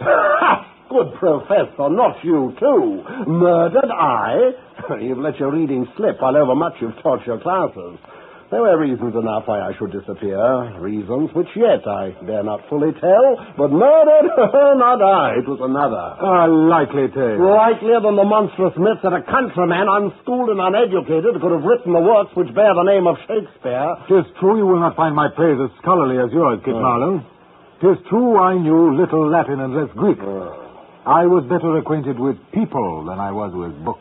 Oh? Master Marlowe, since you insist that history lies in telling us that you were murdered at the age of 29, perhaps you'd be good enough to tell us what did happen to you. That I will, sir, and gladly. My friend, Sir Thomas Walsingham... Oh, that one. Arranged the deception. Having had some unknown and worthless varlet murdered, he gave forth the word 'twas I who died. Then all secured, I made my way to France, and then south to Italy, where I learned the manners and the customs of those distant lands.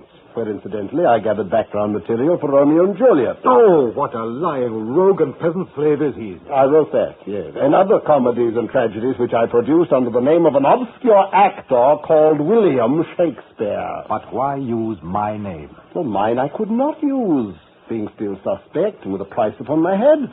Wanted, I believe, is the current phrase. So why not your name, since you were nothing, nobody, zero? Then why did you not attribute your own Tamburlaine the Great to me? Well, really? Now that it has flopped so dismally on Broadway. The Saturday Review called it a piece of classic theater. I have the notices. There. They look excellent. Master Marlowe, yours is the latest name to enter the list of claimants for the works that we know as Shakespeare's. Perhaps you'd like to take this opportunity to substantiate that claim. Indeed, I would, sir. That is, in fact, why I'm here. Therefore, hark ye. In Edward II, under my own name, I wrote, "Weep not for Mortimer that scorns the world, and as a traveler goes to discover countries yet unknown." And then I wrote Hamlet, using the name of Shakespeare, in which you'll find these words, "The undiscovered country from whose bourne no traveler returns." You notice the similarity? Not exactly. Discover, undiscover. Very like. Nevertheless, Master Marlowe's claim is seriously presented, the result of years of somebody's thought. That indeed it is, sir, but to pursue the point. Note again in Edward II the line, "How now, why droops the Earl?" And as Shakespeare in Henry IV, Part 2, "Why droops me lord like overripened corn?" At least you had learned to make a simile when next you stole from yourself. Once more, in Edward II, I say, "I arrest you of high treason." And using Shakespeare's name in Henry VIII, I wrote, "I arrest thee of high treason." And if you must arrest a man of high treason, is there a simpler way of saying it? Though it is clear that my way is more graceful. No, I could go on. And onward he will go, unless somewhat stopped by lack of breath or the roving eye of a passing wench. Is there no way, good Dr. Baxter, to bring an end to it? Not an end, but the middle. For here, as is the custom in our CBS radio workshop colloquy, we pause for a short announcement. You are listening to Colloquy 1, the first in a series of discussion programs to be presented from time to time as part of the CBS radio workshop. This evening, our special guest is Dr. Frank C. Baxter, professor of English at the University of Southern California, who is interviewing the noted author, William Shakespeare. Once again, here is Dr. Baxter.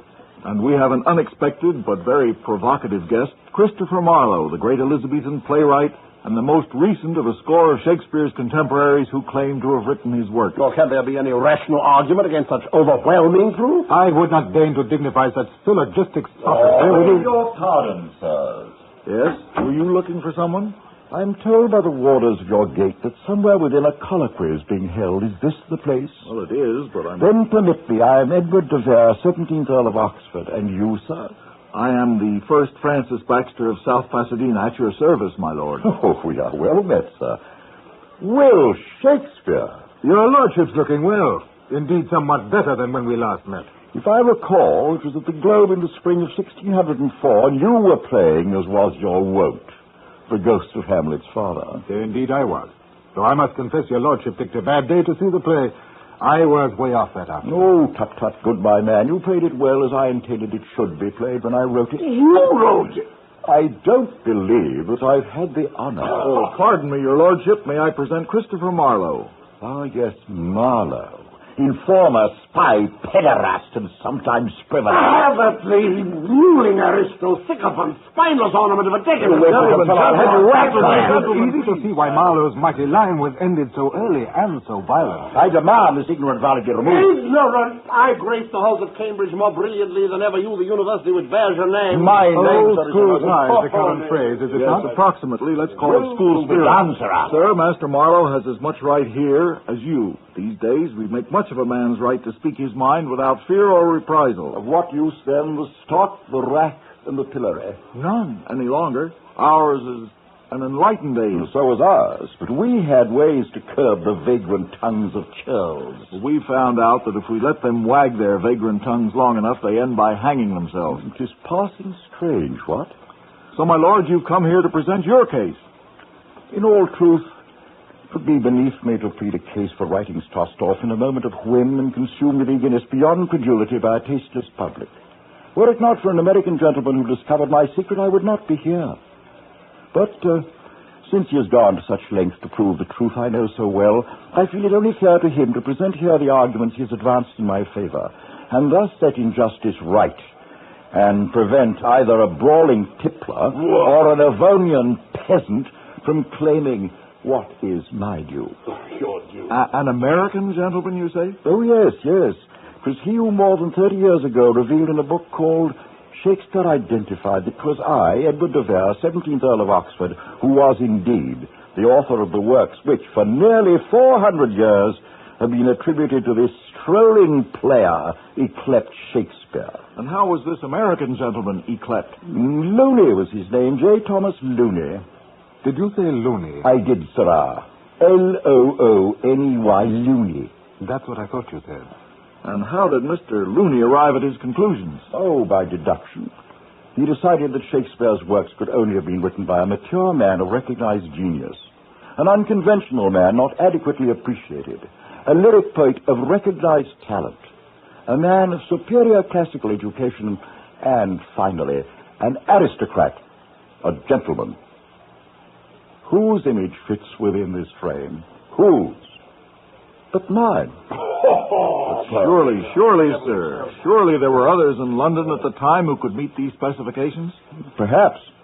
But remember Mr. Looney's insistence that his man be a lyric poet of recognized talent. And you were such a one? Oh, good master. And you call yourself professor of English literature? Wist ye not this, Jewel? If women be fair and yet be fond, or that their love were firm and fickle, still I would not marvel that they make men bond. By service long to purchase their goodwill, but when I see how frail those creatures are, I muse that men forget themselves so far. What say ye to that, sir? Very pretty indeed. For my own part, it was Greek to me. The subject's women? Aye, there's a topic to task a poet's muse, a worthy topic, a palette for passion, a right and proper challenge for Marlowe's mighty line. Hark, here's a woman for you, lads. Was this the face that launched 1,000 ships and burnt the topless towers of Ilium? Sweet Helen, Make me immortal with a kiss. Her lips suck forth my soul. See where it flies. Come, Helen. Come, give me my soul again. Here will I dwell, for heaven be in these lips, and all is dross that is not Helena, and none but thou shall be my paramour. Dross, indeed. You quote yourself very well, Master Marlowe. Oh, it offends me to the soul to hear a robustious, periwig-pated fellow tear a passion to tatters, to very rags. With presumption, you may lay claim to my work, but in all assurance, I would never put my name on yours. Well said, Master Will. You speak of love. Oxford with cynical doubt. Marlowe with froward lechery. Bear with me, gentles. Let me not to the marriage of true minds admit impediments. Love is not love which alters when its alteration finds, or bends with the remover to remove. Oh, no. It is an ever-fixed mark that looks on tempest and is never shaken. It is a star to every wandering bark whose worth's unknown, although his height be taken. Love's not time's fool, though rosy lips and cheeks within his bending sickle's compass come. Love alters not with his brief hours and weeks, but bears it out even to the edge of doom. If this be error and upon me proved, I never writ, nor no man ever loved. Ah, it is one of my favorites, and has been since the day I wrote it. Good Dr. Baxter, let us be done and finished. I care not what others such as these may say. I know who wrote the works of Shakespeare. And who might that be? Sir Francis Bacon? A lawyer. The most unkindest cut of all. No matter what he might have been, the Viscount St. Albans was not a poet. No, never claimed to be. Oh, Bacon, the Lord Verulam, not above eavesdropping. I had been content to stay without this colloquy, had not my name been mentioned. Ah, you started the tongues to wagging. You let loose the dogs of rumor, my Lord High Chancellor. Not I, gentle Will. I lay no pretensions to any man's works save my own. No, Will. You really do Sir Francis an injustice. Just as an American presented the Earl of Oxford, and more recently another American put forth Kit Marlowe, so it was an American lady 100 years ago who proposed that Sir Francis was the moving spirit behind your works, and her name was Miss Delia Bacon. No relative of mine, let the record show. The record so shows. Don't you remember, Will, how she used to spend nightly vigils on your tomb? 100 years ago. Ah, yes. Slow memory knits the ravelled sleeve of time. A most disturbing woman. More ghost than I. Yes, after she published her book, The Philosophy of Shakespeare's Plays Unfolded, she requested permission of the mayor of Stratford to open your tomb. Is there no peace? Everybody wants to open a tomb. But the mayor refused, and perhaps because of it, shortly afterward, she became quite mad, died in a lunatic asylum. Where all who doubt me belong in truth, sir. Oh, now, wait just a minute, Will. A man named George Townsend, a staunch supporter of yours, who wrote an answer to Miss Bacon's book, also became mad and committed suicide. And you asked me, who's loony? The Baconians have flourished ever since. They claim to have found cryptograms in the Shakespeare text which prove your authorship, Sir Francis. Indeed, well. They form societies and publish papers. They're quite sincere, almost fanatical about you. Some claim that you live to be 107. And there are extremists who insist that you still live today in some pleasant English country house, writing immortal works which someday will be revealed to us. I must aver that I am indeed dead, quite dead, and have been these past 330 years. In fact, I caught my death of cold collecting snow with which I intended to stuff a fowl. Why, pray? I was a scientist, to test the effectiveness of cold in the preservation of organic substances. Yes, by this you anticipated the principle of modern refrigeration. Exactly. I am well content to have left behind me my essays and my philosophic writings, to know that my major work, the Novum Organum, released the world from the tyranny of Aristotelian philosophy and paved the way for modern science. My life was full and richly rewarding. I had no cause to wish myself renowned in a métier in which you were supreme, Master Will. I believe you with all my heart, my lord. All say, an end to petty quarrels and fruitless bickering. Who writes the play is small import. Who plays it brings to light the art. Aye, the play's the thing, but a poor thing indeed without the actor. You, Burbage. Burbage? You're Richard Burbage, the first great Shakespearean actor? Marry that I am, sir, Richard Burbage, star of the Globe Theatre, but more, much more than Burbage. I was Othello, the dusky Moor destroyed by the jealous perfidy of Iago. I was Macbeth the murderer. I was the tortured and tottering Lear, the misunderstood and victimized Shylock. I was the paragon of the pit and the god of the galleries. It was for me that Will Shakespeare wrote his plays.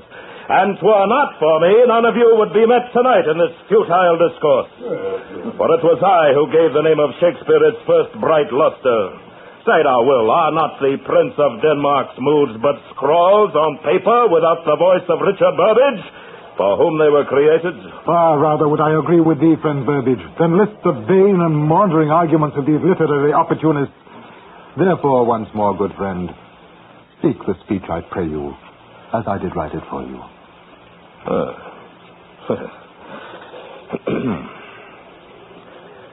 To be or not to be, that is the question. For it is nobler in the mind to suffer the slings and arrows of outrageous fortune, or to take arms against a sea of troubles, and by opposing end them.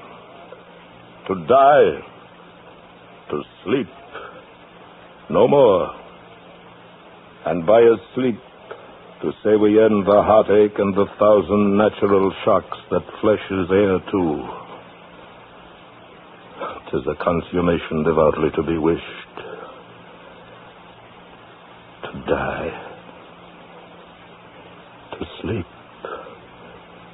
To sleep. Perchance to dream. Aye, there's the rub.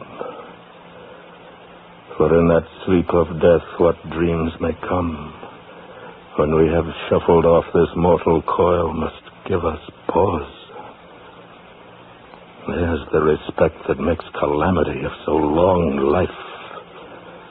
For who would bear the whips and scorns of time, the oppressor's wrong, the proud man's contumely, the pangs of despised love, the law's delay, the insolence of office and the spurns that patient merit of the unworthy takes, when he himself might his quietus make with a bare buckin. Who would fardels bear to grunt and sweat under a weary life, but that the dream of something after death, the undiscovered country from whose bourne no traveler returns, puzzles the will and makes us rather bear those ills we have than fly to others we know not of. Thus, conscience does make cowards of us all. And thus the native hue of resolution is sicklied o'er with the pale cast of thought, and enterprises of great pith and moment, with this regard their currents turn awry, and lose the name of action. Let there be an end on it, good Dr. Baxter. 'Tis an argument I fear will run across eternal, tomorrow and tomorrow and tomorrow to the last syllable of recorded time, and never find its proper settlement. I say a plague on all their houses. Come on then, Will. Though we boast no Mermaid Tavern in Hollywood, there's a quiet little place across the street from the studio where the landlord might well find a stoop of ale or a cup of Rhenish. Come then, good my friends, let us tarry here no longer. They've gone, all of them, back into an ancient past. Our revels now are ended. These our actors, as I foretold you, were all spirits, and are melted into air, into thin air. And like the baseless fabric of this vision, the cloud-capped towers, the gorgeous palaces, the solemn temples, the great globe itself, yea, all which it inherit, shall dissolve, and like this insubstantial pageant faded, leave not a rack behind. We are such stuff as dreams are made on, and our little life is rounded with a sleep. You have been listening to an interview with William Shakespeare, featuring Dr. Frank C. Baxter, and produced and directed by William Frug. Our transcribed colloquy was written by William N. Robeson, with additional dialogue by William Shakespeare, Christopher Marlowe, Sir Francis Bacon, and the 17th Earl of Oxford. Additional research by Professor Frank W. Wadsworth of the Department of English, University of California, Los Angeles. Ben Wright was William Shakespeare. Hans Conried was Christopher Marlowe. Ramsay Hill was the Earl of Oxford. Jay Novello was Sir Francis Bacon, and William Conrad was Richard Burbage. The CBS Radio Workshop, dedicated to man's imagination, the theater of the mind. Tonight, The Eternal Joan, the story of Jeanne d'Arc as provided by historians, novelists, and playwrights of different nationalities and points of view. Narrated on tape by Louis Cronenberger, author, playwright, and critic, and dramatized by Henry E. Fritsch, with Elspeth Eric as Joan.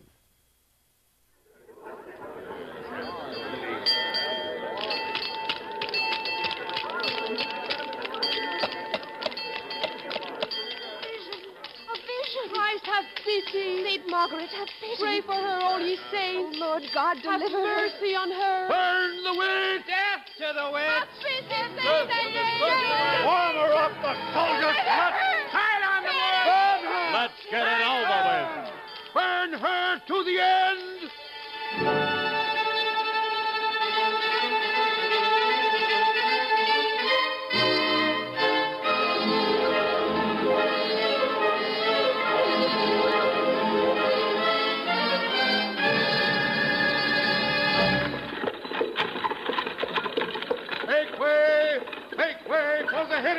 Make way for the guest of honor. The Master General. A witch, a maid of France. The strumpet. Hey, you see what it says? No. Where? On her cap. Heretic, relapsed, apostate, idolater. Mercy. We beseech thee, good Lord. Make way. We are burning a saint.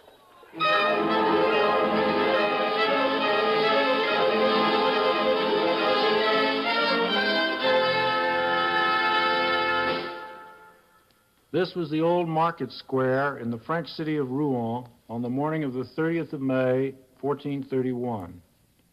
The occasion was the burning of a young peasant girl, not much past her 19th birthday. Her name was Jeanette.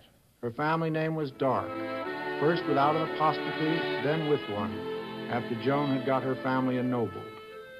We now know her as Jeanne d'Arc, or in the English equivalent, Joan of Arc. Joan died a fearful death on that pleasant May morning more than 5 centuries ago.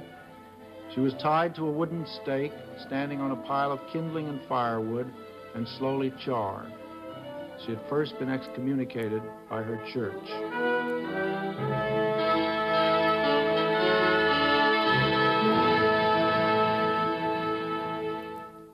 We, having seen and weighed all there is to see and weigh, have said and decreed that in the simulation of your revelations and apparitions you have been pernicious, seductive, presumptuous, of light belief, rash, superstitious, a witch, a blasphemer of God, a despiser of him and his sacraments, a prevaricator of the These are divine actual teaching, quotations from the official record of the trial of Joan of Arc before an ecclesiastical court at Rouen. erring gravely in our faith, and by this means having rashly trespassed against God and the Holy Church.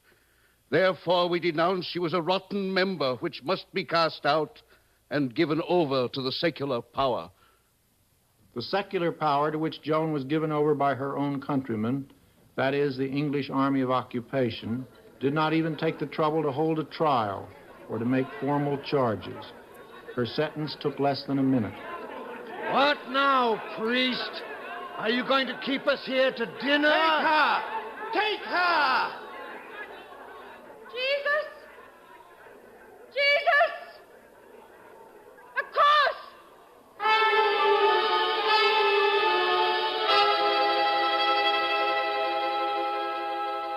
a kind English soldier broke a stick in half and tied it together in the form of a cross. Joan kissed the makeshift emblem and clutched it tightly to her body. A short time later, she was dead. Yet only 25 years later, Joan was cleared of all the accusations that had been brought against her, and she was officially declared a saint in 1920. More than 40,000 statues have been erected to her in France alone, plus many others in other lands, including our own United States. Why? Thousands of books and plays have been written about her in various languages. Why? Here is our own Samuel Clemens.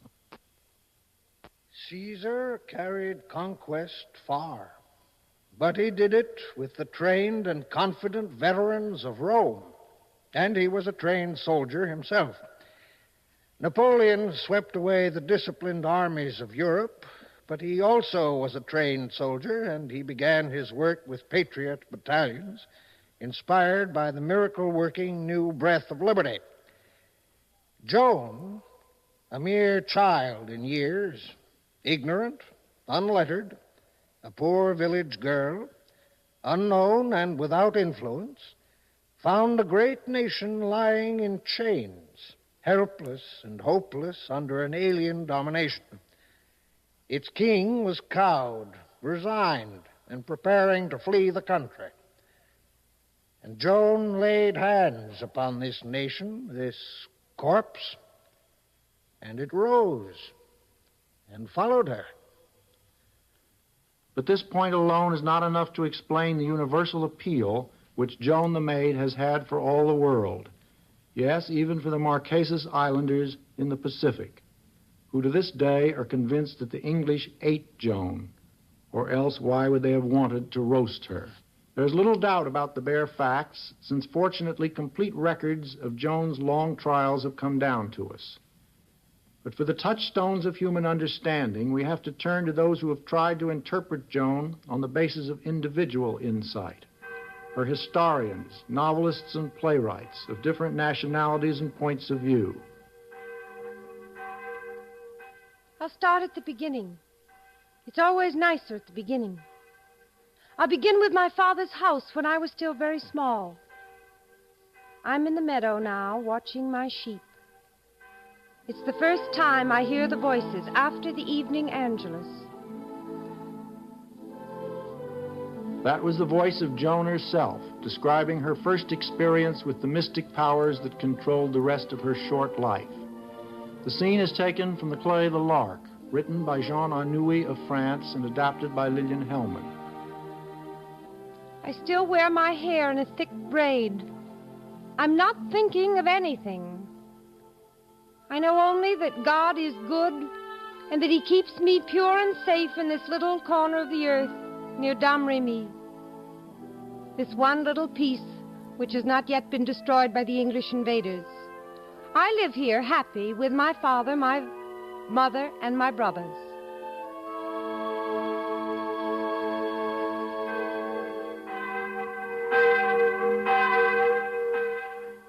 Then suddenly, someone behind me touched my shoulder. I know very well there is no one behind me. I turn.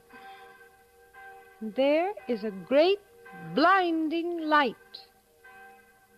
The voice is grave and sweet. I never heard that kind of voice before.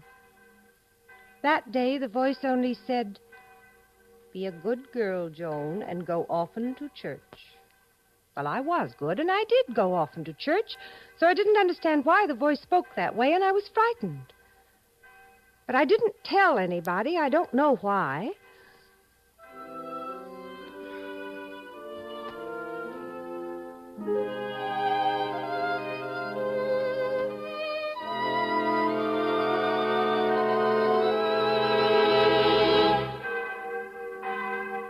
Then came the second time. It was the noon Angelus. A light came over the sun and was stronger than the sun. There he was. I saw him. An angel in a beautiful white robe that must have been ironed by someone very careful. He didn't tell me his name that day, but later I found out he was Monseigneur the Blessed Saint Michael. Joan, go to the aid of the King of France and give him back his kingdom. But, Monseigneur, I'm only a girl. I don't even know how to ride a horse. You will go first to Monsieur de Baudricourt. He will give you men's clothes and have you taken to the Dauphin. St. Catherine and St. Margaret will go along to help you. The Dauphin, of course, was Charles, son and presumably legal heir of the last French king, Charles VI. Charles, the father, was generally regarded as mad and had signed a treaty with England disavowing his son and recognizing Henry V of England as his heir. He had also ceded all of France north of the River Loire, which gave the English justification for their French campaigns. The Dauphin was weak, yet this was the man for whose coronation at Reims, as Charles VII of France, Joan was to give her life. Her voices had told her that. So Joan received her mission. She didn't leave her native Domremy right away. She was 17 before she felt ready to set out into the unknown world to help rescue France. For a poetic view of Joan's farewell to her beloved countryside, there is nobody better to turn to than that German romanticist to end all romanticists, Friedrich Schiller, and his play, The Maid of Orleans.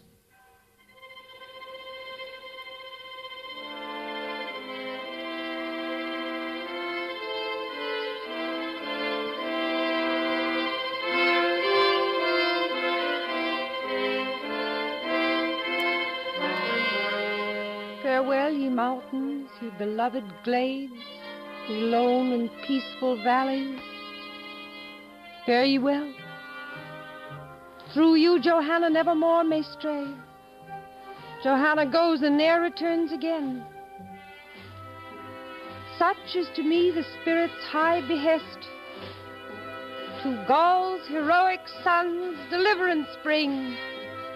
Relieve beleaguered Reims and crown thy king.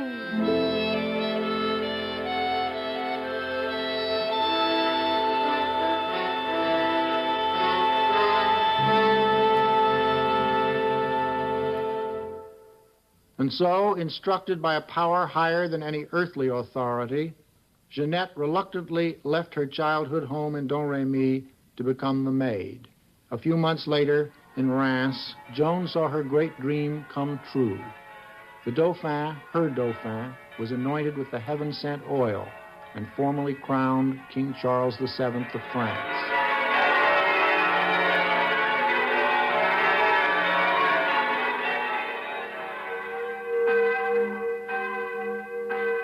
When Joan left home, Papa Jacques and Mama Isabelle knew only that their daughter was going to visit her favorite uncle in the village of Bury. But Bury was near Vaucouleurs, the residence of Messire Robert de Baudricourt, whom the Archangel had directed Joan to see as the first step in her mission. The actual meeting, when it took place, may well have been one of the most hilarious interviews of all time. Here is the version of Bernard Shaw, whose play St. Joan is generally regarded as the classic interpretation of Joan's character and behavior. The loud voice is that of the captain, Sire Robert de Baudricourt. But the first voice is that of his unhappy steward, fresh out of eggs. Sir, I tell you, there are no eggs. There will be none. Not if you kill me for it, as long as the maid is at the door. The maid? What maid? What are you talking about? The girl from Lorraine, sir. From Domremy. 30,000 thunders, I told you to throw her out. You have 50 men-at-arms and a dozen lumps of able-bodied servants to carry out my orders. Are they afraid of her? She is so positive, sir. Positive? Now, see here, I'm going to throw you downstairs. No, sir, please. Well, stop me by being positive. It's quite easy. Any slut of a girl can do it. Sir, you cannot get rid of her by throwing me out. You see, sir, you are much more positive than I am. But so is she. You parcel of curs. You are afraid of her. No, sir, we are afraid of you, but she puts courage into us. She really doesn't seem afraid of anything. Perhaps you could frighten her, sir. Perhaps. Where is she now? Down in the courtyard, sir, talking to the soldiers as usual. She shall talk to me a bit. Hello! You there! Come up here. You, soldiers, show her the way. And shove her along quick. She wants to go and be a soldier herself. She wants you to give her soldiers' clothes, armor, sir, and a sword.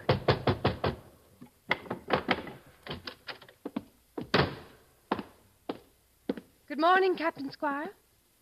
Captain, you are to give me a horse and armor and some soldiers and send me to the Dauphin. Those are your orders from my lord. Orders from your lord? And who may your lord be? Go back to him and tell him that I am neither duke nor peer at his orders. I am Squire of Vaudricourt, and I take no orders except from the king. Yes, Squire, that's all right. My lord is the King of Heaven. Why, the girl's mad. They all say I'm mad till I talk to them, Squire. But you will see that it is the will of God that you are to do what he has put in my mind. It is the will of God that I shall send you back to your father with orders to put you under lock and key and thrash the madness out of you. You think you will, Squire, but you'll find it all coming quite different. You said you would not see me, but here I am. Now listen to me. I am going to assert myself. Please do, Squire. The horse will cost 16 francs. It's a good deal of money, but I can save it on the armor. I shall not want many soldiers. The Dauphin will give me all I need to raise the siege of Orleans. To raise the siege of Orleans? Yes, Squire. That is what God is sending me to do. Well, I am damned. No, Squire. God is very merciful. You will go to paradise, and your name will be remembered as my first helper.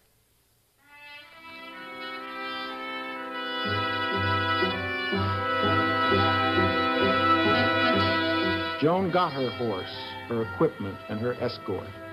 But when her small party arrived at Chinon after a hard ride through 350 miles of winter landscape, she still faced her main problem. How was she, a poor, illiterate country girl, going to get an audience with the Dauphin himself? News of her arrival at Chinon finally reached even the ears of the Dauphin, and Joan was in the end admitted to the court. But to make sure that she was really divinely inspired, Charles and his courtiers decided to play a trick on her. Someone else would sit on the throne and pretend to be the Dauphin, while Charles himself would hide in the crowd of attendants, making himself inconspicuous. Here are two versions of what happened when Joan entered the royal hall of the chateau at Chinon. The first is that of Schiller. As Joan enters, she surveys the resplendent hall, then looks up at the army commander, Dunois, who in this version is impersonating the Dauphin on his throne. Dunois welcomes her. Art thou the wondrous maiden? Dunois of Orleans, thou wilt tempt thy God. This place abandon which becomes thee not. To this more mighty one the maid is sent. Joan walks firmly toward the Dauphin, who is peering from behind the back of a knight. She kneels before him. Charles is understandably surprised. Maiden, thou ne'er hast seen my face before. Whence hast thou this knowledge? Thee I saw when none beside save God in heaven saw thee. Bethink thee, Dauphin, in the bygone night when all around lay buried in deep sleep, thou from thy couch didst rise and offer up an earnest prayer to God. Disclose to me my prayer, and I shall doubt no more that God inspired thee. Thou didst pray that if there were appended in this crown unjust possession, or if heavy guilt occasioned this most lamentable war, God would accept thee as a sacrifice, have mercy on thy people, and pour forth upon thy head the chalice of his wrath. Who art thou, mighty one? Whence comest thou? Shall I indeed withstand mine enemies? France I will lay submissive at thy feet. And Orleans, sayest thou, will not be surrendered? The Loire shall sooner run its waters back. Shall I in triumph enter Reims? I through 10,000 foes will lead thee.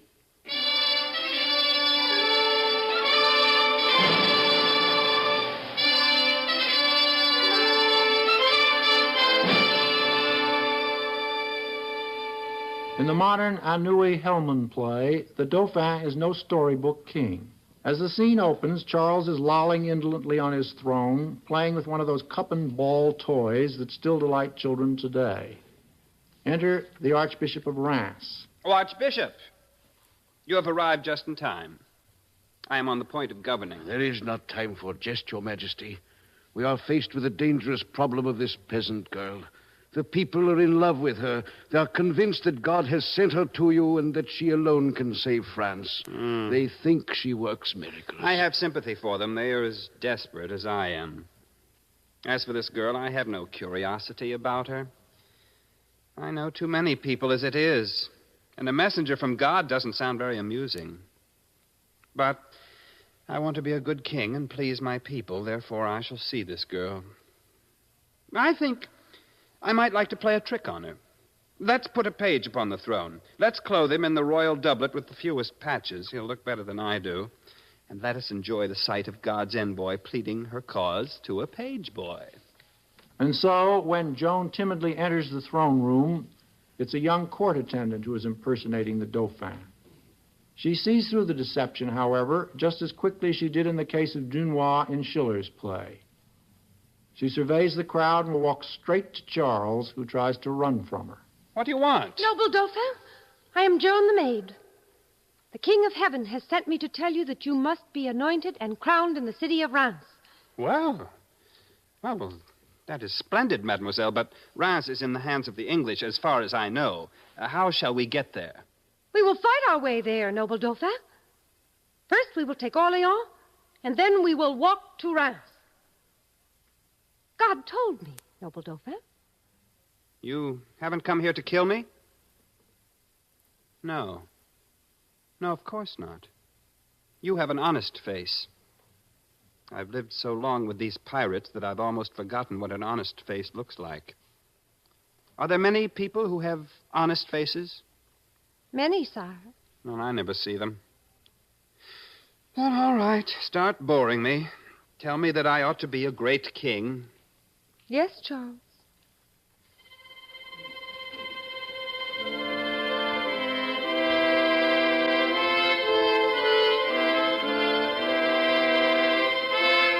In the end, Joan gets what she wants. Her army, her appointment, and a dazzling white suit of armor especially made for her. Joan's effect upon the English troops, who had been just about invincible until she appeared, is described by Schiller. The voices are those of English soldiers, except for the rather heart-rending lament of their commander, Sir John Talbot. The maiden in the camp! Impossible, it cannot be. How comes she in the camp? Why, through the air. The devil aided her. Why? We're dead men! They heed me not. They stay not at my call. The sacred bonds of discipline are loosed. I cannot rally even the smallest troop. Who is she then? The irresistible, the dread-inspiring goddess who doth turn at once the tide of battle and transform to lion's bold a herd of timid deer. A woman snatched from me all martial fame. The maiden comes. Fly, General, fly! Well, as we know, the army with which Joan took the field did liberate Orleans, and within a few months had cleared the road to Reims